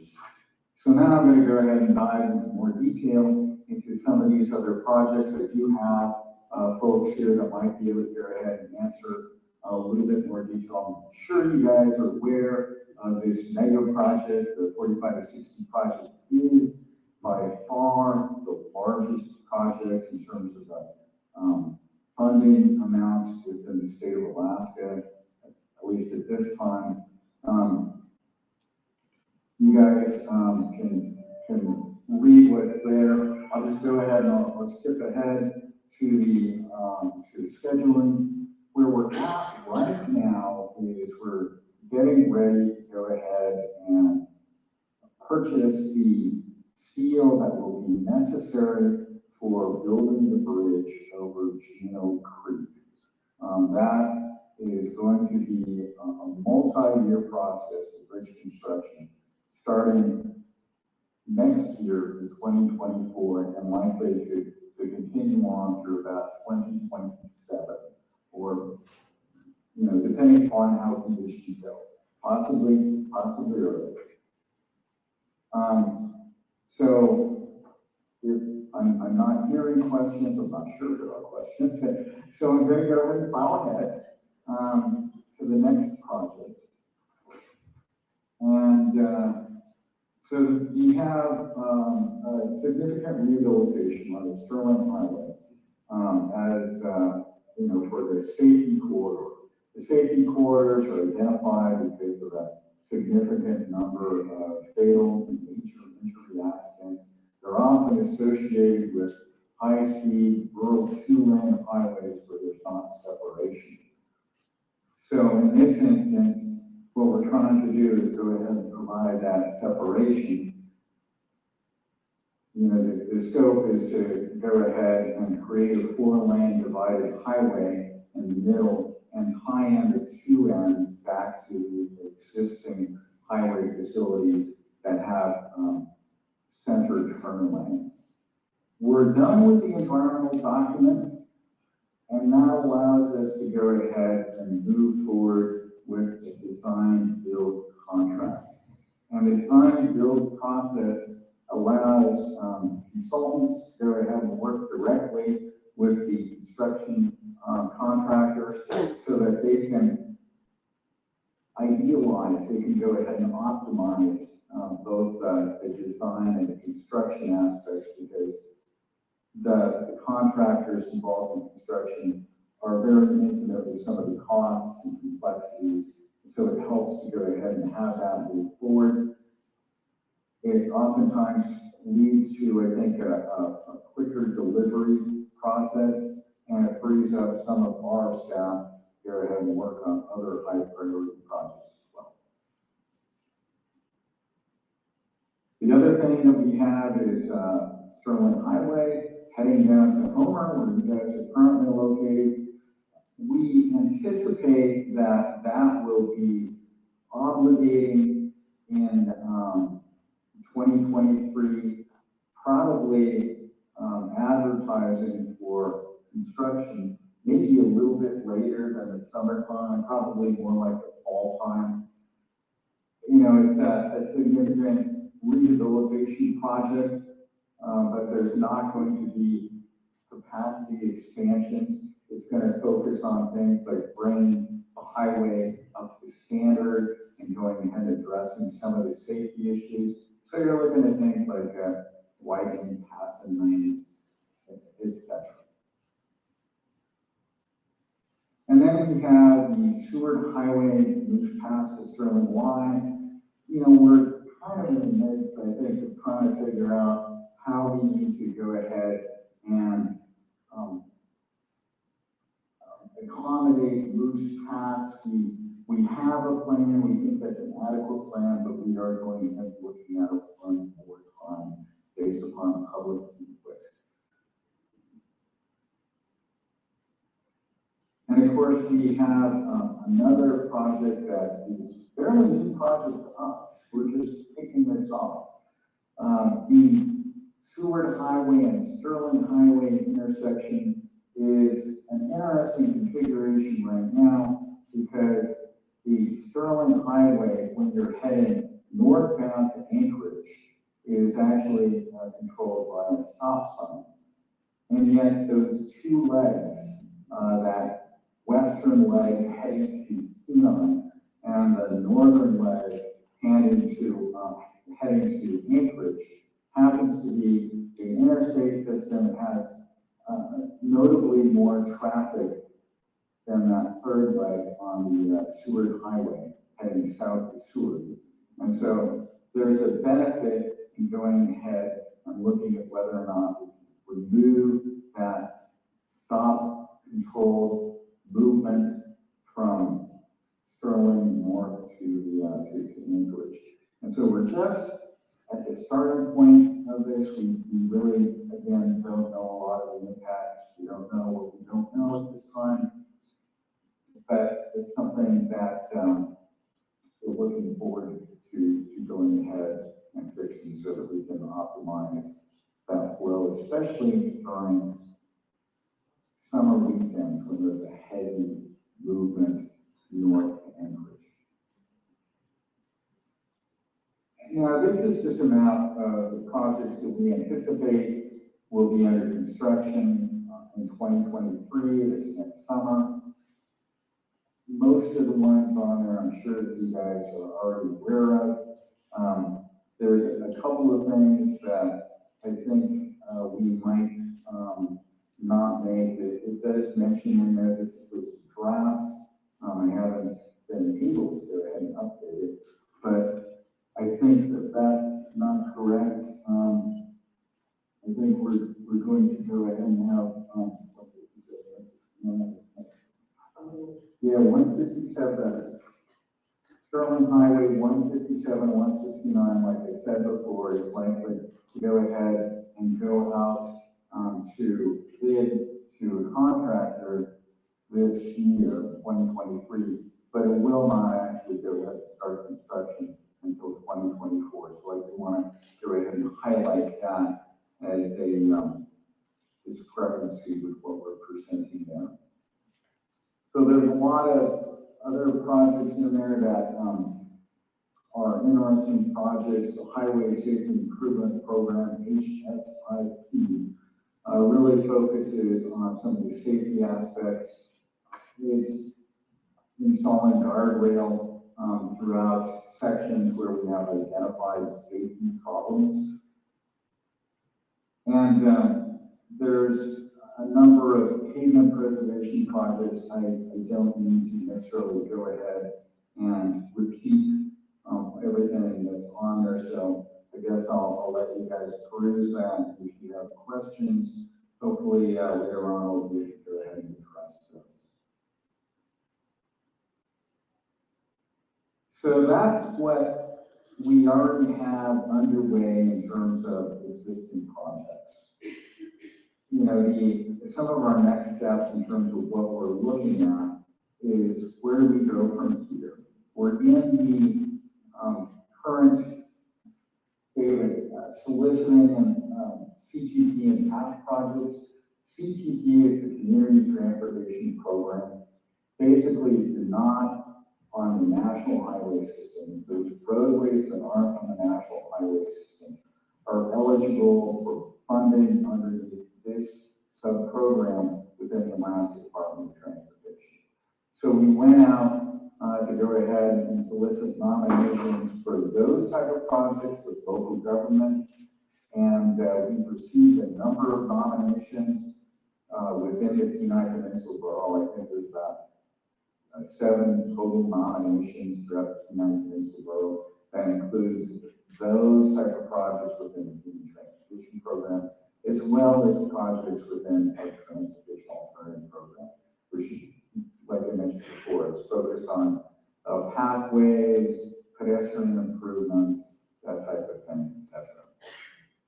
Some of the other programs that we have are the National Highway System, and so that would consist of things like the Kenai Spur Highway, Sterling Highway, Seward Highway, the Alaska Highway System, the AHS.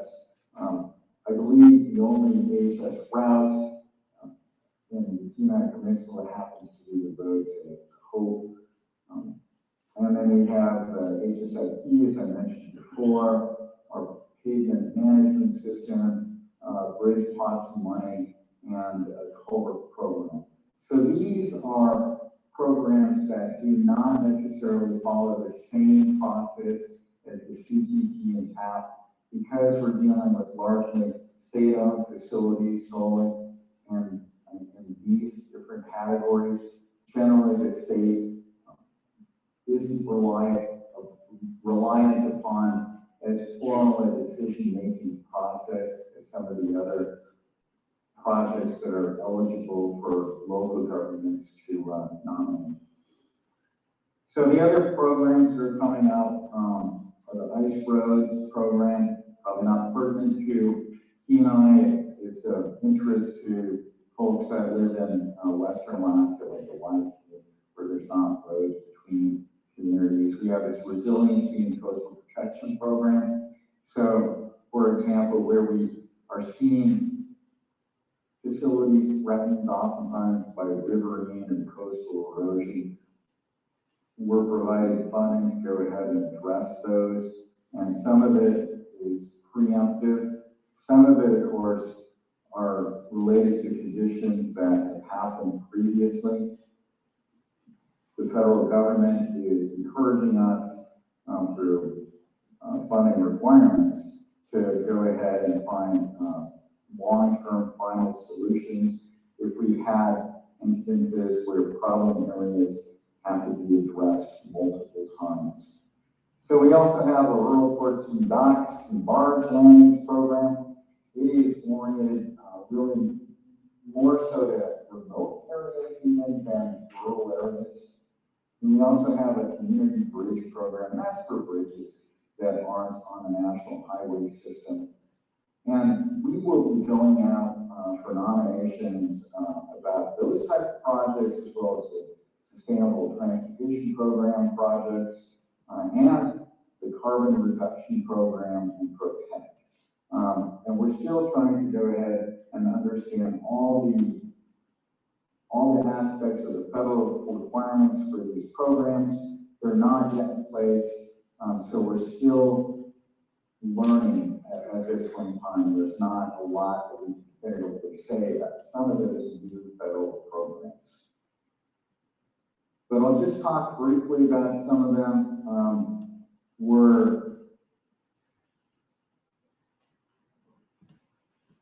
We have about 19 million on an annual basis for the Resiliency and Coastal Protection Program. We will be looking at nominations every 2 years, and it references things that I already mentioned, but it also speaks about critical community access. So where there's communities that only have one road in and one road out, for example, and that road is particularly threatened, we would want to go ahead and focus some of our efforts and funding there. The Rural Ports, Docks, and Barge Landing Program that I already mentioned, 16 million on an annual basis. We'll be soliciting nominations every 2 years. And like I said before, it's really kind of focused on a lot of the remote areas. So we have the Community Bridge Investment Program. You know, that's another 32 million that we get annually. We're looking at soliciting project nominations every 2 years and going through that selection process again every 2 years. And so this is the funding cycle. Right now, we are just, we're running a little behind with the transportation program and the transportation alternative program.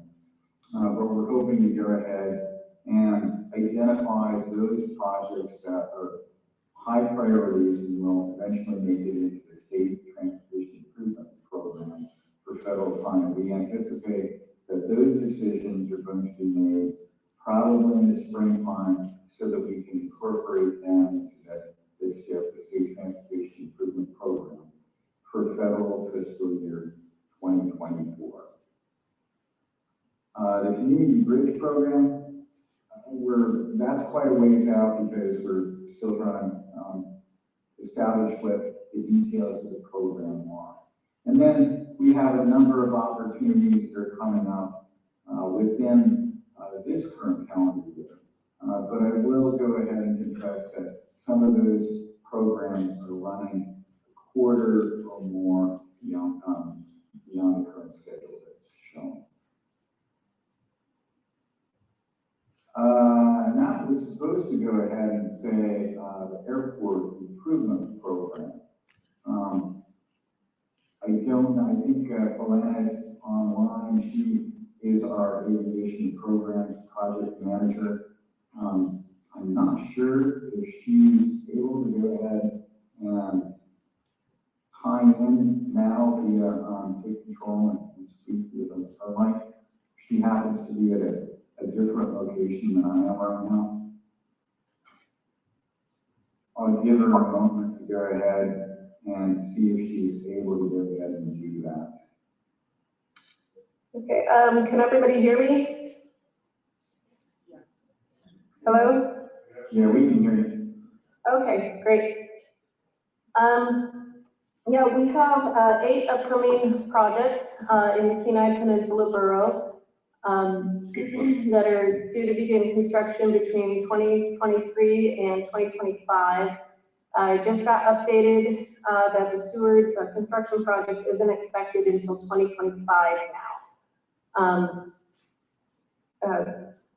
So we're going to begin working on the airport master plan, hopefully next year. It's almost 20 years old, and so we're just going to be updating that. We don't anticipate any major changes.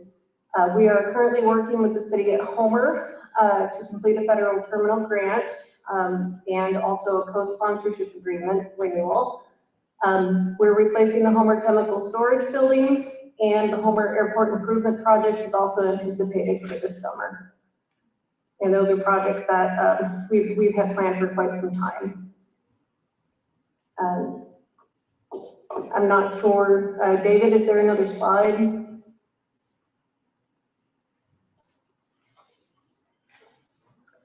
The Manuel Airport Graham Airport relocation is still in the design and right-of-way phase, but we're hoping to have all of that ready to go by the summer of 2025.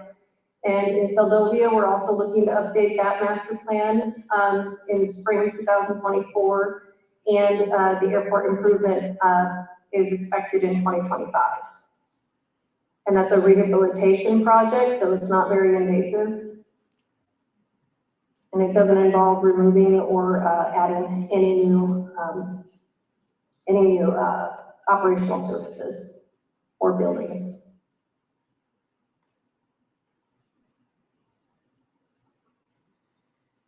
So that's what we have available. And there's also a project in Seward that's expected in 2025. Did we already talk about Seward?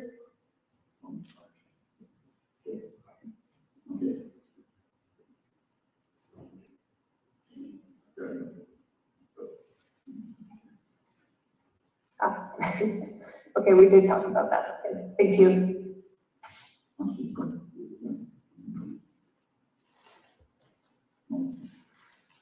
I'm betting everybody can go ahead and guess what this is a depiction of.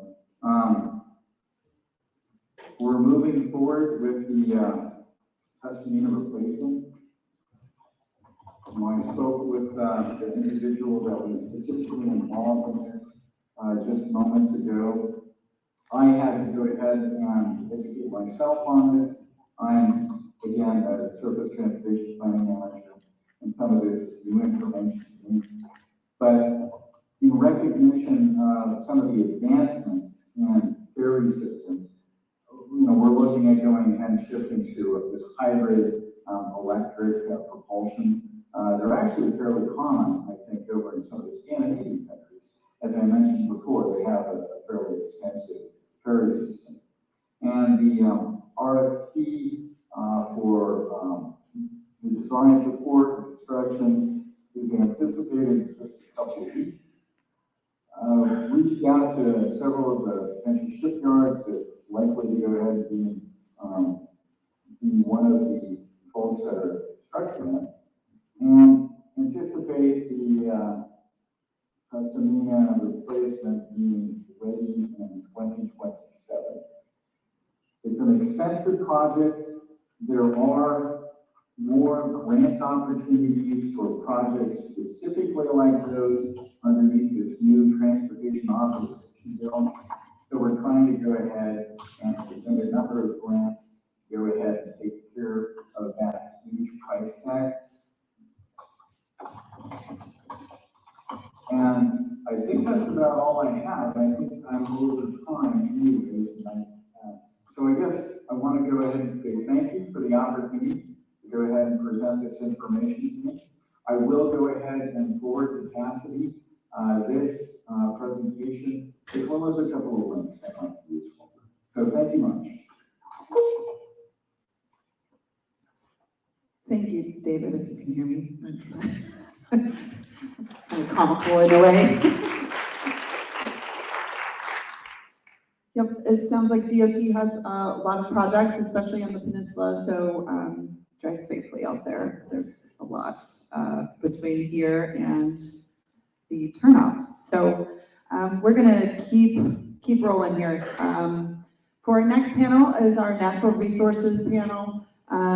We have 3 ladies that will be joining us to discuss any projects, any updates, any industry updates, kind of a snapshot of the economic impact the natural resource industry has on the peninsula, as well as any other information they would like to share.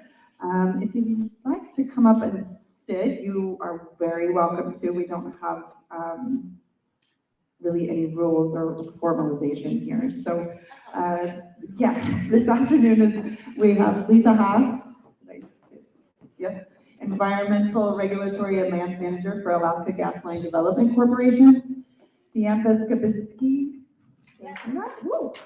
Executive Director for the Alaska Miners Association, and Kara Moriarty, the CEO for Alaska Oil and Gas Association. So please welcome these 3 ladies for this afternoon's topic. Thank you.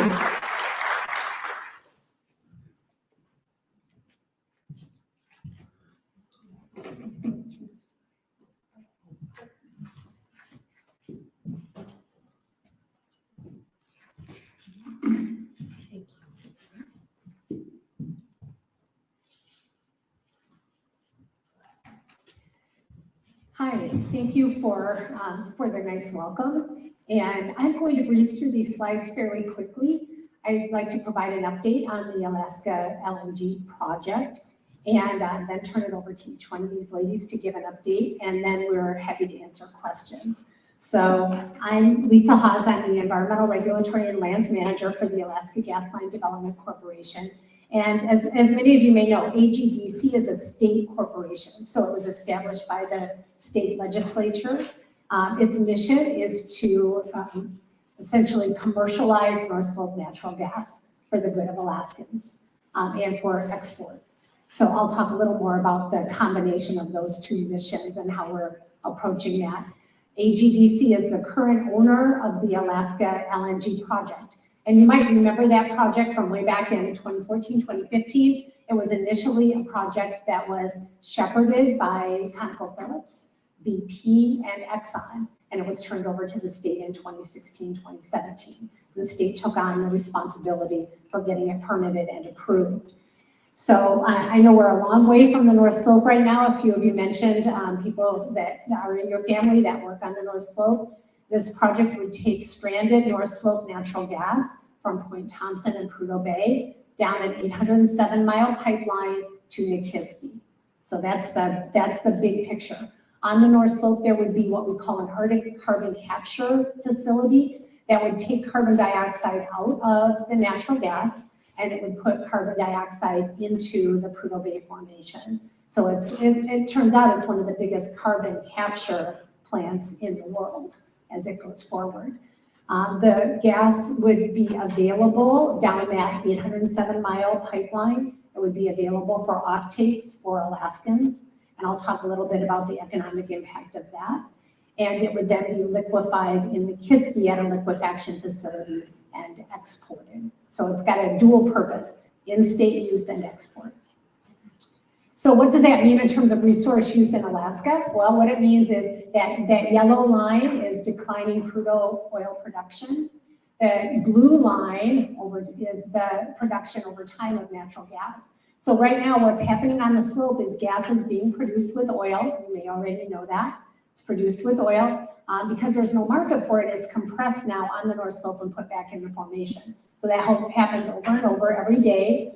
About twice as much gas goes back in formation as we will use in this entire project. So we will use a portion of that gas.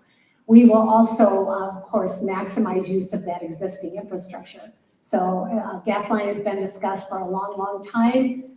There are facilities up in Dead Horse. There are existing gas management facilities on the North Slope. We would maximize use of that existing infrastructure with this project. What does it mean in terms of jobs for Alaskans? It means about, at peak of construction, about 12,000 jobs. And for operations, it means about 1,000. And these are good paying, operational jobs for the long term. The project will last about 30 years. So again, I'm giving high level, happy to answer questions because this covers a lot of ground. So what does that mean for us in terms of the overall market? It doesn't do any good to build a pipeline if there isn't a market for the gas. As it turns out, the demand for liquefied natural gas, or LNG, is increasing. And it's been expected and projected to increase between now and when this project is built and on into the future, to increase way beyond available supply. And that's what this graph shows. So the blue shaded area underneath is the available supply of LNG. The black line that you see is projected demand if countries partially transition to their carbon-free goals and partially meet their carbon goals. Green is what will happen with natural gas. I'm sorry, green is what will happen if they meet all their goals. So regardless, the demand is going to exceed supply of LNG. Now that graph was produced before the invasion of Ukraine by Russia. And so the situation right now for gas supply is even worse than it was when that projection was made. Because what we can see is right now gas from the Gulf Coast of Alaska, Gulf Coast of the US is being diverted to Europe. and you may have read about that, you've heard about it. It's being diverted to Europe, and gas that used to go to Asia from the Gulf Coast down through the Panama Canal is being diverted, and our Asian allies are searching for opportunities for long-term contracts for natural gas and a secure supply. A little closer to home, the energy security in Alaska has been a concern, and it's getting more concerning. So we've had Hillcorp warn that they won't renew long-term contracts for gas out of Cook Inlet. And some of the gas suppliers are teaming together to look at whether we need to potentially import gas to Alaska in Cook Inlet so that we have a supply of gas. The Alaska LNG project has been analyzed to look at whether it can be cost competitive on the global scale. This graph, I hope you can all see it well enough, but the graph shows the wild jagged up and down is the spot price of natural gas over the last 10 years. Okay, so it's been up and down, but spot prices have been very high recently. The line, the solid line at the bottom is what Alaska LNG cost of supply is expected to be. So very stable, very long-term supply. And the line right up above that is what most long-term contracts are indexed for. So Alaska LNG can be very cost competitive on the world stage. Again, a little closer to home, what does that mean? The gray bar there shows the cost of the expected natural gas price in Alaska for Alaska LNG. And the jagged line that you see is the average Cook Inlet price right now. So it's about half what those current prices for Alaska LNG, or for natural gas in Alaska. This table just has a bunch of check marks on the right-hand side. Part of my job has been to get all the permits for the project. And all the check marks on that box show that we have now all the major permit authorizations and the big major chunks of right-of-way, state and federal right-of-way for the project. So it's one of the few projects that actually has all of its big major project approvals. Now, one of the things we did recently is we commissioned a study on greenhouse gas, and we looked at the entire life cycle of greenhouse gas for the project from the wellhead all the way through transportation down the pipeline, liquefaction, tanker transport to Asia, regasification and distribution of, and power generation and distribution of power. And what we found is for those exported volumes, Alaska LNG roughly halves the greenhouse gas emissions in comparison to the standard in Asia right now, which is coal generation. So it reduces greenhouse gas generation by about 77 million metric tons a year, which is a big decrease.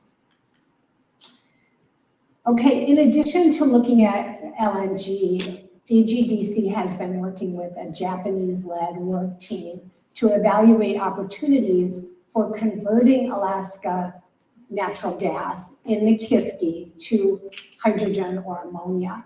And if you remember from chemistry class, natural gas is made of one carbon and 4 hydrogen, so it's CH4. What you could do is when natural gas is delivered to Cook Inlet, you could separate the hydrogen and produce either hydrogen directly, or you could make hydrogen into ammonia and then use ammonia as your carrier of hydrogen fuel and sequester carbon in Cook Inlet. Now, the interesting thing is when you look at Cook Inlet has one of the best carbon sequestration opportunities right there, right at Tidewater, right next to the LNG plant, and right next to the currently mothballed Nutrien plant. So there are lots of opportunities for continuing to produce energy in a clean environment and sequestering carbon in Cook Inlet. With that, just really quick, what that means for the Kenai Peninsula, this project would mean decreased household energy costs, improved energy security, increase in population potentially, an increase in jobs, construction jobs and operational jobs, and of course, tax revenue. Tax revenue for the state, tax revenue for the borough. Indirect impacts are substantial. It could mean indirect jobs, low-cost energy for businesses and other business opportunities, clean energy contributions to our allies in Japan, South Korea, and other locations, improved air quality in Fairbanks. So we're looking at, offtakes in Fairbanks where there isn't currently natural gas and where they currently don't meet the particulate matter standard for air quality. And of course, globally, reduction in greenhouse gas emissions.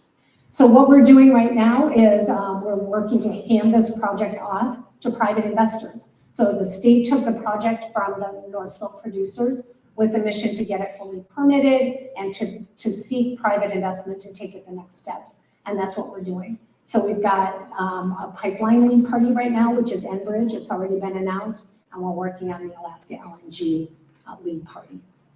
With that, I'll hand it off. Thank you.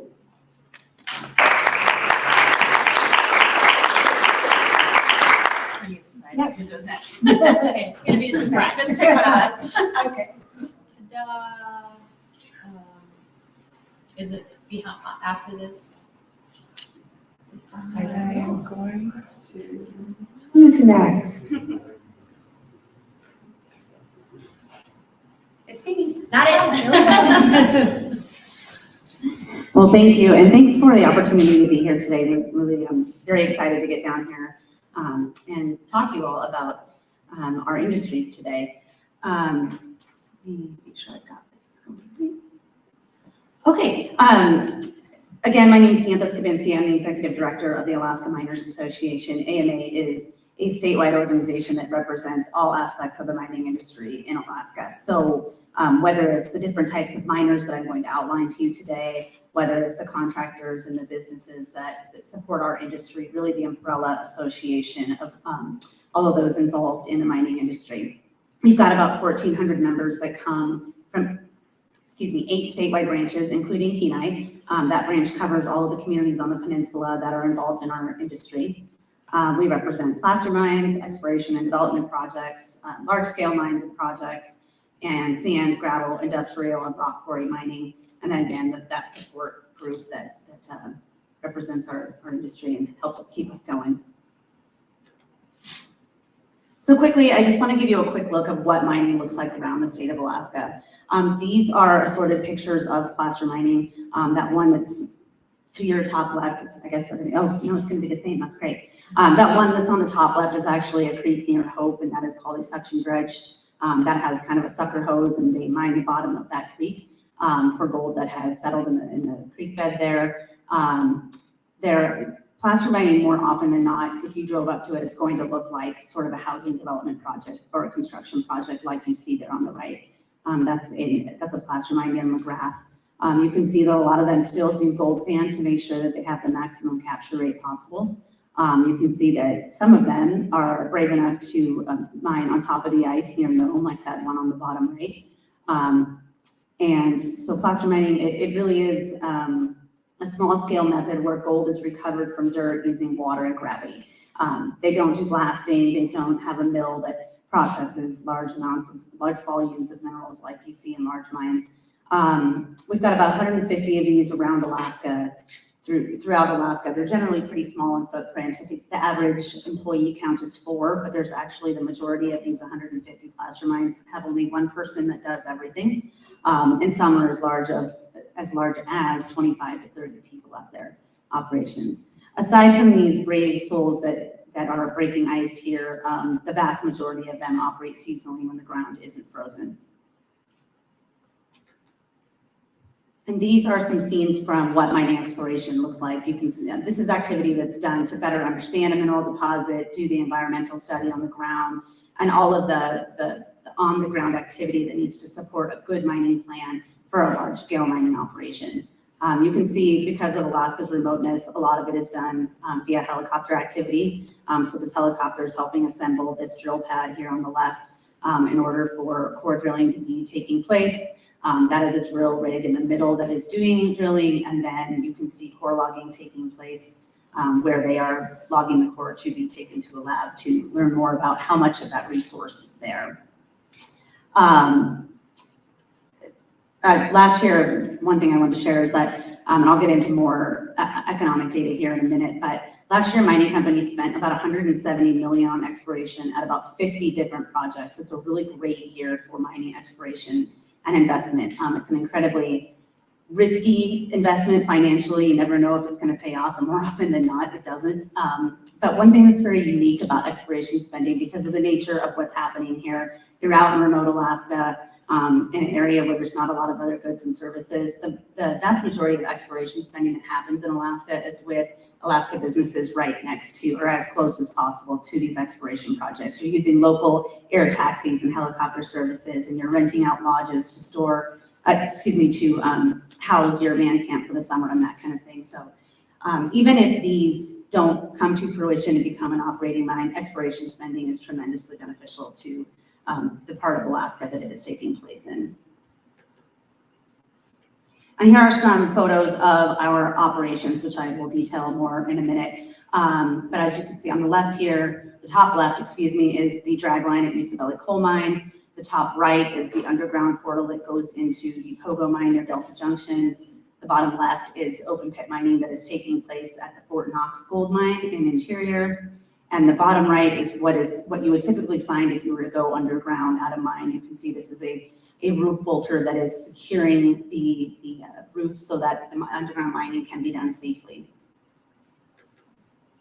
I'm going faster than my notes. So I told you I'd take a little bit of time, and by the way, I'm hoping to do the same tactic as Lisa here and go through this stuff relatively quickly and then save a lot of time for conversation. So I'm going to quickly detail, hopefully you can see it a lot better, but the red stars that are on this map, I'm going to go through quickly north to south. Those depict the operating mines. So the Red Dog Mine, which is operated by Teck Mining Company on Mana Native Regional Corporation land near Kotzebue. This is one of the world's largest zinc mines. We are back and forth and neck year after year with another one in Mongolia, but more often than not, Alaska has the world's largest zinc mine there at Red Dog. They have 600 full-time employees and 700 contractors, so a lot of activity supported by those individuals. If you go down to Interior, the Fort Knox mine and the recently opened Gill deposit, which is about a 45-minute drive from the existing Fort Knox pit. It's considered a satellite pit, but they're all part of the same operation, recently opened. This is a surface gold mine. They have about 700 employees, almost all of which live in Fairbanks and go to the mine for their shift and drive home at the end of their day to their home in Interior Alaska. The Pogo Mine, which is operated by Northern Star Resources out near Delta Junction. This is an underground gold mine and they've got 483 employees. The Usabelli Coal Mine is immediately adjacent to Denali National Park. It's been operating for almost 80 years by the Usabelli family. They have 102 employees at this surface coal mine that you saw earlier in the picture of the dragline. The Kensington Gold Mine is operated by Core Alaska. It's an underground gold mine just north of Juneau. They've got 379 employees and 100 contractors. And the Greens Creek Mine that is operated by Hecla Mining Company. It's an underground silver, zinc, gold, and lead mine. It's the largest silver mine in the United States. And it's one of the top 10 in the world. And they've got 450 employees. So I know this is a statewide spread and there's nothing specifically on Kenai Peninsula, but what I do want to share with you is that because of the rotation schedules and camp setup, there are a lot of mine workers that reside elsewhere in Alaska and they're on a shift schedule. I only got the data from 3 of the mines, but Fort Knox has 4 employees in Ninilchik. Greens Creek has employees in Kasilof, Kenai, Ninilchik, Seward, Soldotna, and Sterling. And Kensington has employees in Kasilof, Kenai, Nikiski, Soldotna, and Sterling. It's very possible that you guys know somebody in your community that works at Red Dog or Kensington or Pogo, who I did not get the data from. They all have shift schedules. It's very common for folks to live elsewhere in Alaska and commute in to work at the mine and go back to their home on the Kenai Peninsula.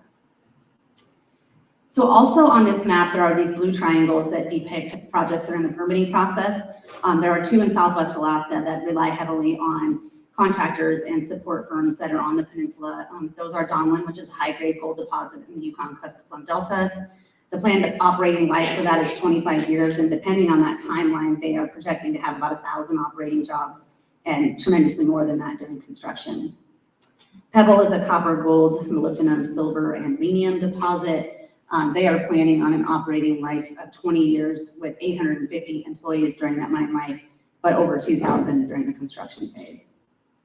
And then the Manh Choh project, which is up near Tok, on the eastern side there, that they are proposing to actually mine that deposit and transport the ore up to the existing mill at the Fort Knox operation. So they have a little bit lower employee numbers than what we were just posting earlier, given they're able to utilize that existing infrastructure there in Fairbanks. But they're expecting to employ 500 workers over a projected 5-year mine life. The last thing, the key here, the legend that I will point out to you is you have these green circles, and these are projects that are considered in advanced permitting. Or advanced exploration, excuse me. They have not started the permitting process yet, but they're spending a tremendous amount of money to study their deposit, to whether it's get more information about the resources there, do extensive environmental baseline work, all of the things needed to support a permit application and support understanding what it's going to take to invest in this project and bring it online. And so, as you can see, we have a number, and I'll quickly note, we actually have a threshold to get on this map in terms of what you have to spend and what stage your project is at. So I realize I'm contradicting myself a little bit because I told you last year we had 50 exploration projects across Alaska, and that is true, but they are in an earlier stage or have not reached a specific part of the project status, or maybe they're early on and not spending as much money, and so we don't highlight them on this map. The ones that are on this map are ones that have a pretty rigorous program going on, and you could expect them to be initiating permitting in the near future. So those quickly are the Upper Kobuk Minerals Project up north. You will, of course, I'm assuming, and I think it's a good assumption that you have heard this referred to as Ambler. There is a proposal by ADA to construct a road out to the Ambler Mining District. It is a large district with lots of different deposits, but the project that is being identified is the Upper Kobuk Minerals Project. It is copper, zinc, gold, and silver, and they are projecting to have 400 jobs if that mine comes online. Graphite Creek is near Nome. Graphite is the mineral being pursued there, obviously, and they are looking at 370 jobs. Live and Good Gold Project near Fairbanks is looking at 331 jobs. Golden Summit near Fairbanks, their employment is unknown at this time. They're a little bit earlier on. Palmer Project near Haines is in the same boat. Jobs unknown. They are a copper, zinc, gold, silver, and barite deposit. And then down in southeast on Prince of Wales Island, we have Niblack and the Bocan Mountain, both with job numbers unknown, but pretty robust seasonal exploration going on there. The last thing I want to point out on this map before I move on is all of these yellow circles that you see across it. These all depict a community in Alaska where a mining industry employee lives. So to my earlier point about how there can be lots of folks that live down here that work in a mine outside of the peninsula, mining employees, residents of over 95 communities, and a lot of these places are areas where there's not a lot of other economic activity going on. So a good, stable mining job employs somebody that lives in these communities across Alaska. You can see as far south as the Prince of Wales Island area and as far north as the Kotzebue Point Hope area. So our geographic distribution of mining employment is something that's very special and unique to Alaska. So for my last slide, I just want to share all of the information that I just provided you and kind of why would Kenai Peninsula care about all of this statewide activity other than the jobs factor. And what I wanted to demonstrate here is where the in-state spending goes to from mining activity in Alaska. So in-state spending goes to about 400 Alaska businesses. Those are businesses that are headquartered here, have employees that live here and work here, and the mining investment goes and stays at their home office and stays in Alaska. Of all of the mineral investment that took place last year, which is an exploration investment, or in-state mining spending, was about $1 billion. 6 out of every $10, so $600 million of that stayed in Alaska at these businesses. And where that's important is communities like those on the Kenai Peninsula. This really matters. You have air taxis here. I told you earlier that we have a Kenai branch. The reason we don't just have, there's all these communities in Alaska, why do we only have 8? And there has to be a significant amount of mining activity and people that live in a community that are involved in the mining industry in order to justify AMA having a branch there. Our most recent one, we brought the Haines branch online about 6 years ago. So Kenai came on in the late, I think it was 2006, because there was enough mining activity down here to justify that being a branch. And that is because the Kenai Peninsula communities, and I think it's probably very similar for what you guys have as well. First of all, geographically, everything that's going on in Southwest Alaska and West Shore Cook Inlet is very dependent on your communities. And secondly, you just have a tremendous amount of support and contractor infrastructure. We have businesses like Bald Mountain Air Service and Davis Block and Concrete. We work really closely with Industrial Pumps of Alaska and the Mining and Petroleum Training Service. So you have a great support firm contracting business infrastructure here that supports the mining industry. So even though you don't have a large scale mine in your borough or in the communities on the peninsula, which I'd love to help you change sometime, there is still a great deal of economic activity happening here on the Kenai Peninsula. I know we have lots more to talk about, but there's my quick introduction to the mining industry, and thank you all very much.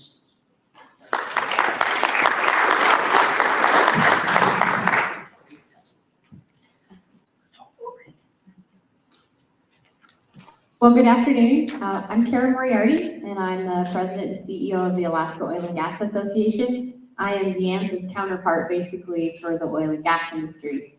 But unlike Deantha, who has hundreds of members from small placer miners to the contracting community, my membership is much smaller. My membership is the majority of producers, explorers, refiners, and transporters of oil and natural gas. We do not represent the contracting community, which many contractors are right here on the peninsula. There is a separate organization called the Alaska Support Industry Alliance, or commonly referred to as just the Alliance, that represents the contractors. So where Deantha's organization is sort of all in one for the mining industry, the oil and gas industry is two separate organizations. We work together, but we are definitely separate. The logos that you see on the screen represent our current membership. We have 14 member companies from the North Slope to Cook Inlet. And I'll talk specifically about the Cook Inlet companies, which is obviously more relevant for this audience and what their planned activities are. But our overall mission is very simple, but can be very difficult at times. And our mission is to advocate for the long-term viability of the industry. That's it. Seems pretty simple, right? But it is not without some ongoing challenges at times, whether it's commodity price or political environment, regulatory regimes, and policy decisions that impact our industry. Some are in our control or in policymakers' control. Some are outside control. I mean, I think Deantha and I, our industries have a lot of similarities. We might be talking about a different product, but a lot of similarities. The oil and gas industry overall supports about 25% of all jobs and wages in the state of Alaska. And here on the peninsula, maybe not so much right here in Homer, but the last job economic study that we have, which we're updating this year, so next year when I come back, I don't know where Tim's having the next conference, Soldotna. When I come back to the Kenai Peninsula Economic Development District next year, we'll have some updated numbers for the peninsula. But the last study that we had from about 3 to 4 years ago was about 25% of all of your Kenai Peninsula jobs can be attributed back to our industry. So in addition to advocating broadly about the industry and policies, whether it's taxation or regulatory related, we also, to advocate for the long-term viability of the industry, we as the association are also in the business of educating the public. And one of the things we have found is that Alaskans and frankly Americans forget that oil and gas is not just used to heat and power homes, which I will again talk about, is it's used in everyday life. And Deantha can have a very similar, and natural gas can have a very similar, and these products are made from both oil and natural gas. So every Thursday, we update our Facebook and Twitter accounts about everyday products that come from petroleum. And so, you know, it's just been a fun thing to highlight, to get people to realize that oil and gas isn't used, like I said, just to power and heat your homes and businesses. Everyday products come from, as a derivative from oil and natural gas. Okay, so here's what you really care about. And that is what's happening on the Kenai Peninsula. So I have 5 member companies that operate here in the peninsula. One is one of our 3 in-state refineries. So I'm going to start with the refinery. The oil and gas business is commonly referred to as upstream, which is those are the companies getting the product basically out of the ground. Midstream, those are the companies that transport it. And then downstream, those are the companies who take that product once it's delivered and do something with it. And it will amaze you the number of Alaskans who don't realize that we do have in-state manufacturing in the form of these 3 in-state refineries. The Marathon Refinery is down here, is the state's largest and oldest refinery. And then Petrostar, which is a wholly owned subsidiary of Arctic Slope Regional Corporation, they have 2 smaller refineries, one outside of Fairbanks and one in Valdez. But the Marathon Refinery employs a couple hundred people. And as they think about, and they've been here, you know, since the 60s, but they do plan to have a turnaround sometime this spring. They haven't figured out exactly when, but before the summer tourism season. And that always has a significant economic impact on the Kenai Peninsula region because they bring specific people to the refinery to do a very specific project, to do a turnaround to make sure everything is safe and reliable and upgrade some maintenance. So that will impact your lodging, restaurants in a little bit of a shoulder season. Am I saying that right, Sarah? My friend in tourism, the shoulder season. And so that will happen sometime this spring. They also have been able to hire a number of new operators at the refinery in the last several months, many of which have come, and I heard somebody talk about education being the, Homer being the hub of education. And a lot of those new operators did come from the Kenai Peninsula College Process Tech program. So local kids getting trained locally and then getting hired locally. So those are always success stories that we like to highlight. So as we talk about the upstream, I'm going to go upstream. Just a couple companies I want to highlight. One of which is Fury. Fury is the only Alaskan-owned producing company in the state of Alaska, and it's owned by a Homer kid. John Hendricks grew up down here, went to college on a wrestling scholarship, traveled the world in the oil and gas business, came back home and has now started his own company. And he is very proud and should be very proud of the fact that he has been able to take a company that was in bankruptcy and absolutely flip his Alaska hire rate. And he's been able to provide 10 brand new full-time Alaska jobs since he took over for them, since he took that company over a couple years ago. They do plan to have well work over 50% of their wells in this year in 2023, and they're hoping to do something similar in 2024. And while they were not a participant in the lease sale that generated some headlines over the last couple of days, both the federal lease sale in Cook Inlet and the state lease sale, if you go back and look at the state lease sale results for 2021 and total for 2022, because the state usually conducts 2 lease sales a year on state land, Fury's actually been the largest bidder in the state lease sales by a long ways, much more than what Hillcorp actually bid on last week.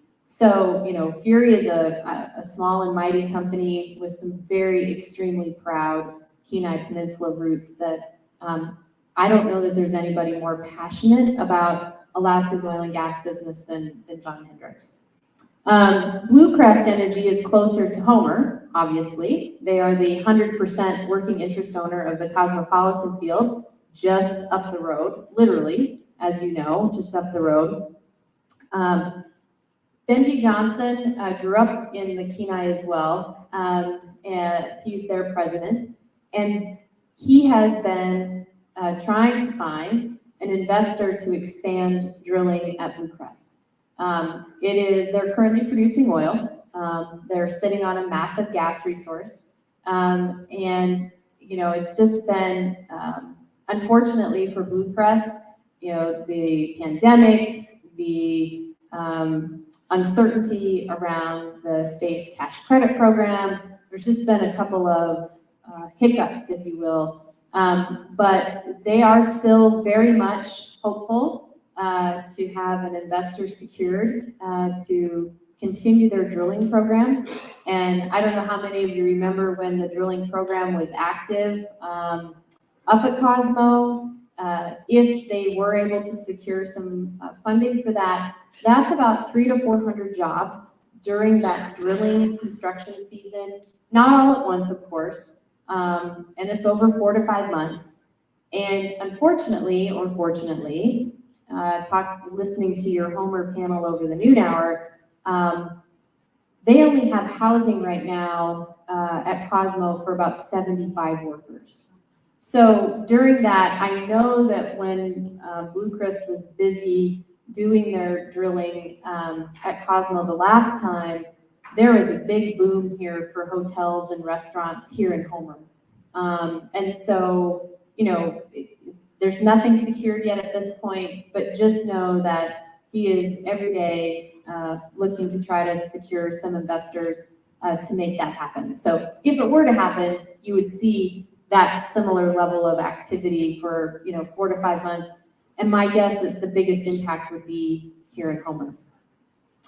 Hillcorp is the largest natural gas producer in Alaska now. They have been in Alaska now for over 10 years. It's hard to believe it's been a decade.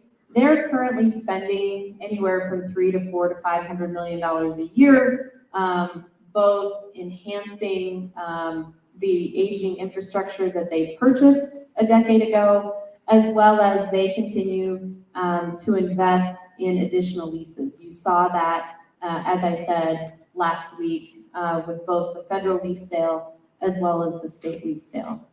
And that's really important that all of these companies, whether it's Fury, Blue Crest, Hillcorp, that are continuing to invest. Lisa showed the headline that Hillcorp, what they have said is that they have the gas resources, because of course they're the largest producer, they're the largest supplier, they're not the only supplier, but the largest supplier to the utilities, which we all rely on, from Homer to Big Lake, Talkeetna, the rail belt. I looked at Diantha, she's the place of Big Lake when I said that. But they have the known gas resources to meet the current contracts. What they've said is they don't have the current resources today to meet future contracts. Doesn't mean they wouldn't, after these current contracts expire. So what this slide shows you is why it's important that the state be doing everything they can to create a healthy environment for cook inlet investment for all of these companies is from 2000 to 2022. This shows you the gas production is the line on the top, and then the different colors are the different users of consumption of the cook inlet gas. So the blue is electric generation, the orange is residential use, the gray is commercial use, the yellow is industrial gas use. The big green is no longer existent because that was the Kenai LNG facility, and then which obviously is not operating right now. And the top blue is the Agrium plant, the fertilizer plant that's no longer operating. So as gas production declined, there wasn't enough gas. That's what led to the closure of those two major facilities. But I think what's important is if you look out on the chart to the right, you can see that our current production actually doesn't currently meet our demand. So what's making up the gap is our storage facility, or SINGSA. And so, fortunately, the legislature had the foresight to see this coming, and they created the gas storage facility, and that you haven't noticed any interruption either as a consumer or as a business owner because of that storage facility. But that storage facility won't last forever. So that's why it's incredibly important that the state be doing everything they can, as I said, to incentivize and to make the business climate better in the Cook Inlet. So just wanted to end on a couple of revenue numbers because I get this sometimes that the state, as we see oil price fluctuation, which obviously impacts the state budget, we are still the largest private source of revenue for the state's budget. We pay 4 different types of revenue to the state. This shows you in 2021, kind of in the height of COVID, the average oil price was about $54 a barrel, all in state, local tax revenue. Oil revenue is the second line, and then the bottom is the total state revenue. In 2021, our oil revenue to state and local governments, including what we pay to the permanent fund as part of our royalty, was just over $2 billion. You look at projections for 2022, which should be final, we'll update this when they finalize this, was around $4.5 billion because oil was at $91 a barrel. And you can see that other revenue and the investment revenue each year doesn't really change much for the state budget. But what really impacts the state budget is oil price. So as the state does make more money as oil price increases, and when oil prices go down, there's less state revenue. That's really the bottom line for that slide. And finally, I'll wrap it up so that we can get to question and answers. But this is a QR code if you want to sign up for our monthly email newsletter and our general information. And with that, I think I'll close and open it up for any Q&A. Thank you.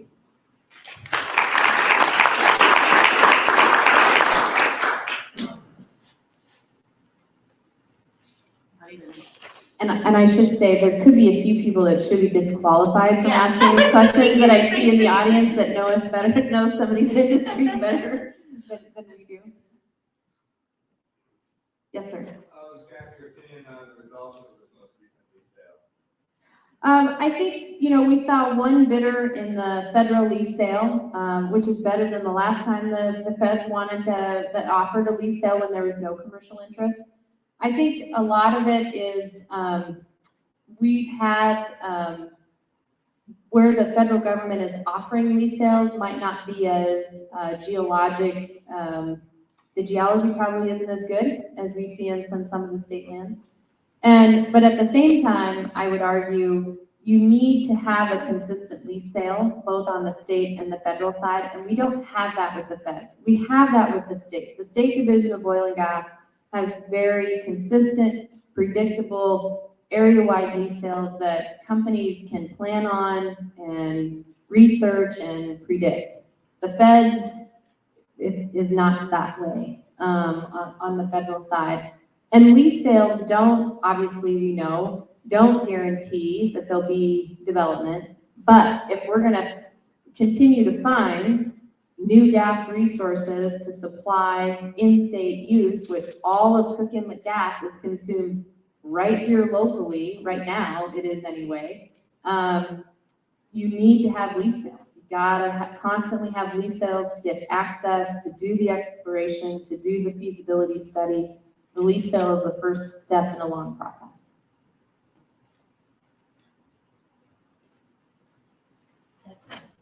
Scott Waterman, chair of the Resilience and Security Advisory Commission here.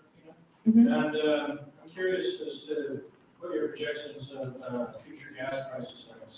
The Oil and Gas Commission was saying maybe doubling in the next 5 to 7 years.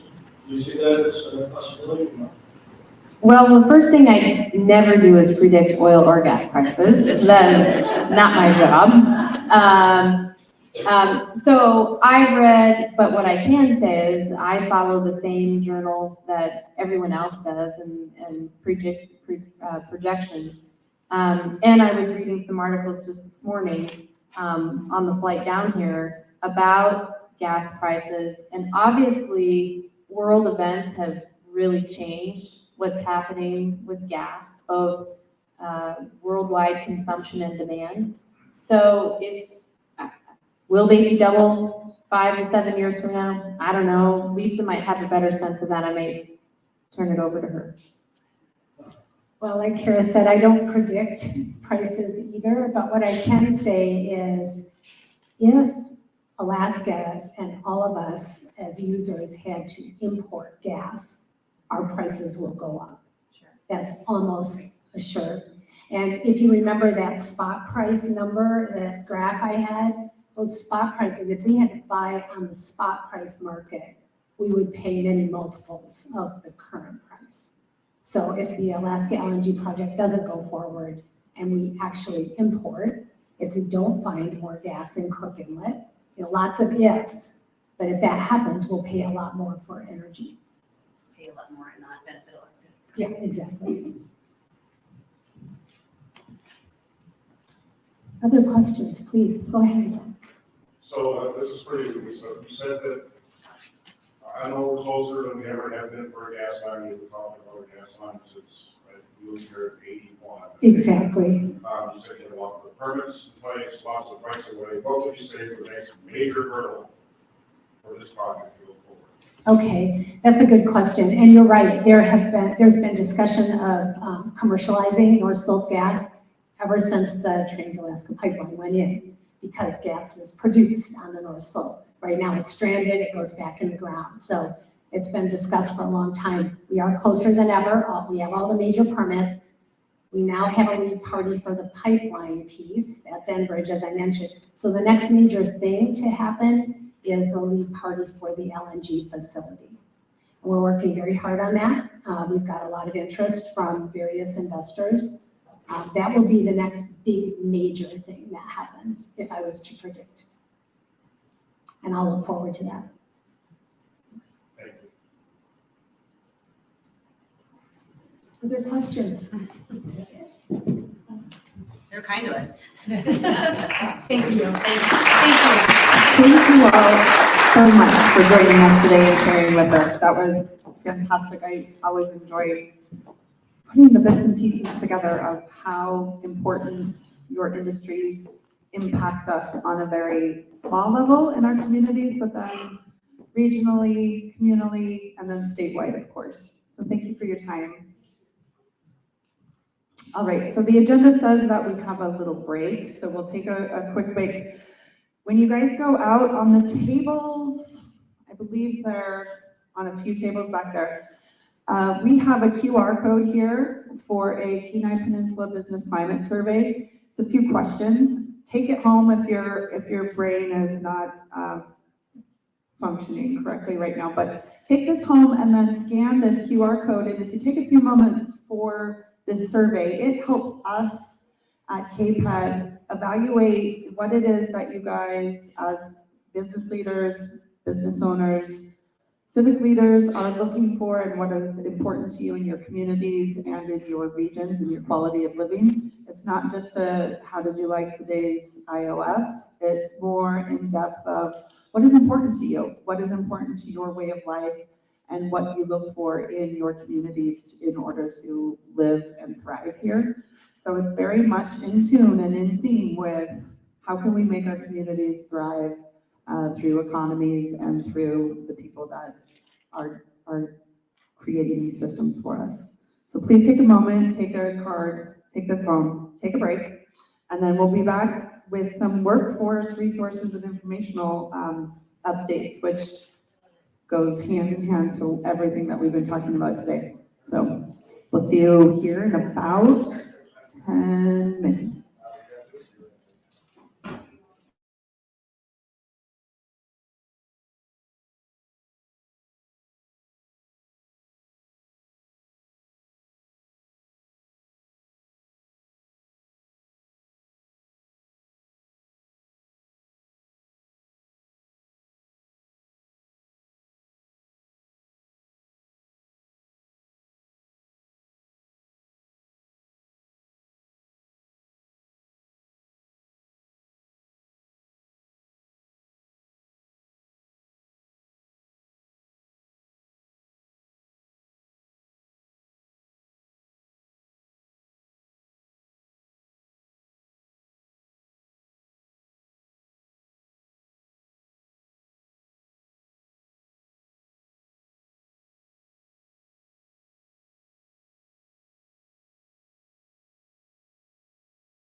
All right. Anybody out there? Are you guys alive? Coffee, tea, sunshine's outside, you can get recharged. Nick, there's Jeff. Did you see Jeff? Okay, we're gonna jump into our last couple of panels here. This one is near and dear to my heart and also KPEDD's heart. We have a workforce development website and kind of a heart, we pay attention to the heartbeat of the workforce on the peninsula. It's obviously a reoccurring theme of how we're going to thrive. Our communities need a well-versed, skilled workforce, and it starts with our schools, it starts with our kids, it starts in our communities. So we have it went from a panel of 2 to a panel of 5, which I love because it means that people are engaging and identifying with the importance of workforce development and what that means for our communities and our economy. So we've got the Alaska Job Center Employment Service Manager here in Homer, Lisa Croft.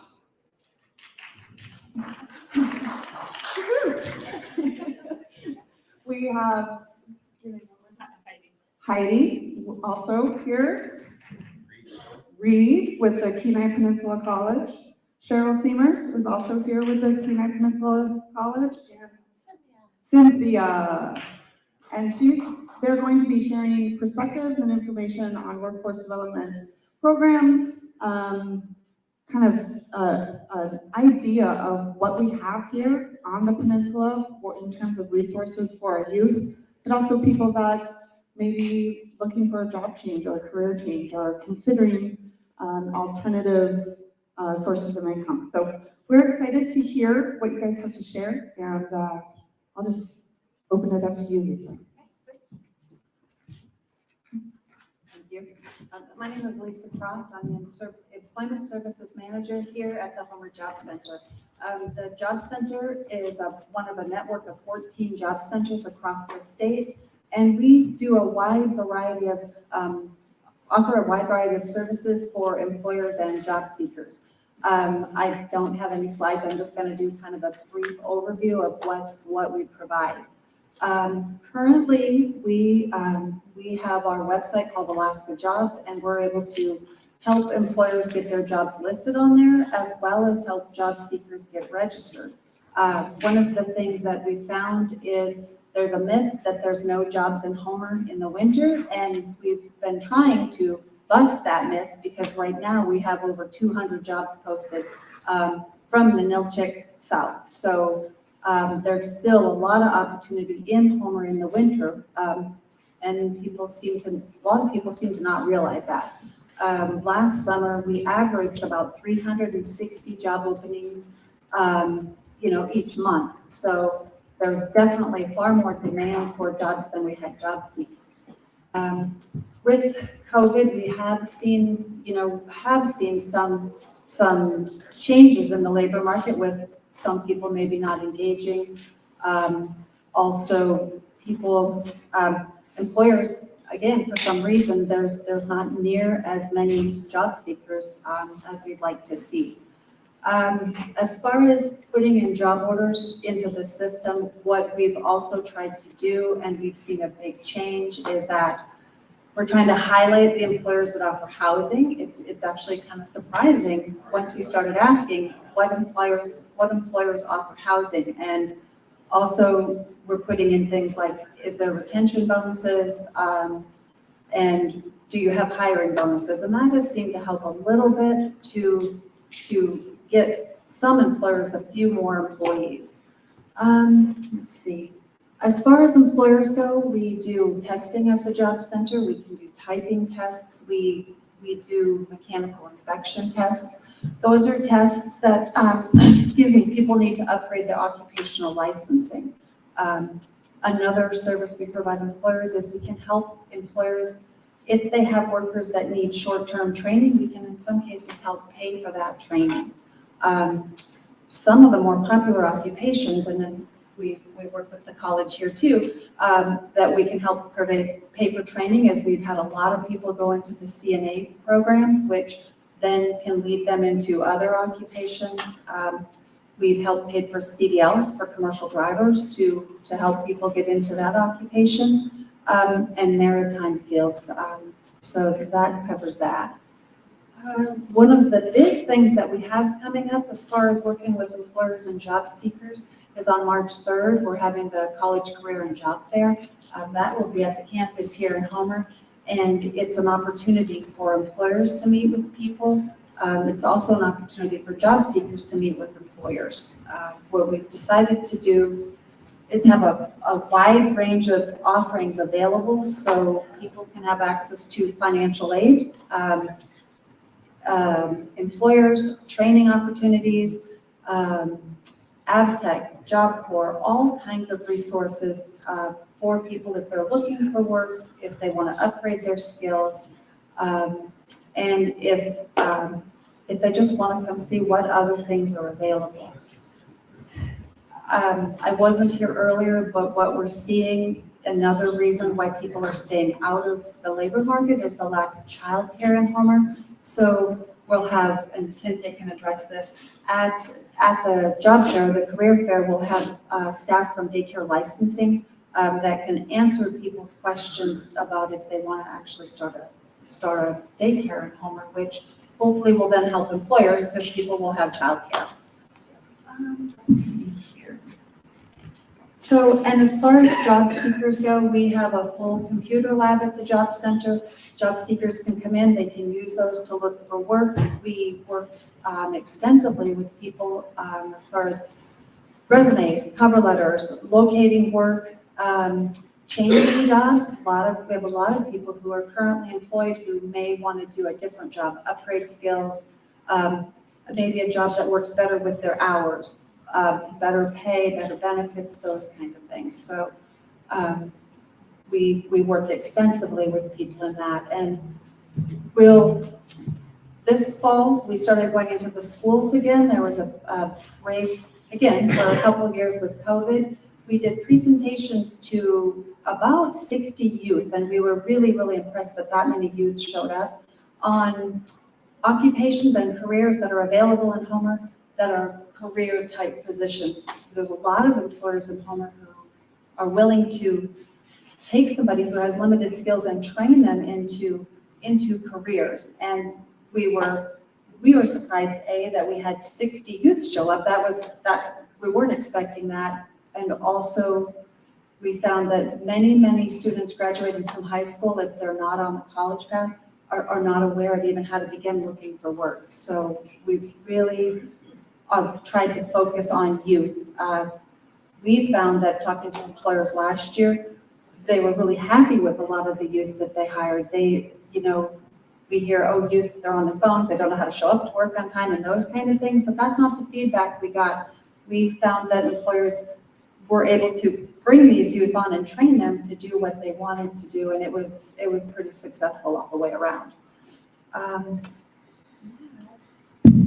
think that's pretty much all I have. I do have business cards, and that was a pretty short and concise overview of what services we have to offer, but we work extensively with employers right now. I think we have 200 job orders for 50 employers, and we're always looking at better ways to serve the community and the job seekers. So I'm going to pass it over to the college.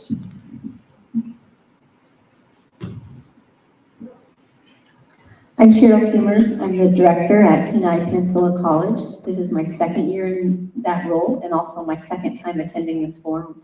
And one of the things that's so great about being here is just hearing what's going on in our local communities, getting connected to the innovations, workforce needs, and how we can make all of our communities healthy places to live, to work, to play, as we heard earlier. So it's so good to connect.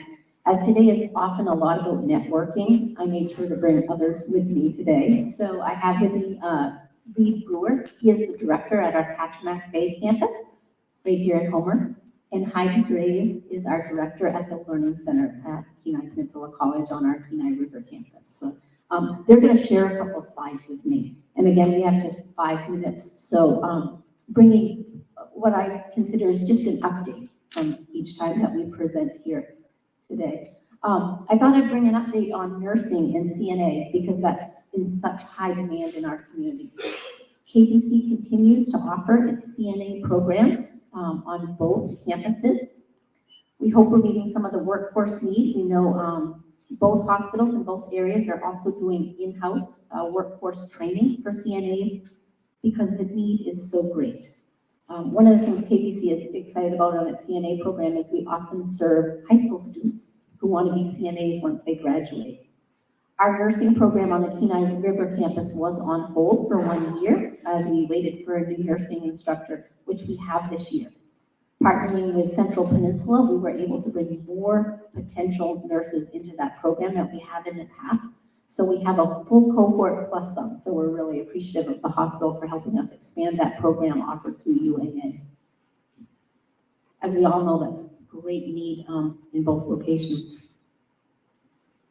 As was mentioned earlier, our process tech and instrumentation programs help provide needed workers on the slope and elsewhere.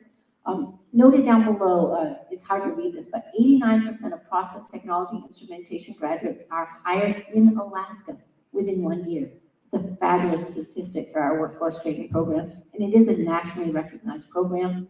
Average annual starting salary around 73. We were one of the highest salary or earning degrees in the system upon graduation. So really good, but what we're also finding is that we have more employers coming to us for graduates than we have graduates right now. So part of it is having you all help us get the word out. In fact, we hear from students, what is process tech? The words we use around that field maybe aren't recognized, but we're going into high schools, we're sharing the word, and would love it if you could as well. I'm going to pass to Reed to give an update on some maritime training we're doing at the college.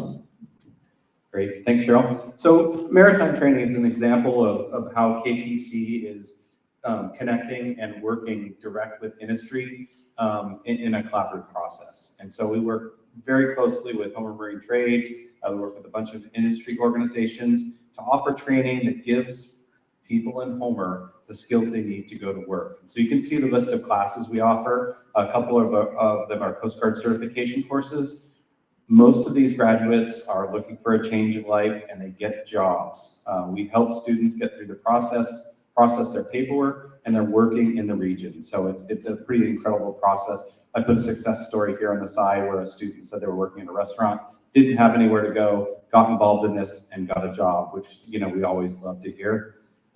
We've had over 175 students served in the last, I think, 7 or 8 years. So it's a very popular program. We use instructors here locally that can teach about local waters, and it's just a very positive program that we're looking to expand, and we're looking to get students in some of those career pathways that maybe fall outside the traditional academic realm. And when Reed says outside of traditional academic realm, this is offered through our non-credit course offerings. So we have both credit-bearing and non-credit career pathways, which I think is important to students. Our KPC welding program operated out of the Kenai River campus. I would say about this program, we get students in and we can't seem to graduate them because they get jobs before they can graduate, because many of our courses have certifications embedded in them. So you can take a few courses, grab the certifications that you need, and be put into the workforce. So growing program, and we know with increasing infrastructure needs around the state that we're going to keep our eye on this one and keep it growing. I will ask Heidi to share a little bit about our new WIOA programming and our outreach to students.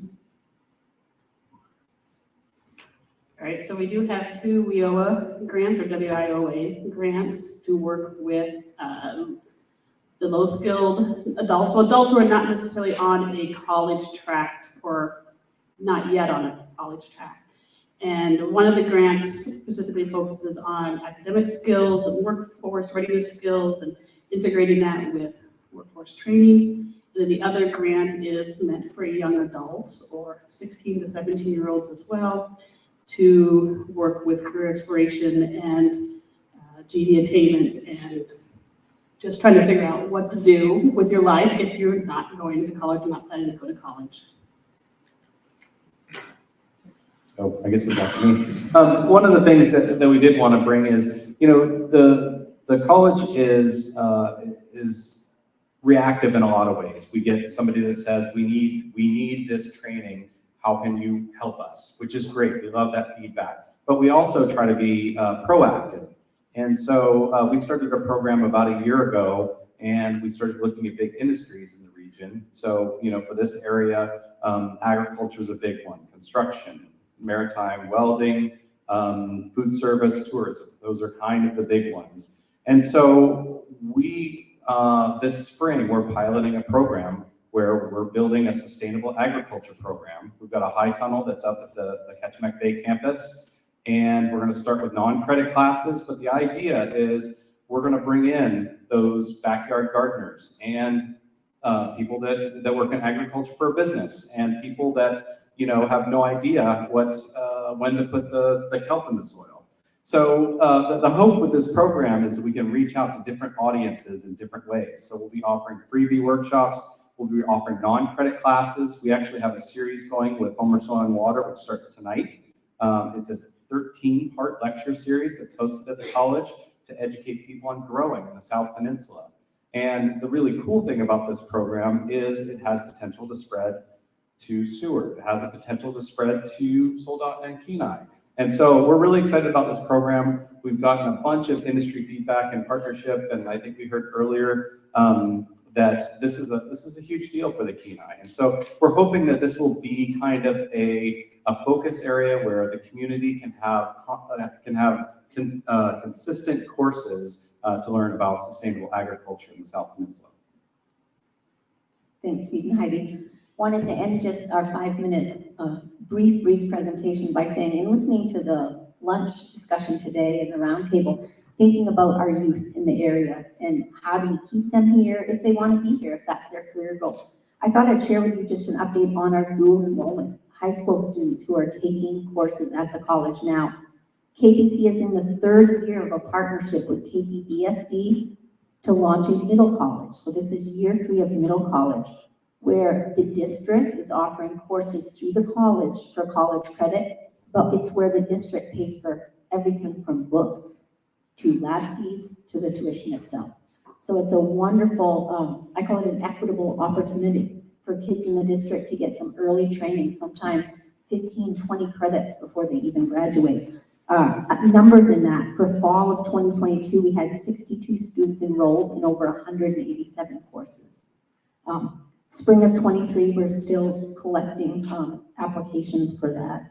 Actually, applications are done, but registration's going on. We've had for many years our Jumpstart program. For fall of 22, we had 131 Jumpstart students. That's where a student may take a course or two. It's funded in part by the family, and the borough is supporting our Jumpstart program with 2/3 of the tuition. So we recognize that that's a wonderful opportunity for Kenai Peninsula students. And I think then just to end, the word that we want to get out to is that KPC is not just a starting place, it's a finishing place. Sometimes students will think, oh, I'll get, a couple of years of my graduation and then I'll go out. One of my goals as director in the 2 years I've been there is to expand our programming for 4-year degrees, to think how do we partner with Anchorage, with Fairbanks, with other places, so that students who start here but want to stay, they have families, they have connections, they already have jobs, they're active in their careers. How can we both mentor and move them along while they get to stay in place? The phrase used to be place bound. We like to use place committed. Students who are place committed and want to be here, how can we take them to any point they want on their educational journey? So that's been one of our goals.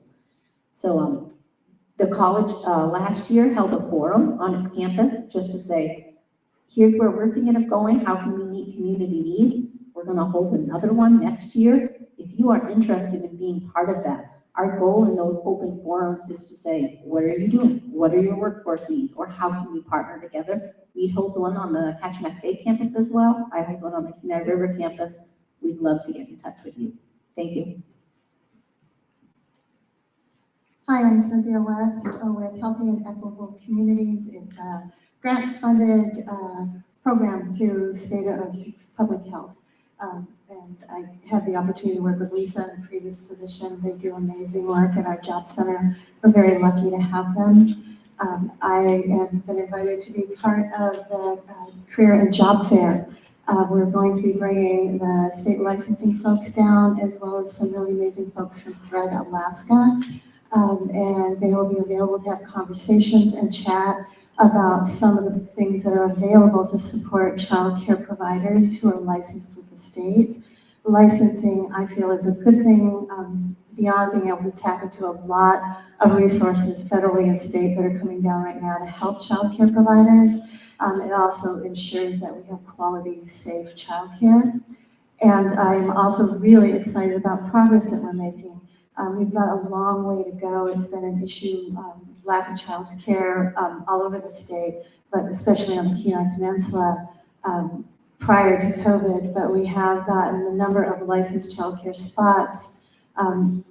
In June, we were at 50 spots for children, which really isn't a lot when you think about our population. We've had a child care center, a new licensed home open that takes 8 children. She'd like to expand to a group home. But we're excited about that as well. And we have Rosanna with Garrisol in this building has also been able to get back up to full numbers with help of job service and is expanding again for 10 more children. So that would bring our total up to 100. And we have another really cool forest school that is really close to being licensed, and that will be 22 spots. It's not nearly enough. We're trying to support the child care centers that we have now. Lisa had mentioned, I completely forgot what Lisa had mentioned. Lisa had mentioned businesses being able to say that they had a housing spot. What if you could also say, I can also guarantee you a child care spot? We're looking at ways possibly to combine a partnership with child care providers and businesses, and possibly grant funding to throw in there as well, so that you can support the child care providers, help them offer a living wage, which is critically important for unskilled. Rosanna went to $18 an hour and $20 and $22 for a skilled child care provider that has training, and she was able to fill spots with a little bit of work and getting the word out, and is able to expand. But with the grant funding for COVID relief ending, we're really concerned about what's going to happen and how to support those. So it's important now, before that all ends, that we find a way community-wide to support folks. We're doing some things in Valdez. It's really amazing. We've got 8 community coordinators around the state. I'm lucky enough to call Homer home and love it here. We've got Raquel in Kenai as well, who's working on the community needs assessment there. And as that ends, we'll be jumping in to help with what your community says you're interested in for childcare. And that's what we're trying to do with Homer as well. Very exciting about the potential right now for a new childcare startup. With licensing, there's through KPEDD, there's between $2,000 and $10,000 available. Now that can't be used for renovation or construction of a new site. We have 2 entities here in Homer that are interested in building. If we can help them with funding for that. So there's a lot of potential. It's just a matter of how we can all come together. We'd love to see everybody out at the Career and Job Fair. And we'll have conversations and see how we can change the world.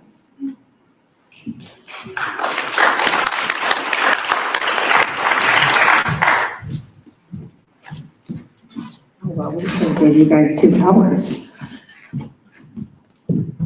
We thank you guys for sharing with us, for investing in our youth and believing that there is a way forward to make sure that everybody has what they need to survive and thrive. And it really does start with people such as yourselves that invest your time and your energy into our youth and into those pathways that aren't necessarily traditional. Not everybody is walking the same pathway, but you guys making sure that there's a way for everybody is very endearing. So thank you guys so much. Please, on our last panel, we are, please give a round of applause. Thank you.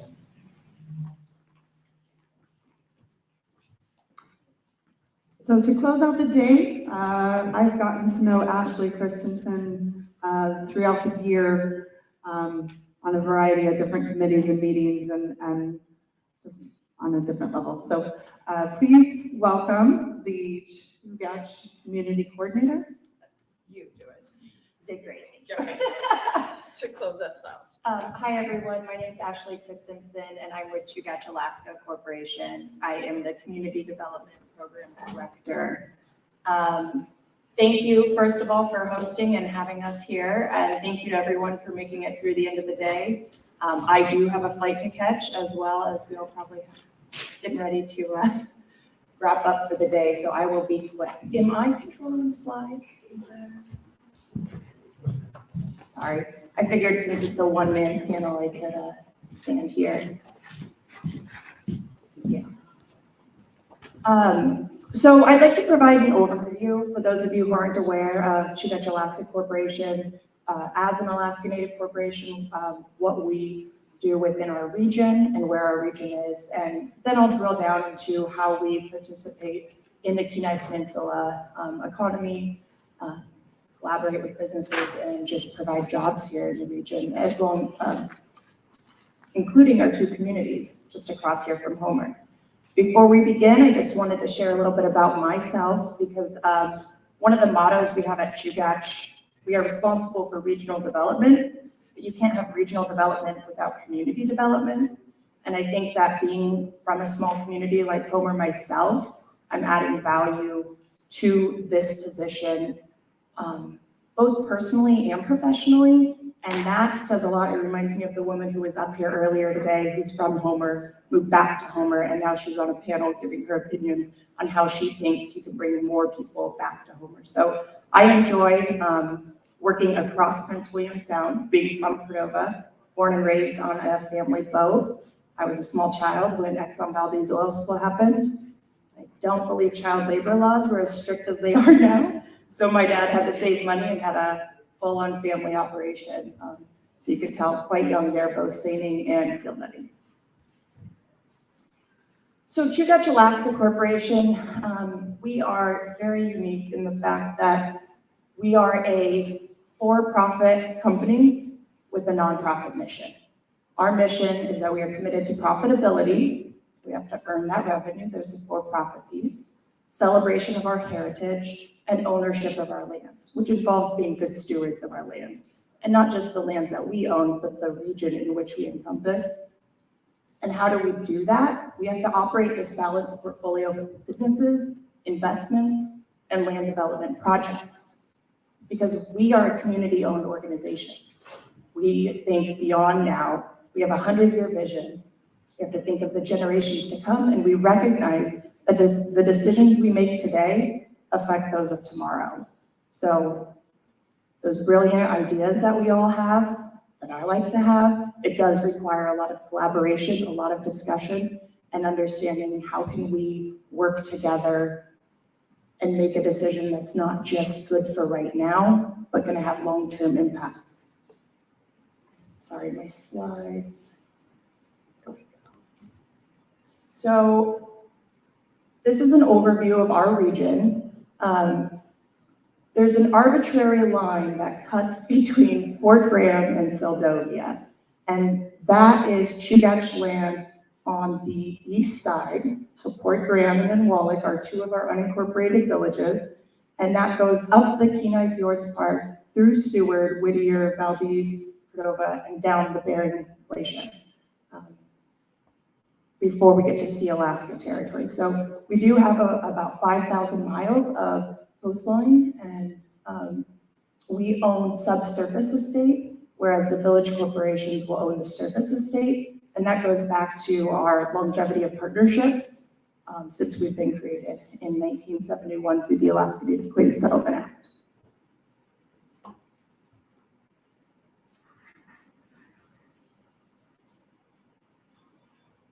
So our land entitlement spans nearly 1 million acres in this South Central region, which is 378,000 acres of full fee estate and 500,000 of subsurface estate.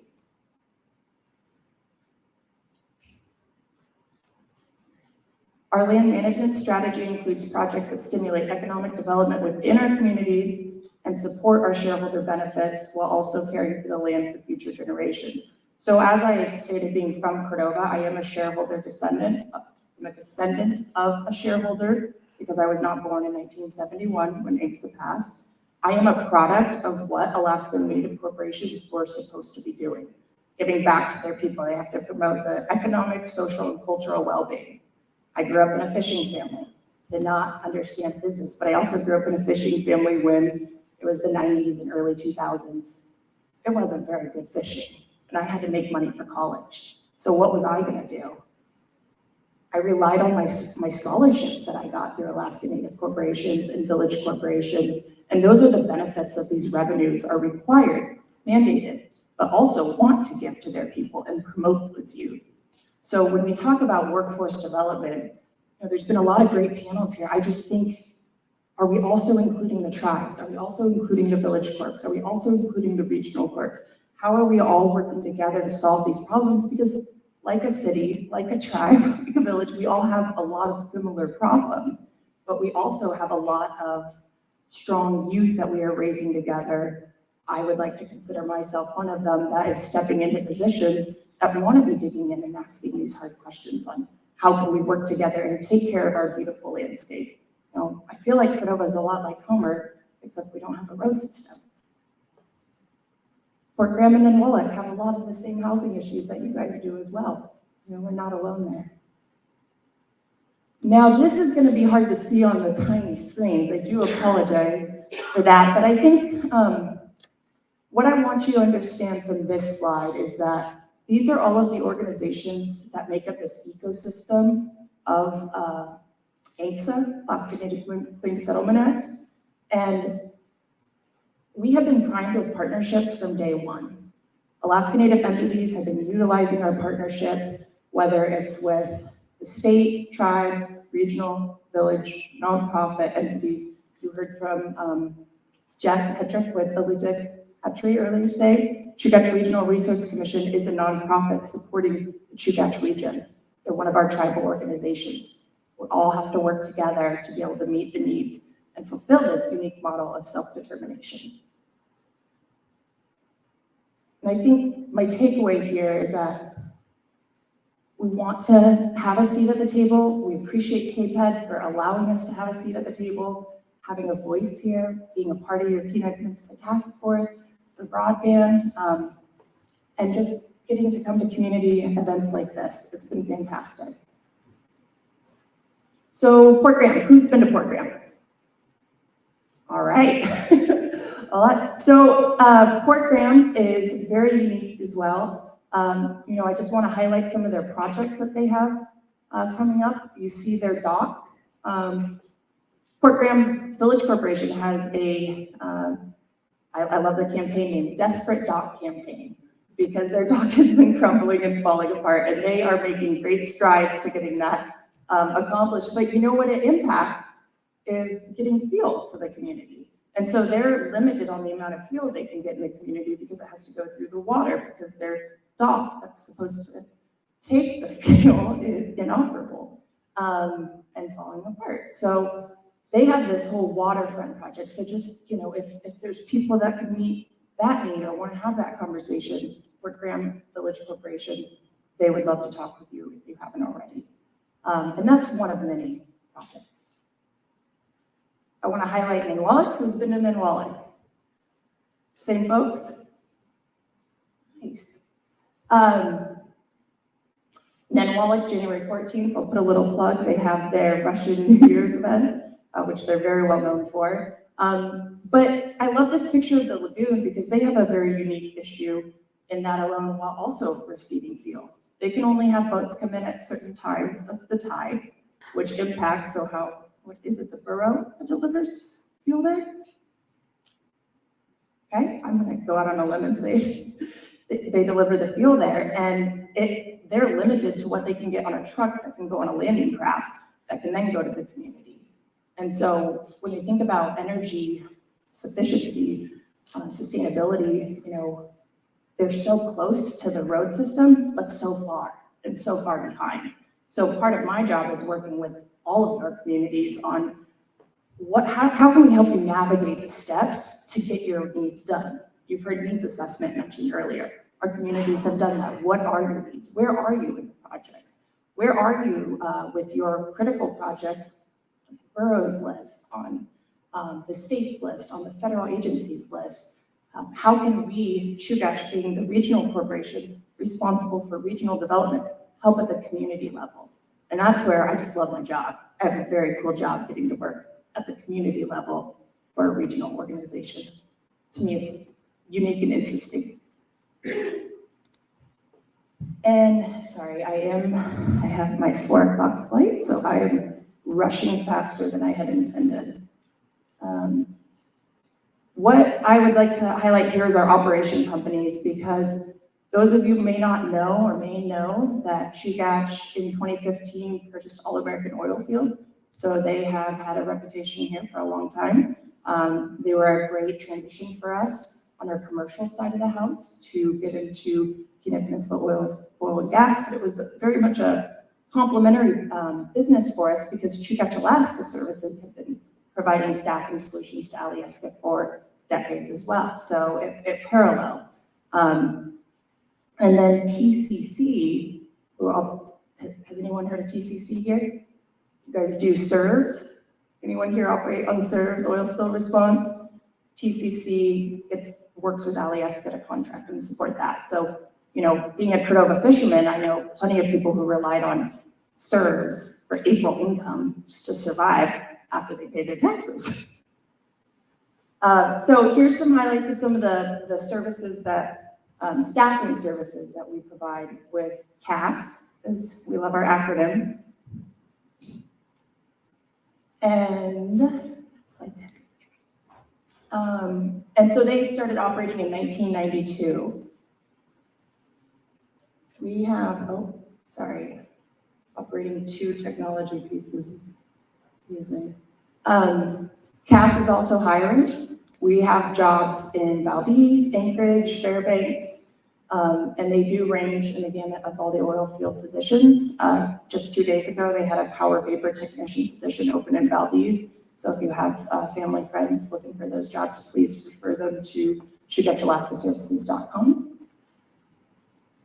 And TCC, having that connection to our land and our waterway, which we are coastline people, Exxon Valdez, was detrimental to all of us. You guys down here in Homer, my family in Cordova, to Titlick, which it happened right in front of. But that did allow us to go into a different business line with the formation of the Oil Spill Response Group to help protect the Chugach region. And through that, we had Titlick, Shaniga, and Chugach form a joint venture, and that became TCC. And TCC has the contract with Alaska, established in 1994, to provide that oil spill response for the fishing vessels and supporting that task force. This is the 502 barge you guys probably see out here. And that's for nearshore operations.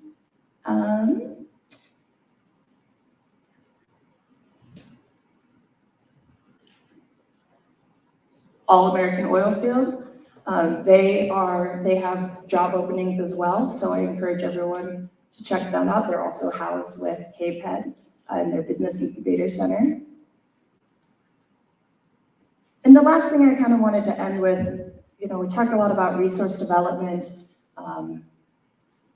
It's very interesting. We have profits with a purpose. So very unique. In 2014, Chugach understood that there was, they identified that California's cap and trade program is an opportunity with Alaska Natives forest owners, and that could help provide revenue to our shareholders and benefit them. And so whereas we don't touch our forests or we don't touch our coal, We put those in conservation and we earn revenues that we can then give back to support the programs and our mission for our people.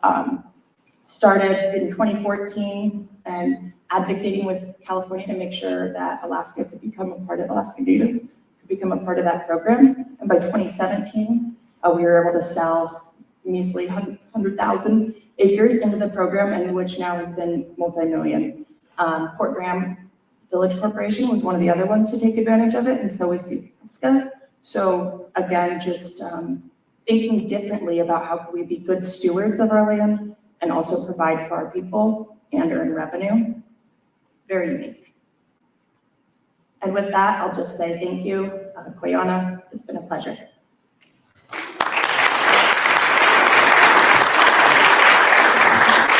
Thank you, Ashley. I hope you catch your plane. It's good to see you. I'll see you.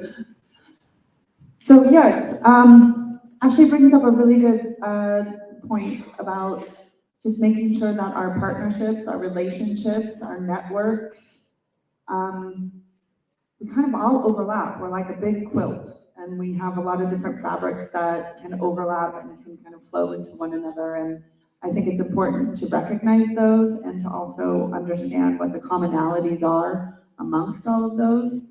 And when we do so, we get to see a higher level of community and a lot more engagement, a lot more investment, a lot more belief, and a lot more healthier economically and higher quality of life, which is what KPEDD is always trying to ensure for the Kenai Peninsula. So as we wrap up, we're right on time. I like that. So in between speakers, I've been able to kind of talk to you about what KPEDD has been up to. So once again, if you've paid attention or if you didn't pay attention, I'll give you a brief overview. Our big highlight of the last year has been being a part of the Alaska Mariculture Coalition and the Build Back Better grant that we were awarded, the $49 million in partnership with our other ARDers and ADDs. So we've been putting a lot of our energy and time into that to make sure that it is a sustainably developed program and initiative in order to sustain and make Alaska a better place in the future. Another thing that we are very proud of is our workforce development focus, and we have a website that you can find it on our website. There's a link. It's Kenai Peninsula Workforce.org. And it also kind of highlights and is a resource that people can go to when they are looking for certifications or jobs or ideas of industry and how to get from point A to point B. Or if you're already at point B, what is beyond point B? Where can I go from here? Or where can my child learn how to do A, B, and C, get into nursing or welding or a maritime job? So we focus a lot on that. Our broadband program and our Kenai Peninsula Regional Broadband Task Force is very active. We have another meeting next week, and we are hoping that through this mapping effort, we'll get a better idea of how the funding from the federal administration is going to be funneled through and make sure that the Kenai Peninsula is getting funding for its projects and infrastructure in that way. What am I missing? We have a few other things coming up, but I cannot remember them at this time. Please visit our website. Please take the survey. Please take a moment to think about, hopefully you learned something today. Hopefully you have some inspiration and ideas of what you want to do in your world and see how you can make Homer a better place and also the peninsula. If you have any questions, please email me. I have some cards up here or in the back. Caitlin's here, and as always, we thank the city of Homer, thank the Chamber. Brad, I don't know where you are, can't see you. We thank all of the board members that helped out for this, and we thank the Christian Community Church for allowing us to be here at this venue, use their space, and gather today and share all of these great things that are happening on the peninsula. So hopefully your tourist season and your upcoming seasons are going to be prosperous and successful, and we're here to help you. So please reach out if you need anything from us. Thank you.